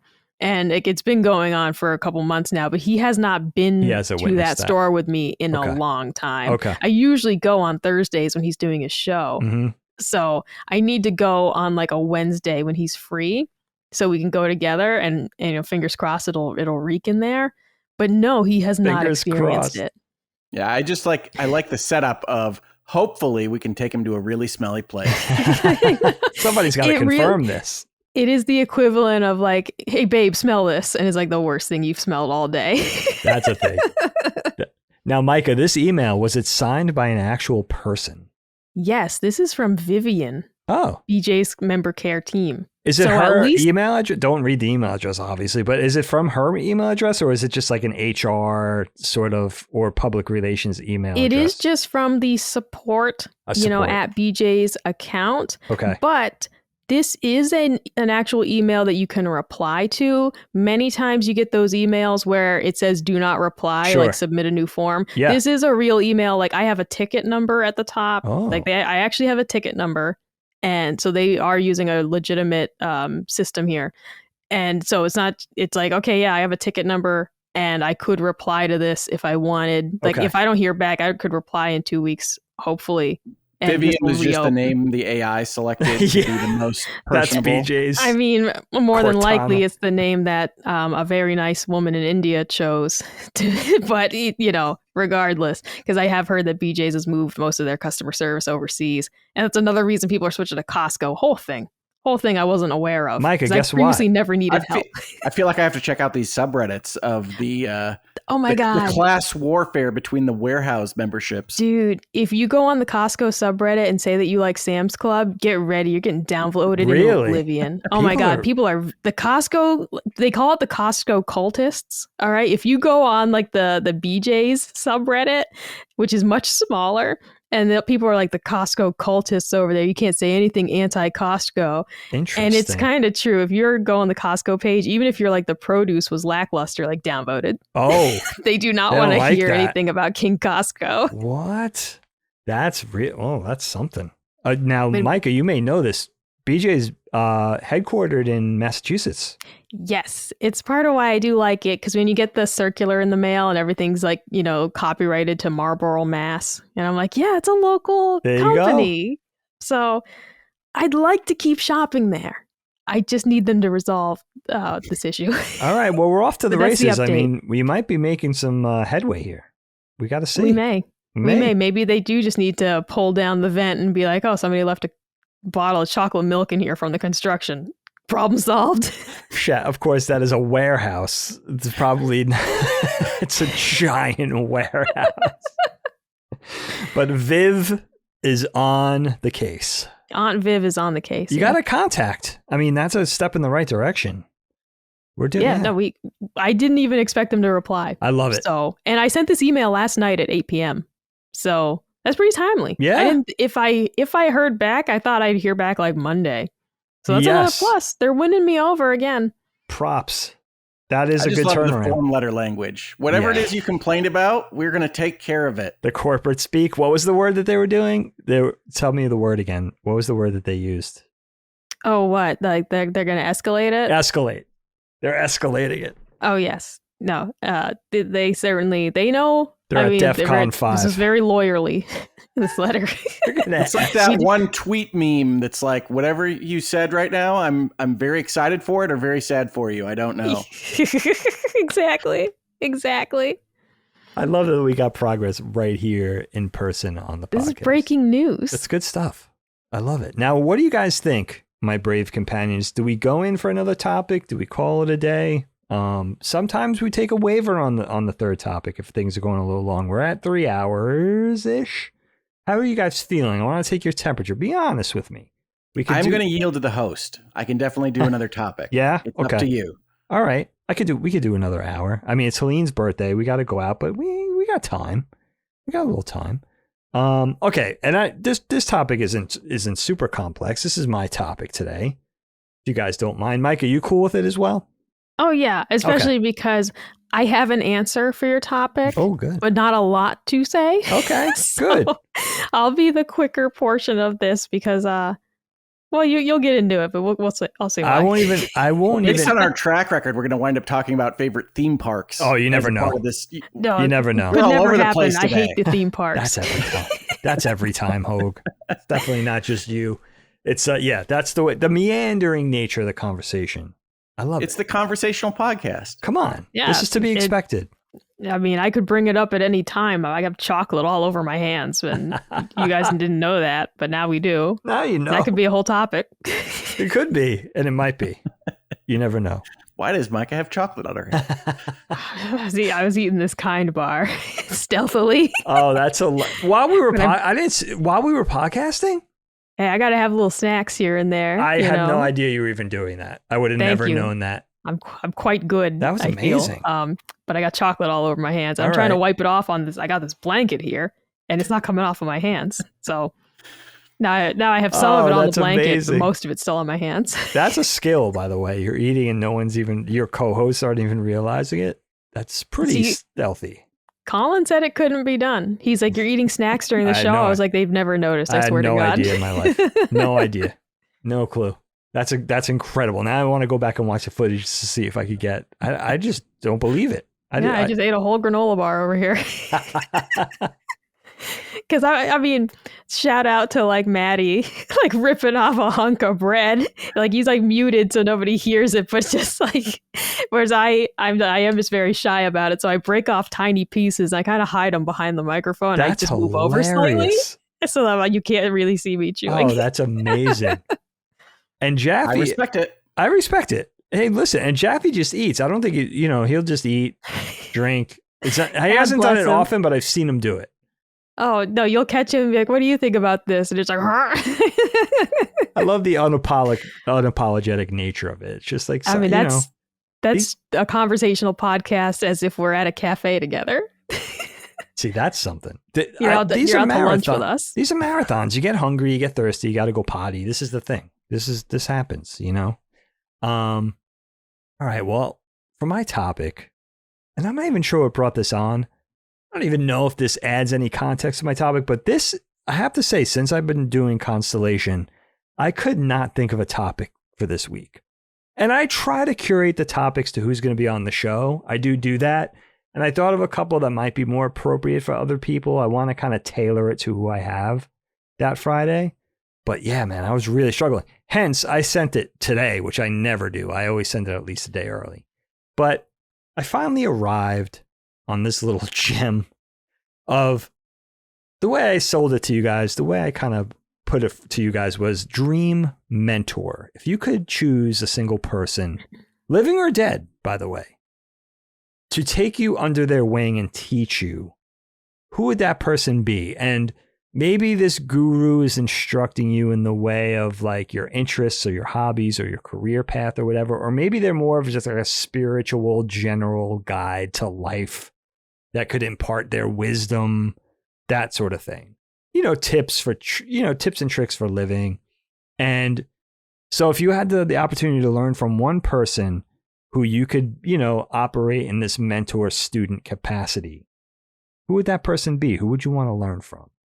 And again, I'm not even sure what brought it up. And I didn't have an answer. One of those rare occasions where I thought of the topic and didn't really have an answer. And I was like, who would it be for me?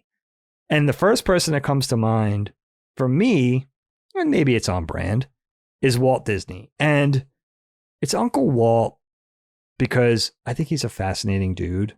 And I think by the time he passed in the 60s is a weird time to die because it was before all the current technology. And he died while it was still possible not to know a lot about a guy. I'm not just talking about secrets. I'm just talking about like really getting a glimpse behind the scenes of what made a person tick, their intricacies, their quirks, all that sort of thing. By the time he passed, I think there's biographies, both authorized and unauthorized, and plenty of knowledge and fascination about him. But I think he died at a time where there could have been a lot more. So I'm fascinated by that. But it's not so much for the accomplishments or the fame or the fortune or for the Disney empire that he created. It's more for, as a would-be or aspiring creative director myself, working in animation. How did this guy operate as this creative leader, orchestrating and carrying out his vision with such a strength and such a confidence? I mean, essentially forming one of the greatest empires on earth out of nothing. You know what I mean? Out of like sheer cloth. And it's like, how did this guy command the respect and the loyalty of some of the most elite artists and some of the most creative people on the planet, especially during his lifetime?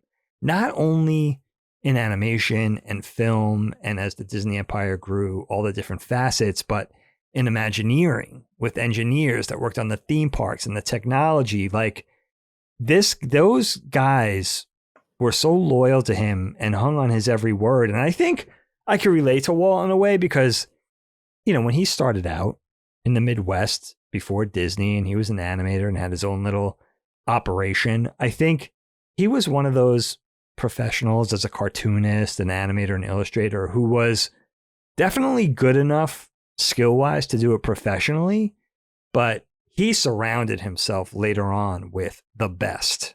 You know, people that could do it, that could draw and create circles around him. But they commanded, you know, he commanded their loyalty. Like they really lived by his every word, his feedback, his criticism, the way he kind of steered the whole ship. And that always fascinated with me. So how did this guy command the allegiance of like some of the greatest talent? It's pretty cool. And so I've always been fascinated with him. And I think from the perspective of creating something of his own with his vision and his hard work and the blood, sweat, and tears and all of that kind of thing, especially in the form of animation, an animation studio, and a giant animation operation. I mean, I think I would love to have been a fly on the wall at best, but to actually be able to live under that man's tutelage would have been pretty amazing. And I don't know that much about Walt as a human being. I'm just talking about not even as a businessman, but it's just as a creative. Been really cool to kind of walk in his shadow a little bit. And so I think that would probably be my pick. Although it seems like a stereotypical answer or a common answer, I think that would be my dude. You know what I mean? Like, I think I could have learned a lot. I would have loved to see what made him tick, like get a look at, you know, the gears. And I think it's a great choice for a mentor. I think there's a certain aspect to this question that is, can I get insight into the veritable room where it happened with all this stuff that we know were big accomplishments, but how did they actually come to be? Sure. We don't have great insight into that. So that's a good choice for mentor insight, the actual person that did it, to get more information. I had a topic in Constellation a while back that talked about like favorite historical epochs and things like that. And one of the things that went along with that was getting mysteries solved, answering questions about what we don't know and don't understand. And so I can definitely see that from mentors. Yeah.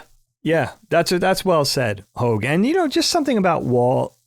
He had an obvious charisma. I mean, he was on screen plenty, reluctantly at first, starting in the 50s and into the 60s with introducing the shows and kind of becoming that, you know, the face of his company, rightly so.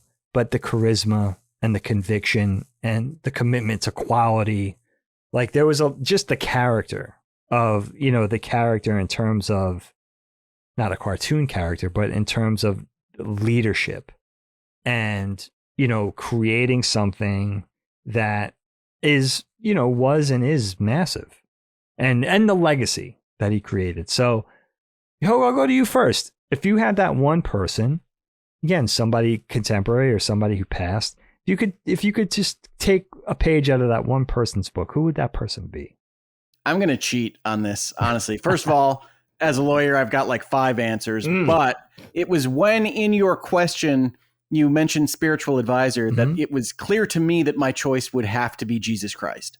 Like there's no question in my mind that in terms of understanding how to live a good life and to move through the world, that's what I would want mentorship on. I do not consider myself a Christian scholar at any level, but I would love to get not just the insight on my own life, but presuming that I could bring him into 2025, what he thinks about various ways in which the government operates and the governments of the world operate and how we should treat those things and a lot of the philosophical disputes of our time. So that would be my honest to God, literally in this case, answer to this question.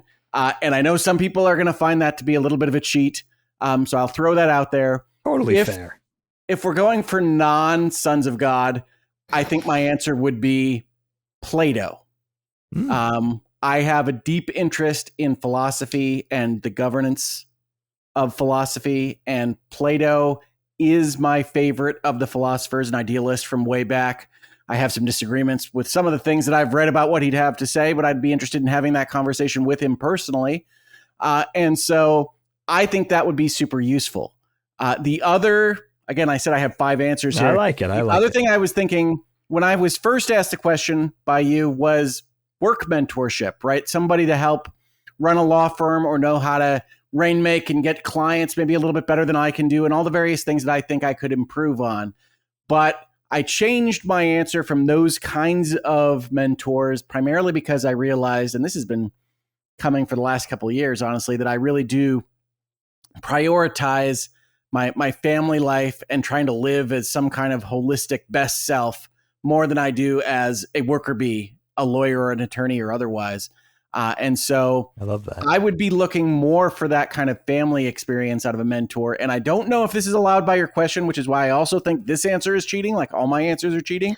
And that is to say, I think I love my dad. I talk to him all the time right now. I would love to have as a mentor my dad from roughly his same place in life. Oh, right. Like roughly the same time period, the same level of advancing through the job ranks, but also dealing with a family of 4 and moving forward from there. And so I would love that, I think. I love that answer, Hogue. Was your dad a lawyer as well?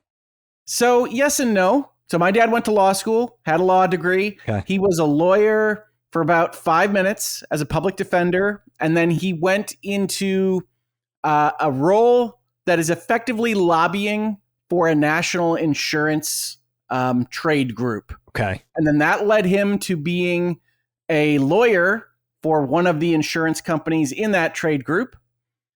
And then moving out of that role to become a lawyer at a law firm, which is primarily what I have done in my practice. But he didn't do that for very long. Okay. Before the original insurance company invited him back to be their COO. Oh, wow. Oh. So he wound up in management. Wow. He kept his law degree the whole time, but he had a general counsel's office working under him.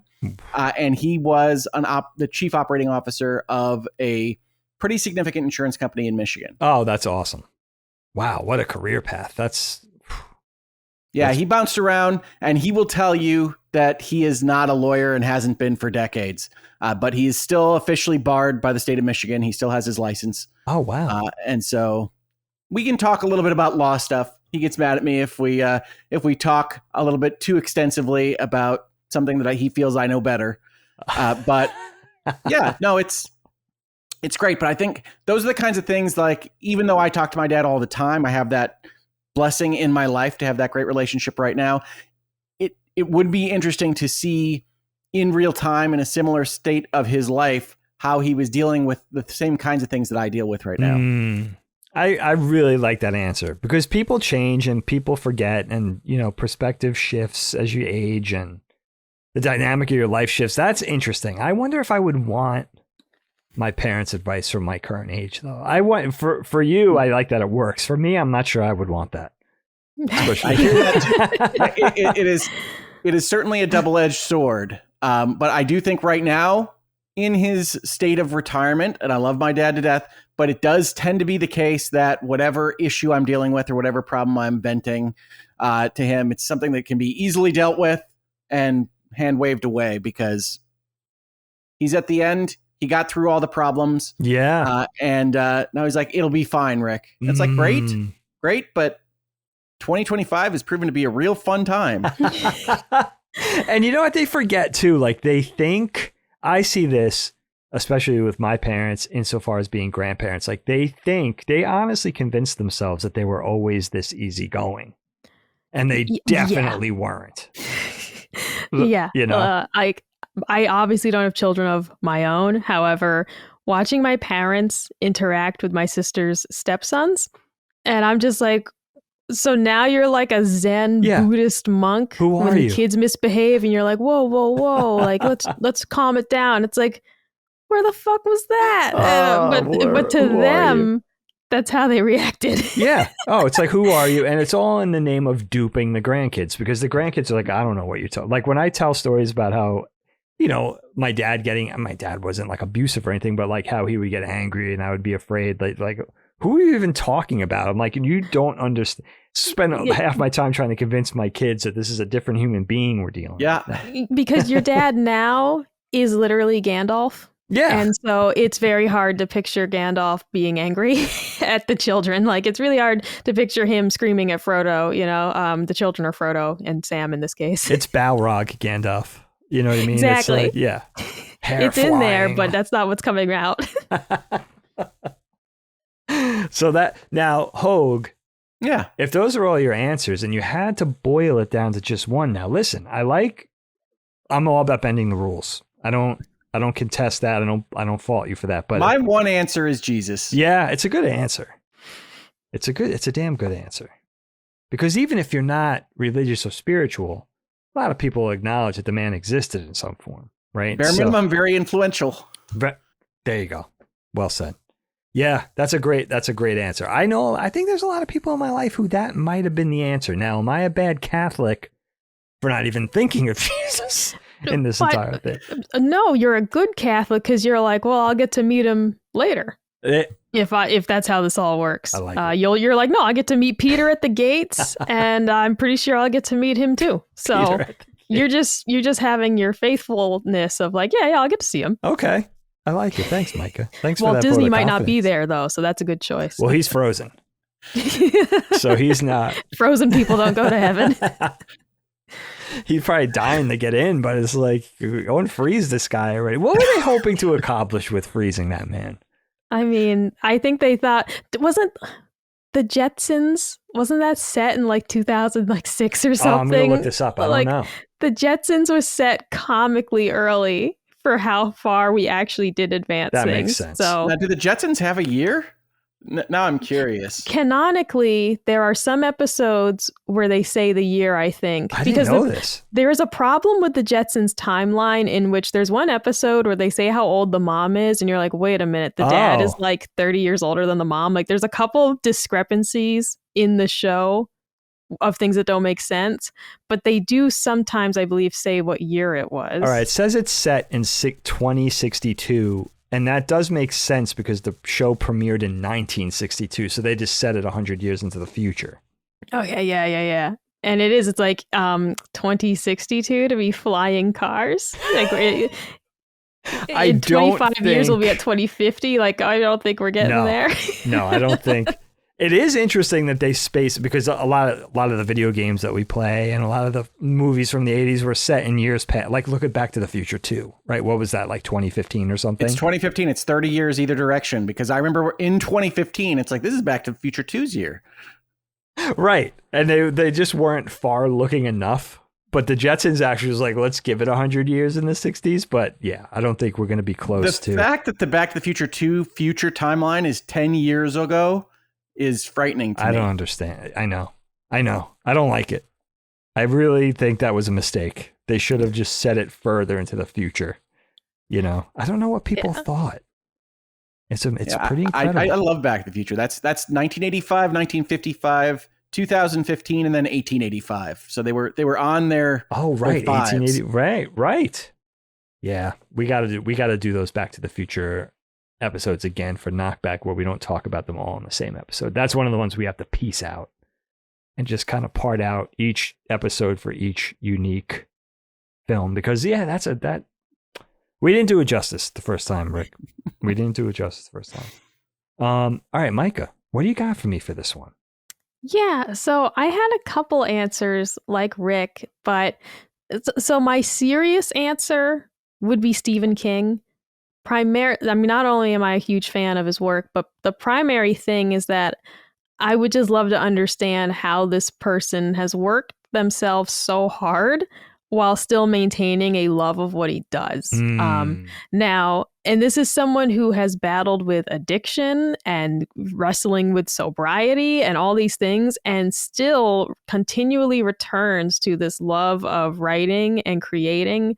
And, like I read his memoir, and he noted that like he does try to do things outside of writing. Like he was in a band, which was really cool, like with other authors, which was fantastic. He's friends with Amy Tan, who's my all-time favorite author. Oh, cool. But it's like to have this level of output and to still have a genuine love of what you do is the most interesting thing about him to me.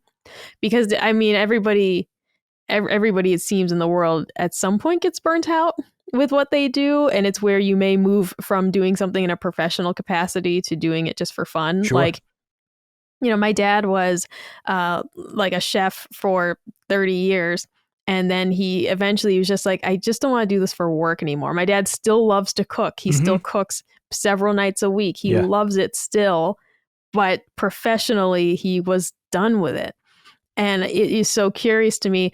Obviously now I'll say Stephen King's job's a little more lucrative than what my dad was doing. So maybe that's part of the draw, but it is just fascinating to me to still have so much passion for your work when you are not only so far beyond needing the money, but you have just worked in such a regimented way. This is someone who we know, like, that man's churning out books like a machine. He just published another collection of short stories, I think last year. It's incredible. In addition to his Mr. Mercedes series is ongoing, and the guy just keeps going. It's unbelievable. And he absolutely doesn't have to. And I do just wonder where that drive comes from. If it is just a genuine, I have so many ideas, I need to get as many of them out on paper as I can. And he's getting older. And so that's another thing of his output of work is so impressive, because this is someone who could just say, I'm just going to go travel the world and I'm done. I'm retired. George R.R. Martin has basically retired, And they're good friends too. Those two are good friends, which is weird. Yeah, that's like an opposites attract thing right there, 100%. Because Stephen King could have written Game of Thrones 10 times by now. Unbelievable. I mean, geez, with his Dark Tower series and he everything. Took a few decades on Dark Tower, but he got it done. He did. But yeah, that's the thing. It's like it's done. And then he's written like 50 more books. It's just absurd, the level of output. So I would love to chat with him about that. Just to understand how do you keep the fire burning is the deep question. It's less about the writing itself. Of course, I'm deeply impressed with it. I love his books, but how you keep the fire burning all this time later and just still keep chugging away at it. And to also still keep seeing yourself as a work in progress, to still keep seeing your work as to be improved is astounding at that level of fame, really. Yeah, he's incredible. But the more contemporary answer, because I'm really into barbecue lately, and I'd love to just hang out with my favorite barbecue podcasters, it'd be a really hard choice. I would probably choose to hang out with Malcolm Reed from How to Barbecue Right, because him and his wife are hysterical. I love listening to their show. I gotta look him up. Oh my God. Not like they have amazing videos and recipes, and I love the podcast. I listen every week. They're also just really funny. Like they're just this really funny married couple. I'd hang out with them for several reasons. One, they just seem like a genuinely happy married couple. And I just love that. And you just always, I'm willing to be like, yeah, what's some advice you'd have for someone married for less than 2 years? Micah, this guy is the most lovable guy I think I've ever laid eyes on. What is going on? He's adorable. What is happening? My God. And they're just so funny. Very willing to talk about their mistakes. This is a, very well renowned, barbecue competition team that he used to run. And they're still willing to talk about I made a recipe and it didn't turn out right. And here's what I didn't like about it. And they do let you see a little bit behind the scenes of the things that didn't work, the projects they didn't like. And I like that aspect of it. I really appreciate the people who aren't all sunshine and roses about their accomplishments and instead are willing to tell you, yeah, I made this and I didn't like it, but here's what I do next time, because it's all valuable information for the people learning from them. And it also just makes you feel better, because it's a lousy feeling when you spend hours on a recipe and it doesn't turn out. But to know that they also do that occasionally, to know that they also will sometimes have a dud, and you're like, and this guy's a championship barbecue winner, and he still is like, yeah, I cooked something last week, I didn't like it. So that's cool. I just appreciate their perspective on things. And again, they're just really funny, down to earth people. Of course, I don't truly know them, but from listening to them for several hours now, from their podcasts and their videos, I would love to hang out with him and his wife for a day. Also, she liked my photo that I put in their Facebook group and said that my ribs looked excellent. So that meant everything to me. That's huge, Mike. They have the How to Barbecue Right podcast. Is that correct? Yeah, there's the podcast and the YouTube channel. Okay. And then they also have a Facebook group you can join, and you can post your own, food in there and recipes, and people ask questions all the time. And sometimes those questions get read on the show. And so I made the past weekend, I smoked some beef short ribs, and I posted the picture of the finished ribs, and she said they look perfect. That was her. Wow. She said they look perfect. That's and I was high praise. Oh my God. It's like Gordon Ramsay coming into my house and be like, looks excellent. It really is like, that's my Gordon Ramsay right there. So I was very pleased to have that reaction from her. And yeah, I would love to hang out with them for a day. That's a little more doable, because they do offer occasionally tours of their shop where they do all the smoking and stuff. Where are they based, Micah? Where are they at? Mississippi, I believe. That checks out. People are going to hate me. I get Mississippi and Missouri confused, because it's not a place I think about. It's not a place I think about. I couldn't point to it on a map. They have different vibes. Totally I think different. They live in Mississippi. I think they live in Mississippi. Makes sense for the barbecue thing, but Missouri would also make sense. So absolutely. Yeah. But yeah, they occasionally will host contests that you can enter. Colin's like, would you ever enter one? I'm like, I don't think so. But just to meet them, I could enter the taco contest just to meet them, and I'll turn in a taco that's nowhere near as good as what the other guys prepared. But to meet them, it might be worth it. So you start to get really invested in these people, don't you? Like, it used to be movie stars or people that you saw on television. Now it's like people that you see on YouTube. You find a new YouTube channel and you want to know more about, you love their content and what they're talking about, but you like to get a little texture, learn about their lives, what makes them tick, their backgrounds, all that kind of thing. Well, that's, the channel I mentioned earlier, CJR, part of what it was genuinely sad when he stopped uploading, because you were along for the ride. Mm-hmm. He did include his wife at the time in the videos occasionally. So it was kind of sad when they got divorced, because you'd seen her over the years. They also had kids. At one point, I remember one of the kids had a major health scare. Oh, wow. And I remember him posting a video saying one of the kids is really sick and we're trying to figure out what's wrong. And then getting an update a week later, about you do become somewhat attached to these people, especially when they do share more of their lives with you. Absolutely. Not every YouTuber tells you that their son is having a major health problem. Sure.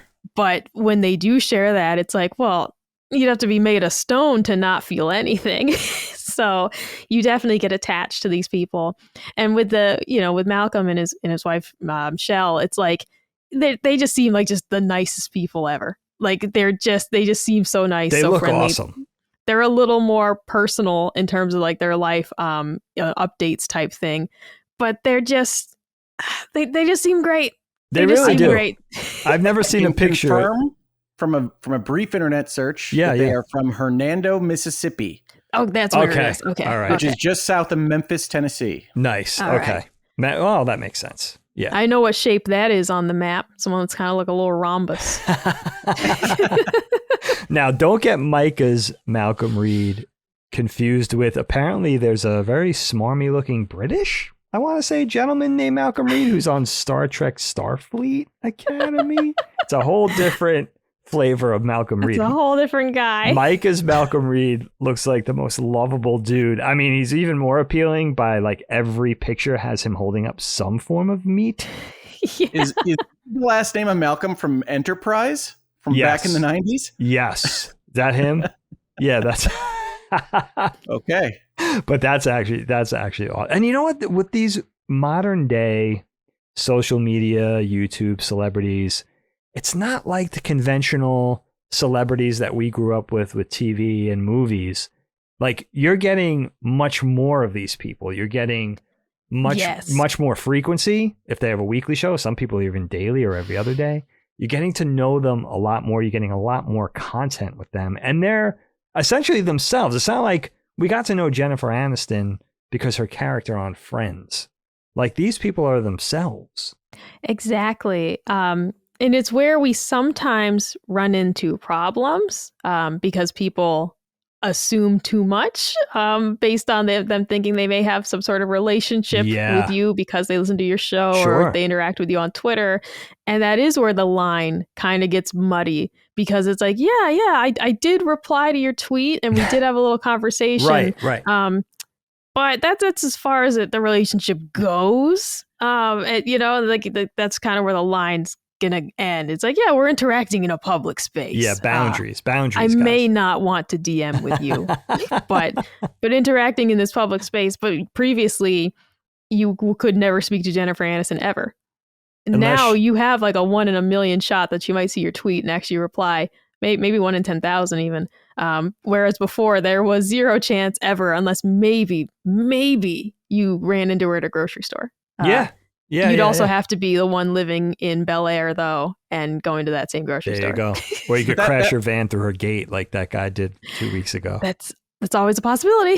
That parasocial nature is one half of the coin. The other half, Micah, that I noted when you were talking about this barbecuing gentleman and his wife, that you said, I don't know them in person, as part of the disclaimer, because so many of the content creators or other people that you see that you may or may not have a parasocial relationship with online have turned out to not necessarily be the same people that they present themselves as on video. Yeah. And one of my favorite things that I tell people about Last Stand Media, one of my favorite things of working here, is that everybody that I have gotten a chance to meet with outside of what we stream and what we make videos of has been the same person. Maybe slightly different. You're always presenting yourself on video, but it's never one of those kind of snap, oh, they're secretly a crazy person and we're just hiding it from you, internet. That hasn't been the case here. And I have had interactions with people that I've collaborated with or otherwise worked with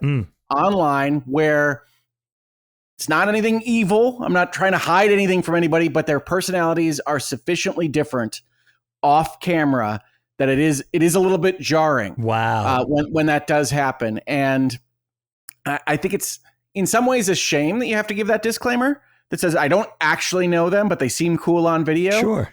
But it also does speak to how cool it is that we get to see so many different people in their lives, even as they choose to present it with this social media platform. And this was one of my cheat answers, Dagan, was I was going to say that because this is a new kind of thing, because we are in that Wild West that we talked about earlier. Yeah. One mentor that I would be potentially looking for is someone that I respected, that I thought was doing it right, the right way, in growing a channel, living through what this takes out of you and being successful at it. But I feel blessed in what I have been afforded just from Virtual Legality and getting to know the people that I've gotten to know, whether it's Colin and you, Dagan, and you, Micah, and everybody else at Last Stand, or my legal friends in what is colloquially called LawTube.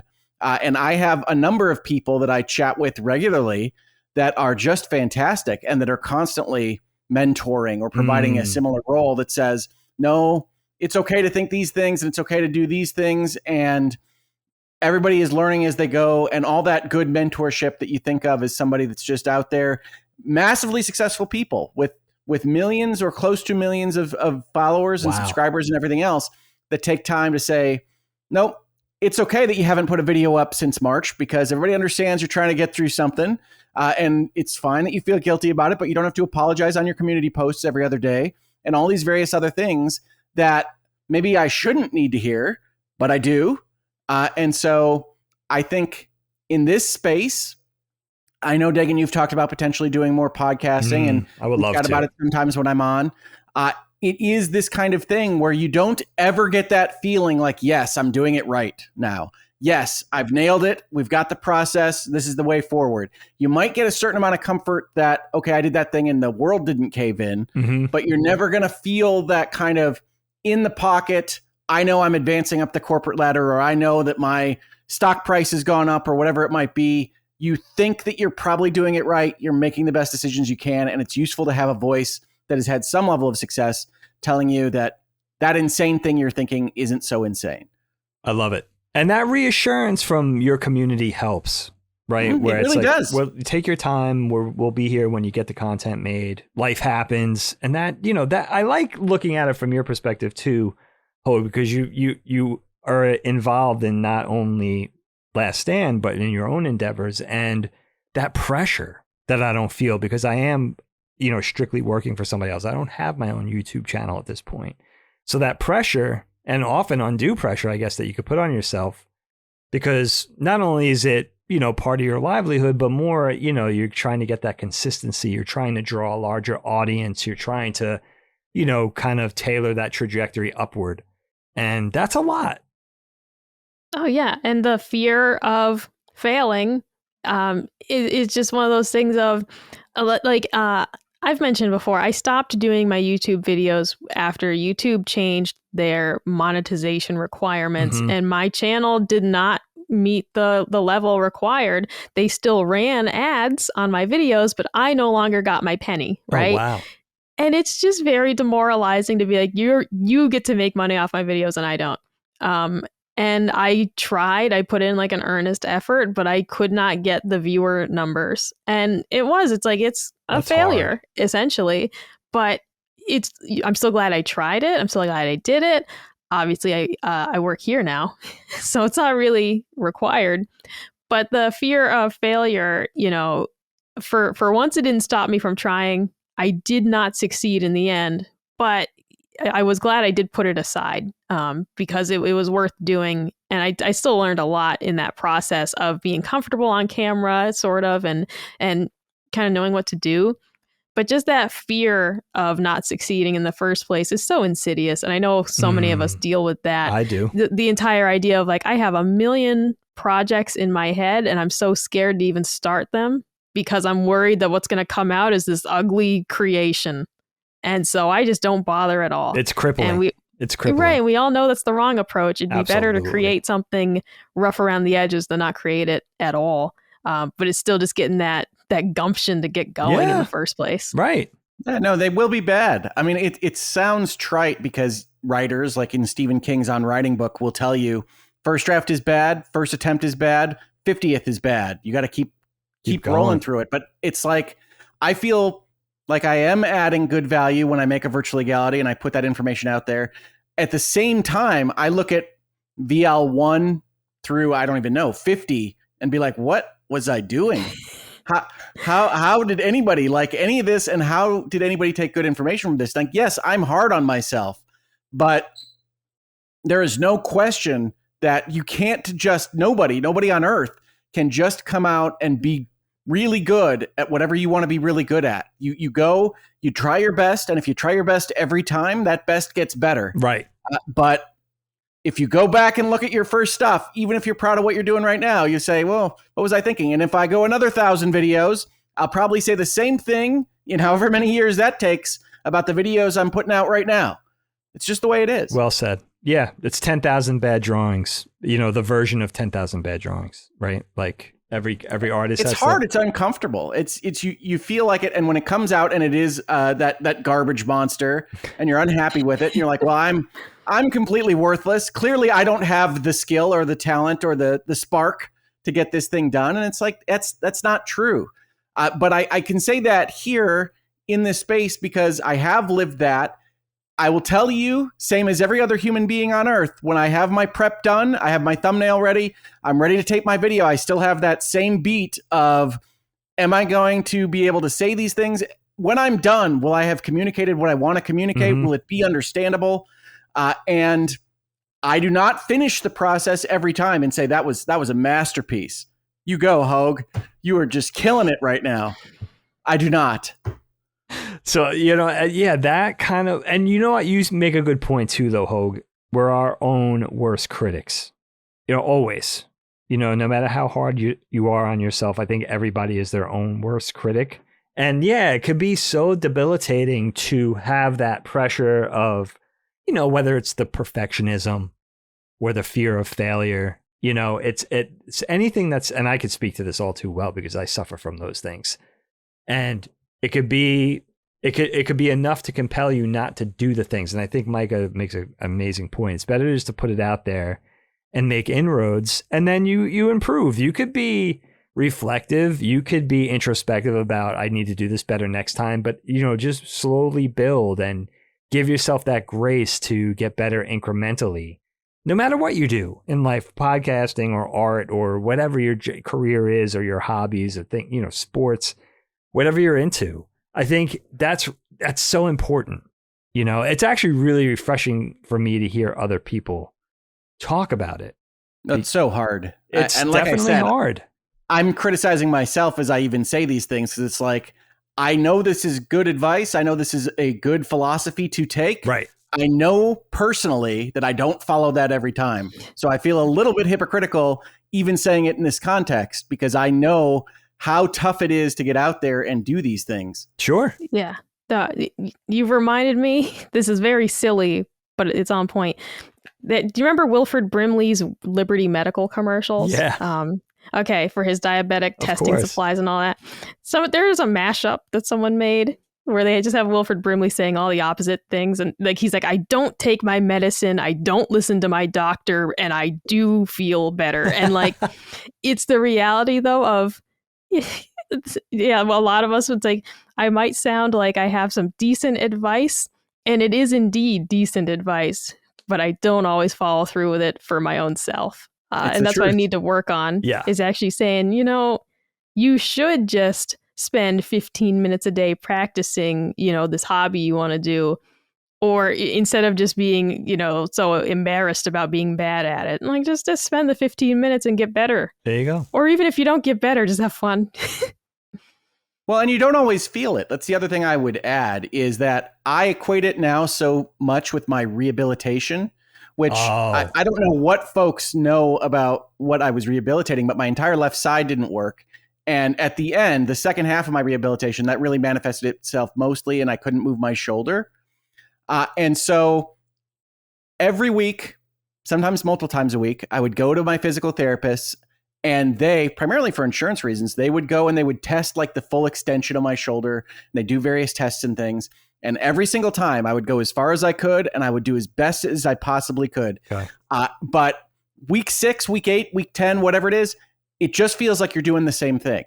And one of the things that was really important in that process, and this is hard to kind of quantify in the same way for video creation or anything else, is that they can measure how far your shoulder goes, how far your arm can extend, that kind of thing, right? So it feels every time I've gone as far as I can, I'm doing the same thing every week, but they can show, well, actually, Rick, you can go 6 more inches in whatever direction they actually describe these things in for insurance reports.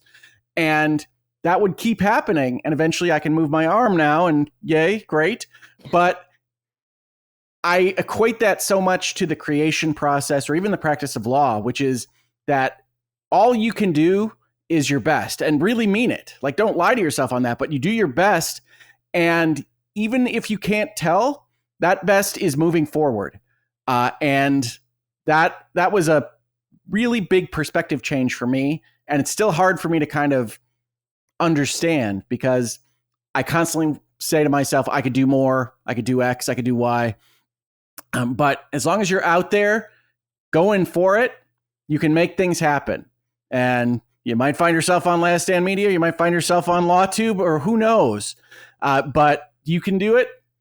I believe in you. I didn't mean for this to become me mentoring anybody out there, but hey, it's mentoring. I feel strongly about these things. I choose Hogue now. Now I choose Hogue as my mentor. I choose Hogue. I feel strongly about these things. It's excellent advice. It really is. And I think a lot of people need to hear it no matter what their lot is in life or their station or, their career. I think that's really good advice. And you guys are right. I mean, I'm certainly guilty of not practicing what I preach. I mean, that's the very definition of being a parent.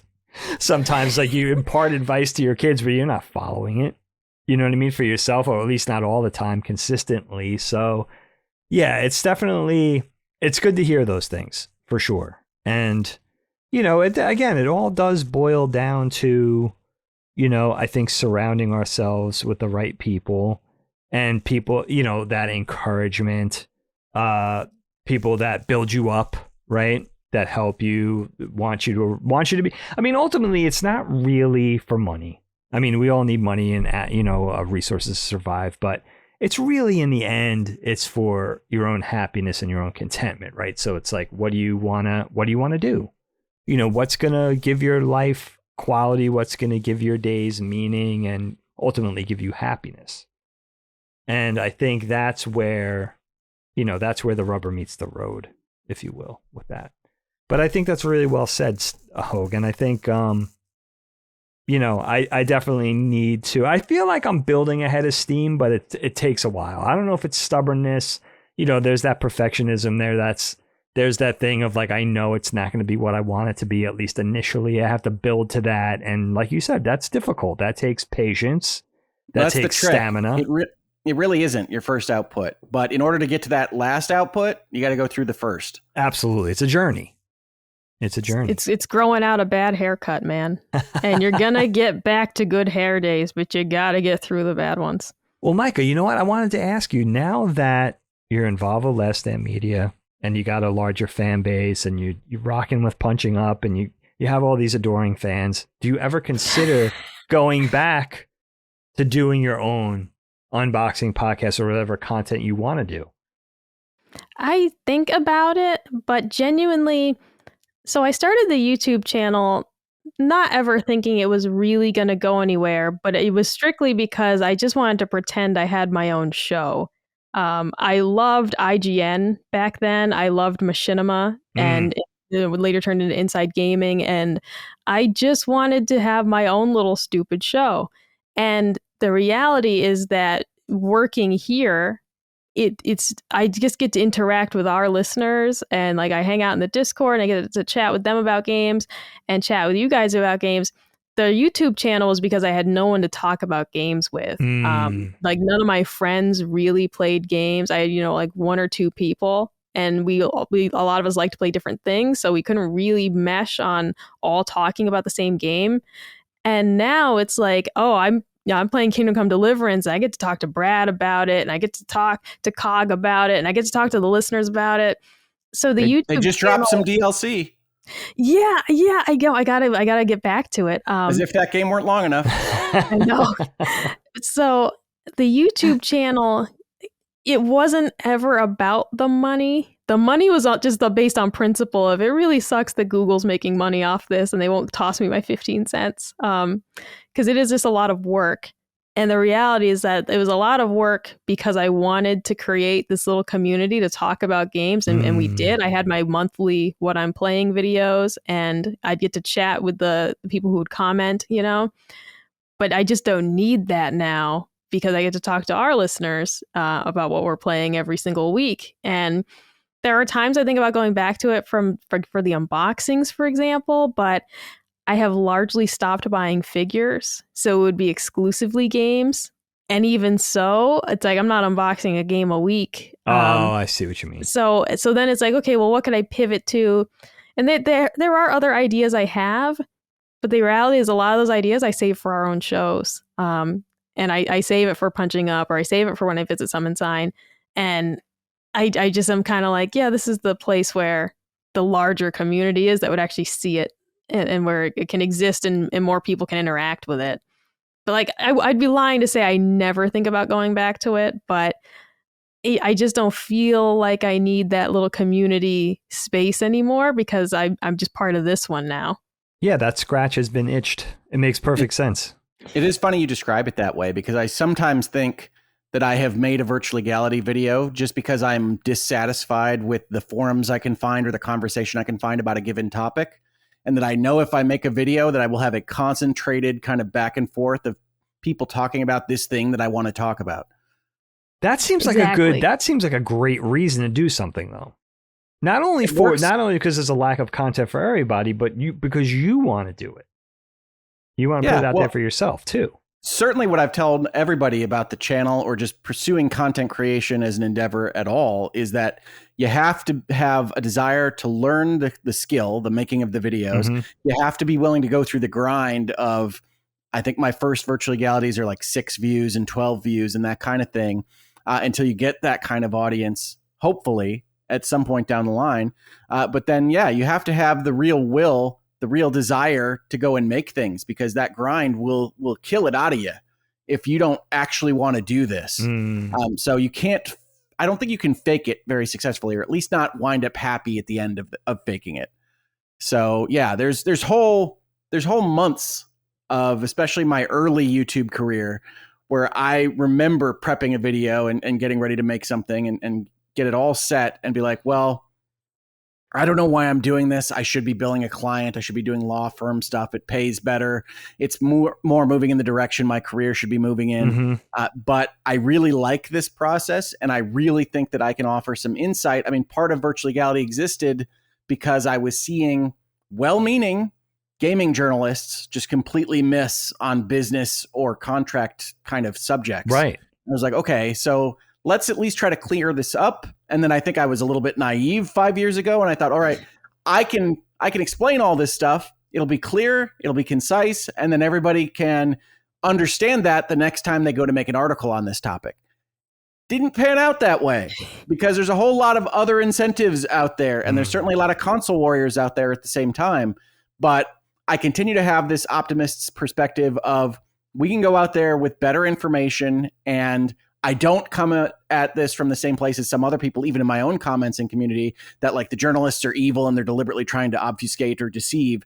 Like, I think there's a lot of misunderstandings out there. There's certainly some incentives for clickbait and things from certain outlets and whatnot, but I feel like I can be of use. And as it turns out, analyzing my life in the last couple of years, that's what I want to be. I want to have that purpose. I want to offer that information. And so I want to get back to making videos. It's just a matter of balancing energy and everything else on my plate. Sure. And that's difficult. Yeah, the balancing. That I'm still struggling with, still figuring it out. Yeah, and you will. Straight up. You will. And it's something we could all relate to. We're all kind of trying to, balance all the life, work, wants, hobbies, recreation, friends. Like it's difficult. It's difficult to be a human being. It's a lot. It could be a lot. It is a lot. It's a lot. But yeah, all very well said. Well, listen, guys, I'm satisfied. You guys are. Yeah, this was fun. That was well done. Sorry for Rick Wax's philosophical for 20 minutes there, but apparently I had to get that out. I like it's what we needed. I kind of needed it. It can't hurt. Now let me clarify real quick, because I realize maybe I'm misunderstanding. Do you get to meet Jesus in heaven? Jehovah's Witnesses don't believe in going to heaven in the first place. Mm-hmm. For most of them, it's complicated. Some of them go to heaven, some of them don't. That's a whole thing. Oh. But I was like, I'm under the assumption that you go there and you get to meet Jesus. Is that the general? Jesus sits at the right hand of the Father. Yes. That's my assumption. You're going to get to chat with him. Depending on what version of Christianity you're going through, you got purgatory potentially. You've got other things that might come into play. But yes, in general, yes, Jesus Christ is there at the end. All right. All right. See, Dagan, you'll get to meet him. You were okay. He's not going to be upset that you didn't pick him first. You were just so stalwart in your faith that you're going to get to meet him anyways. Yeah, I kind of knew. Like, it's to be expected. Of course, you're not jumping the line. Unlike me, who's gonna apparently take him out of heaven just to mentor me. I'd love for him to just watch this football game with me and we chat like pals.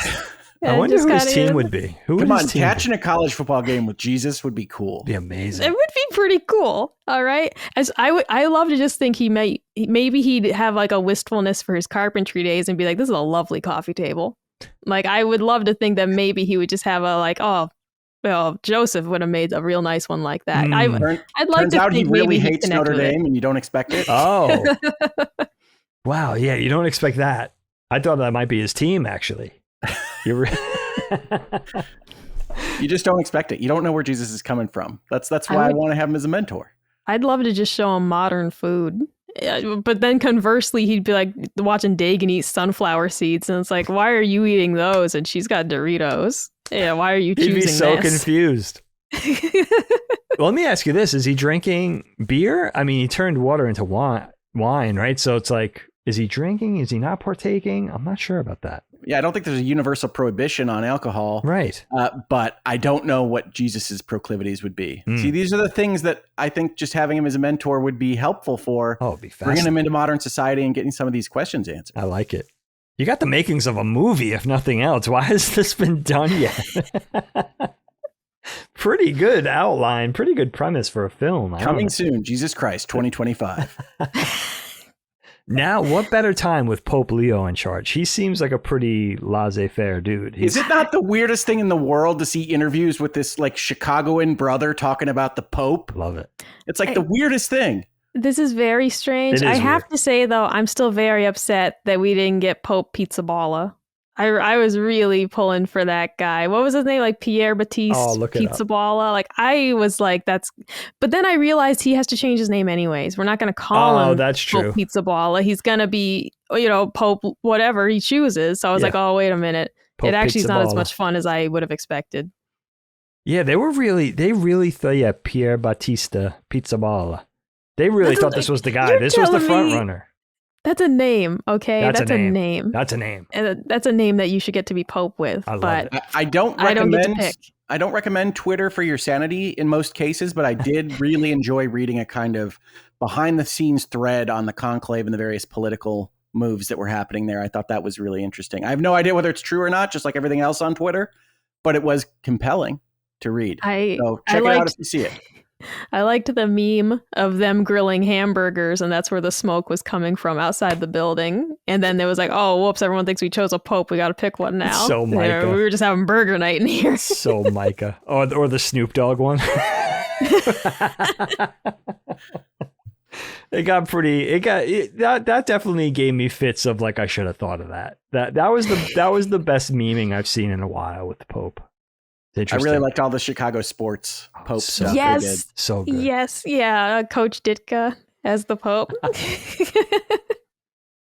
Hey, this guy seems pretty interesting. Chicago born, educated in Philly. Like, this is a pretty relatable dude.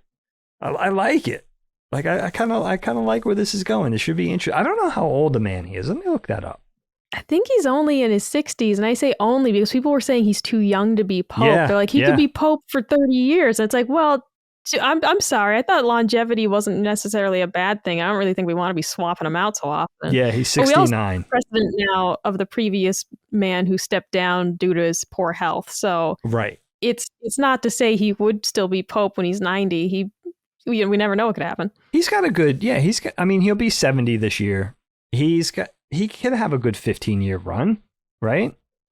I mean, reasonably. We won't go beyond that, but I mean, we're not taking bets on the Pope, that's for sure. Wink, wink. I think he'd be all right with it. Taking the over/under on. I think this guy would be fine with it.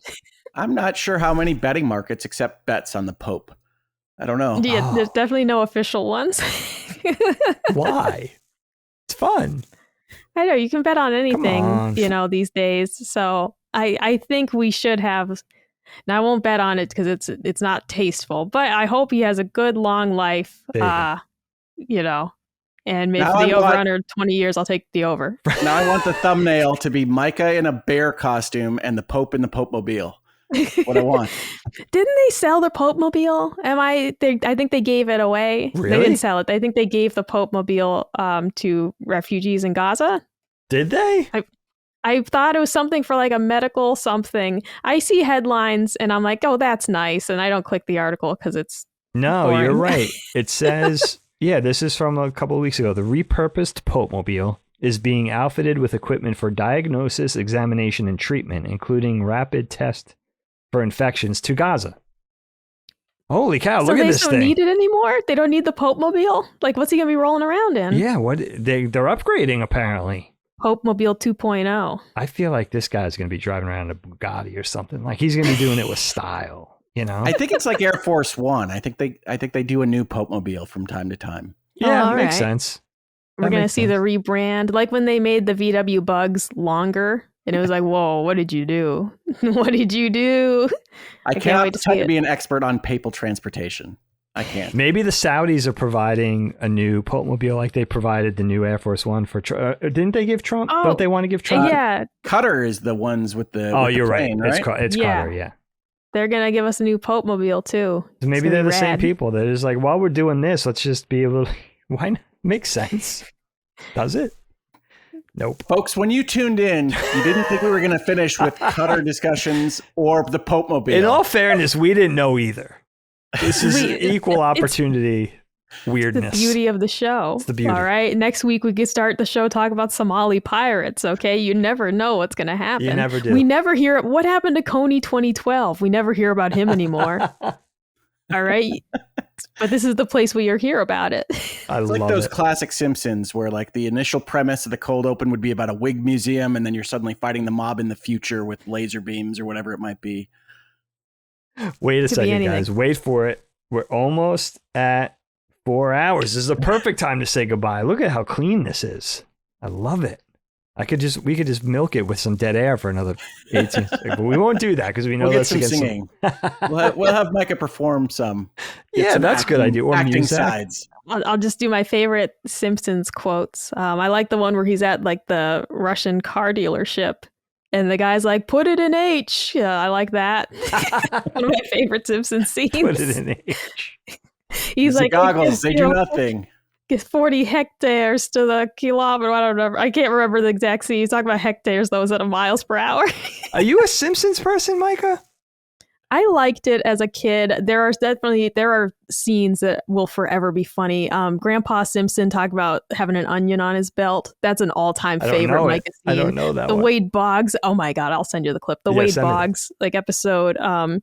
There are a couple standouts. I don't love it anymore. But as a kid, I liked it. And there are some scenes like, put it in H. Like that's going to be funny till the day I die. I don't meet that many people of your generation that are fans.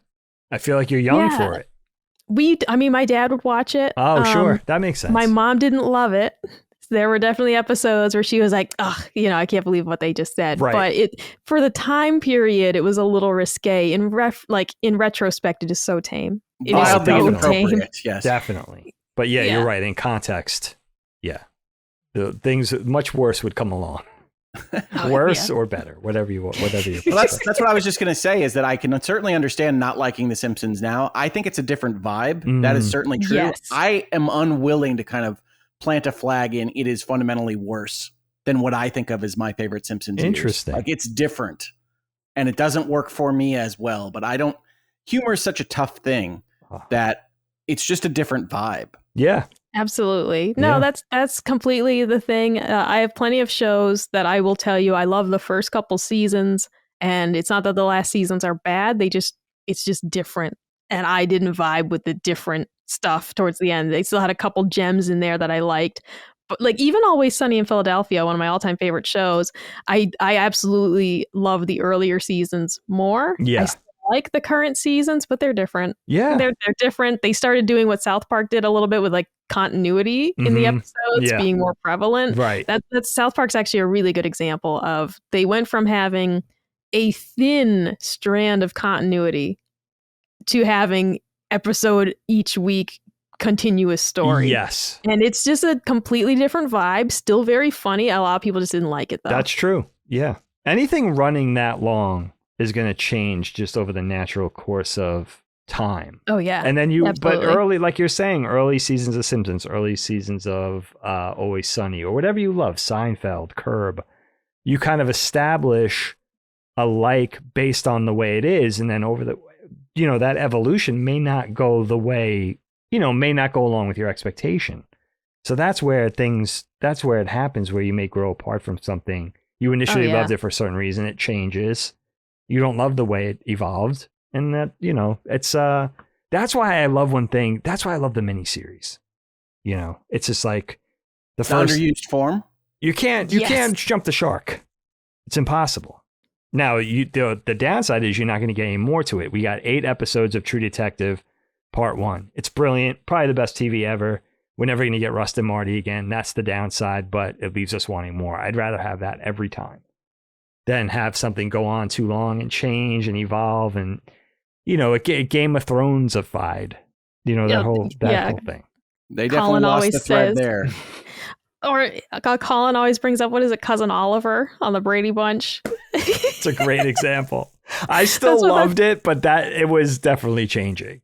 Like, we gotta reignite, this show. What can we do? It's like a new child that no one wanted here. Love that character.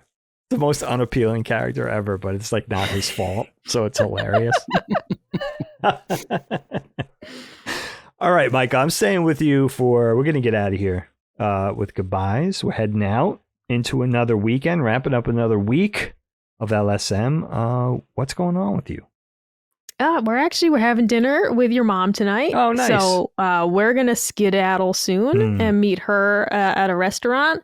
And this weekend, I'm planning on making some ribs. So that's my weekend plans, aside from the housework. Oh, I hate the housework, but the ribs. You're going to Malcolm read it up. I'm actually following a recipe this time from Heath Riles, which is another barbecue podcaster that I really like and listen to a lot of his videos. He has this method of cooking ribs at 300 degrees, and I'm going to try that out. It's very unconventional. Is that low? That's considered low, right? Oh, it's high. That's high for ribs? Because it's low and slow. That's the code, right? Right, low and slow, and that's usually 225, 250. That's really low. Right, and so Heath Riles, championship rib winner, has these YouTube videos where he's cooking ribs at 300, and I'm like, I'm gonna try it because you get them done in 3 hours versus 6. So we're gonna try that out this weekend. Wow, you're kind of cutting the time in half. Bold. Exactly. And Colin likes ribs, doesn't love them. So if I could make them in half the time, it'd be a little more worth it for a dinner that I really like and he kind of likes. He's a crazy person. Spending 6 hours on a food that he's like, I don't love it. What? He's a nut. It's not a great feeling. Who doesn't love ribs? What is wrong with him? Where did we go wrong? I don't understand what happened. Now, what is wrong with Colin sounds like its own Constellation episode. That's actually good. That'll be a long one. That'll be a multi-parter for sure. Well, and he'll want to be on for that because he certainly has his own list. Yeah, that's true. That's true. He's definitely self-critical. I like it. He's self-aware. Self-aware is for sure. Give our man our best. I know people miss him when he's not on the show, but give the guy a break. He's carries the company on his shoulders. I mean, I do, but he he does. Hey, we didn't skimp. All right. No. We didn't skimp. We didn't even have him here. And look at us, a bunch of chatty Cathys. I love it. We don't need him. We don't need stinking Kyle. We need him on, payday. But otherwise, that sort of thing. Hogue, what do you got for me, my friend? We're heading into another weekend. It's always lovely to have you on the show. I really enjoy having you on. Oh, well, thank you. I really appreciate it. I have a lot of non-internet facing work. I have some of that boring practice of law stuff that helps keep the lights on. And then I am, as I always am on the weekends, on the Bitcast on Season Gaming. So we'll talk about games and what we're playing. We took last week off for Mother's Day. Oh, nice. So we'll have a lot to chat about. And then I think I have some Last Stand engagements next week. Oh, good. In between those, I hope to maybe do a video or two on things like Epic versus Apple, which has had some fireworks of late. Maybe the Nintendo bricking and reading end user license agreements from every outlet that maybe could use a little bit of clarity from someone that writes and reads user agreements all the time. Yeah, we could have used you on Punching Up because we discussed it briefly. I think I was correct, though. Tell me if I'm wrong, Rick. People shouldn't panic too much about Nintendo saying, like, you can't ever sue us, because the EULA has to be reasonable to a judge. Like, you can't put "we could kill your mom" in the EULA and then do it. If they were falsely advertising something, you could still sue them, right? Like, they can't just blatantly say that. All right. So if I were in a court of law right now, I would say that was a number of questions that was too many for a witness to answer in one go. But I will say this. You are absolutely correct that there is a certain equitable power of the court to look at a contract that you've entered into and say it's void for public policy. So if you try to sneak in, you've sold your soul or your firstborn to us.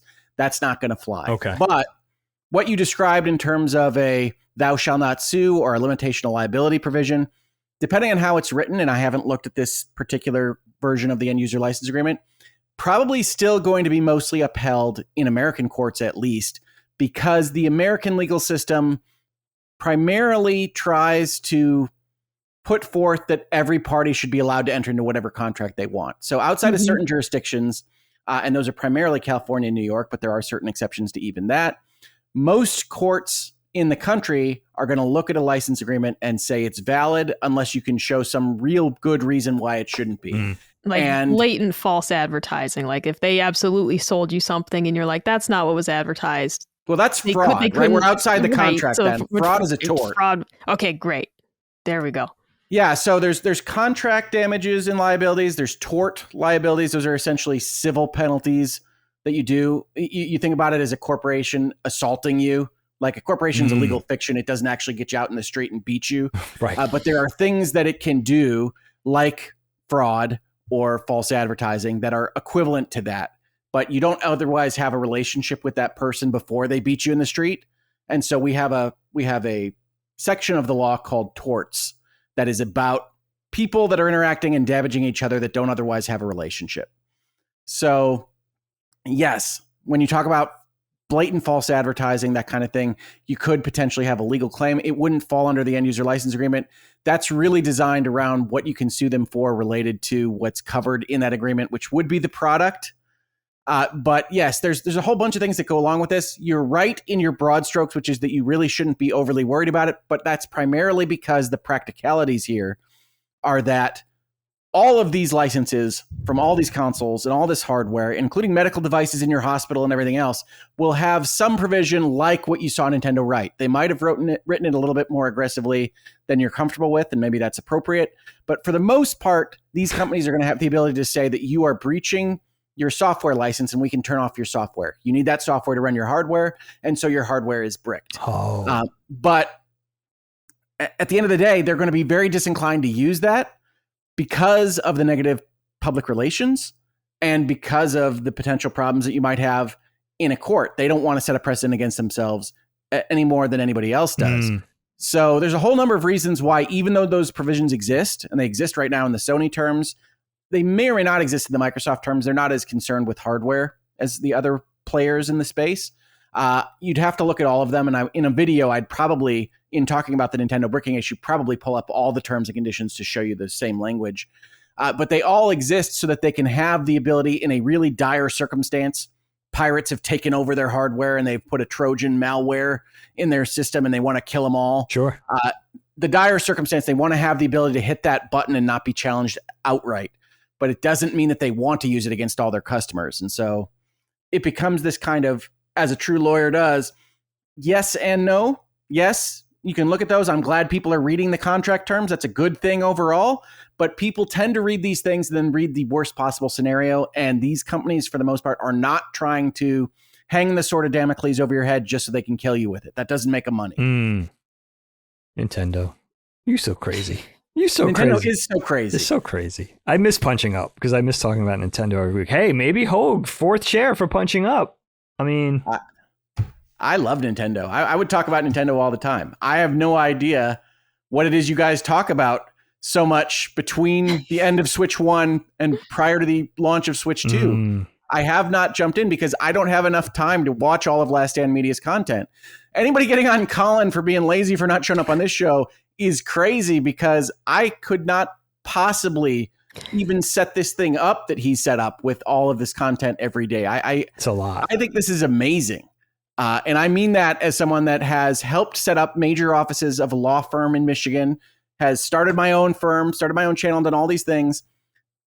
It's not a gimme that what Colin has built here could even exist, regardless of how you feel about how awesome he is as a commenter or how much you love his personality or otherwise. Like going from that and just being the primary asset of this thing at like Colin's Last Stand and then building this out, I am so impressed by. Yeah, but we don't want to give him a big head. He has already got a huge inflated head. Well, don't edit this out, Dust. Edit this out. This is too. Take it all out. I really am impressed by it, and I see it all the time. I was only added to the Discord a month or two ago. Oh wow! Watching everybody kind of coordinate everything and see all the bees buzzing around the hive is both really impressive and somewhat intimidating because I'm like, oh, I'm not doing enough for my channel and I'm not doing enough at my firm and all these various things. I could be better coordinated. Yeah, but we're not running a law firm. We're only doing this. We're only doing this part. So, Hogue, you're doing 2 jobs. Too many that people. Is true. Too many people think running a law firm is impressive. It's like, no, I got a degree and I passed a test that was foisted upon me by a cartel that's trying to keep legal fees high. And that's all great. Glad I passed. Better than not passing. But for the most part, I'm just out there consulting with businesses, realistically, just like you guys are doing, talking with people about things that are of interest to them, trying to be a smart guy that they can bounce ideas off of. And yes, occasionally writing contracts and reviewing contract terms. Yeah, that sounds very impressive to me already. It just makes me feel... No, I'm impressed. Even that made me feel like an idiot. I sell t-shirts on the internet. Yeah, right, exactly. I draw pictures. The way I tell folks about where I'm working on this kind of stuff is that Last Stand Media is one of the most popular video game podcast networks on Earth and one of the highest, most well-received Patreons on Earth at the same time. That is true. So, this place is crazy. Yeah, it's impressive. It's a well-oiled machine. Kyle did a good job. He also surrounded himself with great people. He's smart, right? He's got great, high-quality people to a person. And I think that means a lot. I'm so used to seeing law firms run, and it's such a very kind of hierarchical, top-down management levels approach to making sure everybody's rowing in the same direction. And this is so much more like invisible hand, anarchy will get the thing done, but everybody's actually all automatically going in the same direction. I'm just super impressed by the group. Yeah, well, everybody's prone to anarchy. That's why everybody's on the same page. It's like anarchy just works for the team. We got to keep Maddie in line, of course, but otherwise... He's the worst. Lawyers and Maddie taking strays on Constellation. Poor Maddie. That's 2 from me. from Maddie for one episode. Poor Maddie. He's the one I see the least too, so it's not. I shouldn't do that because I want him to know. I'm kidding. But I think he's on the show soon. I think he's going to be on with us soon. All right. And Micah, you heard me say I have some things scheduled for Last Stand. I have no idea what's officially announced, so that's where I'm going to leave it there. I'll tell you, we have not announced it yet, but I'll talk to you after the show for a moment. All right. I'm intrigued. Secrets. I'm intrigued. All right, my friends, let's keep the lights on. Little housekeeping, not much. Patreon.com/LastStandMedia for early ad-free access. As always, there's plenty of you guys on there. As Hogue mentioned, that Patreon is quite impressive. Let's keep it up. You don't want the FOMO. That's really the lack of FOMO tier. Keeping away the FOMO. Stave it off. Get in early. Get in ad-free. And then LastStandMedia.store has the merch. Yeah, bare minimum. You go find me where you can get more quantity of content for $5. It's mediocre, but there's a lot of it. Yeah, I can't promise you any quality. I could promise you portions. There you go. It's Golden Corral, baby. I love Golden Corral. It is an all-you-could-eat buffet of content. It's not going to be great. The sushi, don't stay away from the sushi, and generally make a policy not to eat any of the seafood. Otherwise, by seafood, we mean Maddie's show. Do you work at a relatively boring job where you can keep a speaker on? This is the $5 for you. There you go. Absolutely. Who could say it better than that? That sums it up. All right, everybody. For Hogue and Micah, I'm Dustin Moriarty saying thank you so much for joining us out there. You're appreciated. We love you. Tune in next week. The week's it's going to be next week. Blink. It's next week already. We're going to be doing the show again. It's a lot. In the meantime, you could always go listen to your second favorite podcast. That's probably Constellation. No, it's probably Sacred Symbols. Constellation's probably number 1, then Sacred Symbols, I would imagine. Defining Duke way down there. If I ever get off my butt, a virtual legality or 2. There you go. And that's it. We'll see you next week. Same bat time, same bat channel. Now get out. Peace. Constellation is a product of Last Stand Media and Collins Last Stand LLC and is proudly recorded in the USA. The show was conceived by and is directed and hosted by me, Colin Moriarty. My co-host is my brother, Dagan Moriarty. The show is produced by Last Stand's executive producer, Dustin Furman. All Last Stand theme music is by Ramon Narvaez, and all of our graphics and logos are by Dagan Moriarty. As you know, all of Last Stand Media's podcasts, including Constellation, are fan-funded on Patreon at patreon.com/laststandmedia. The following names are at the producer level on Patreon, our highest support tier, and we're infinitely grateful for your thoughtful and kind contributions to our independent endeavor.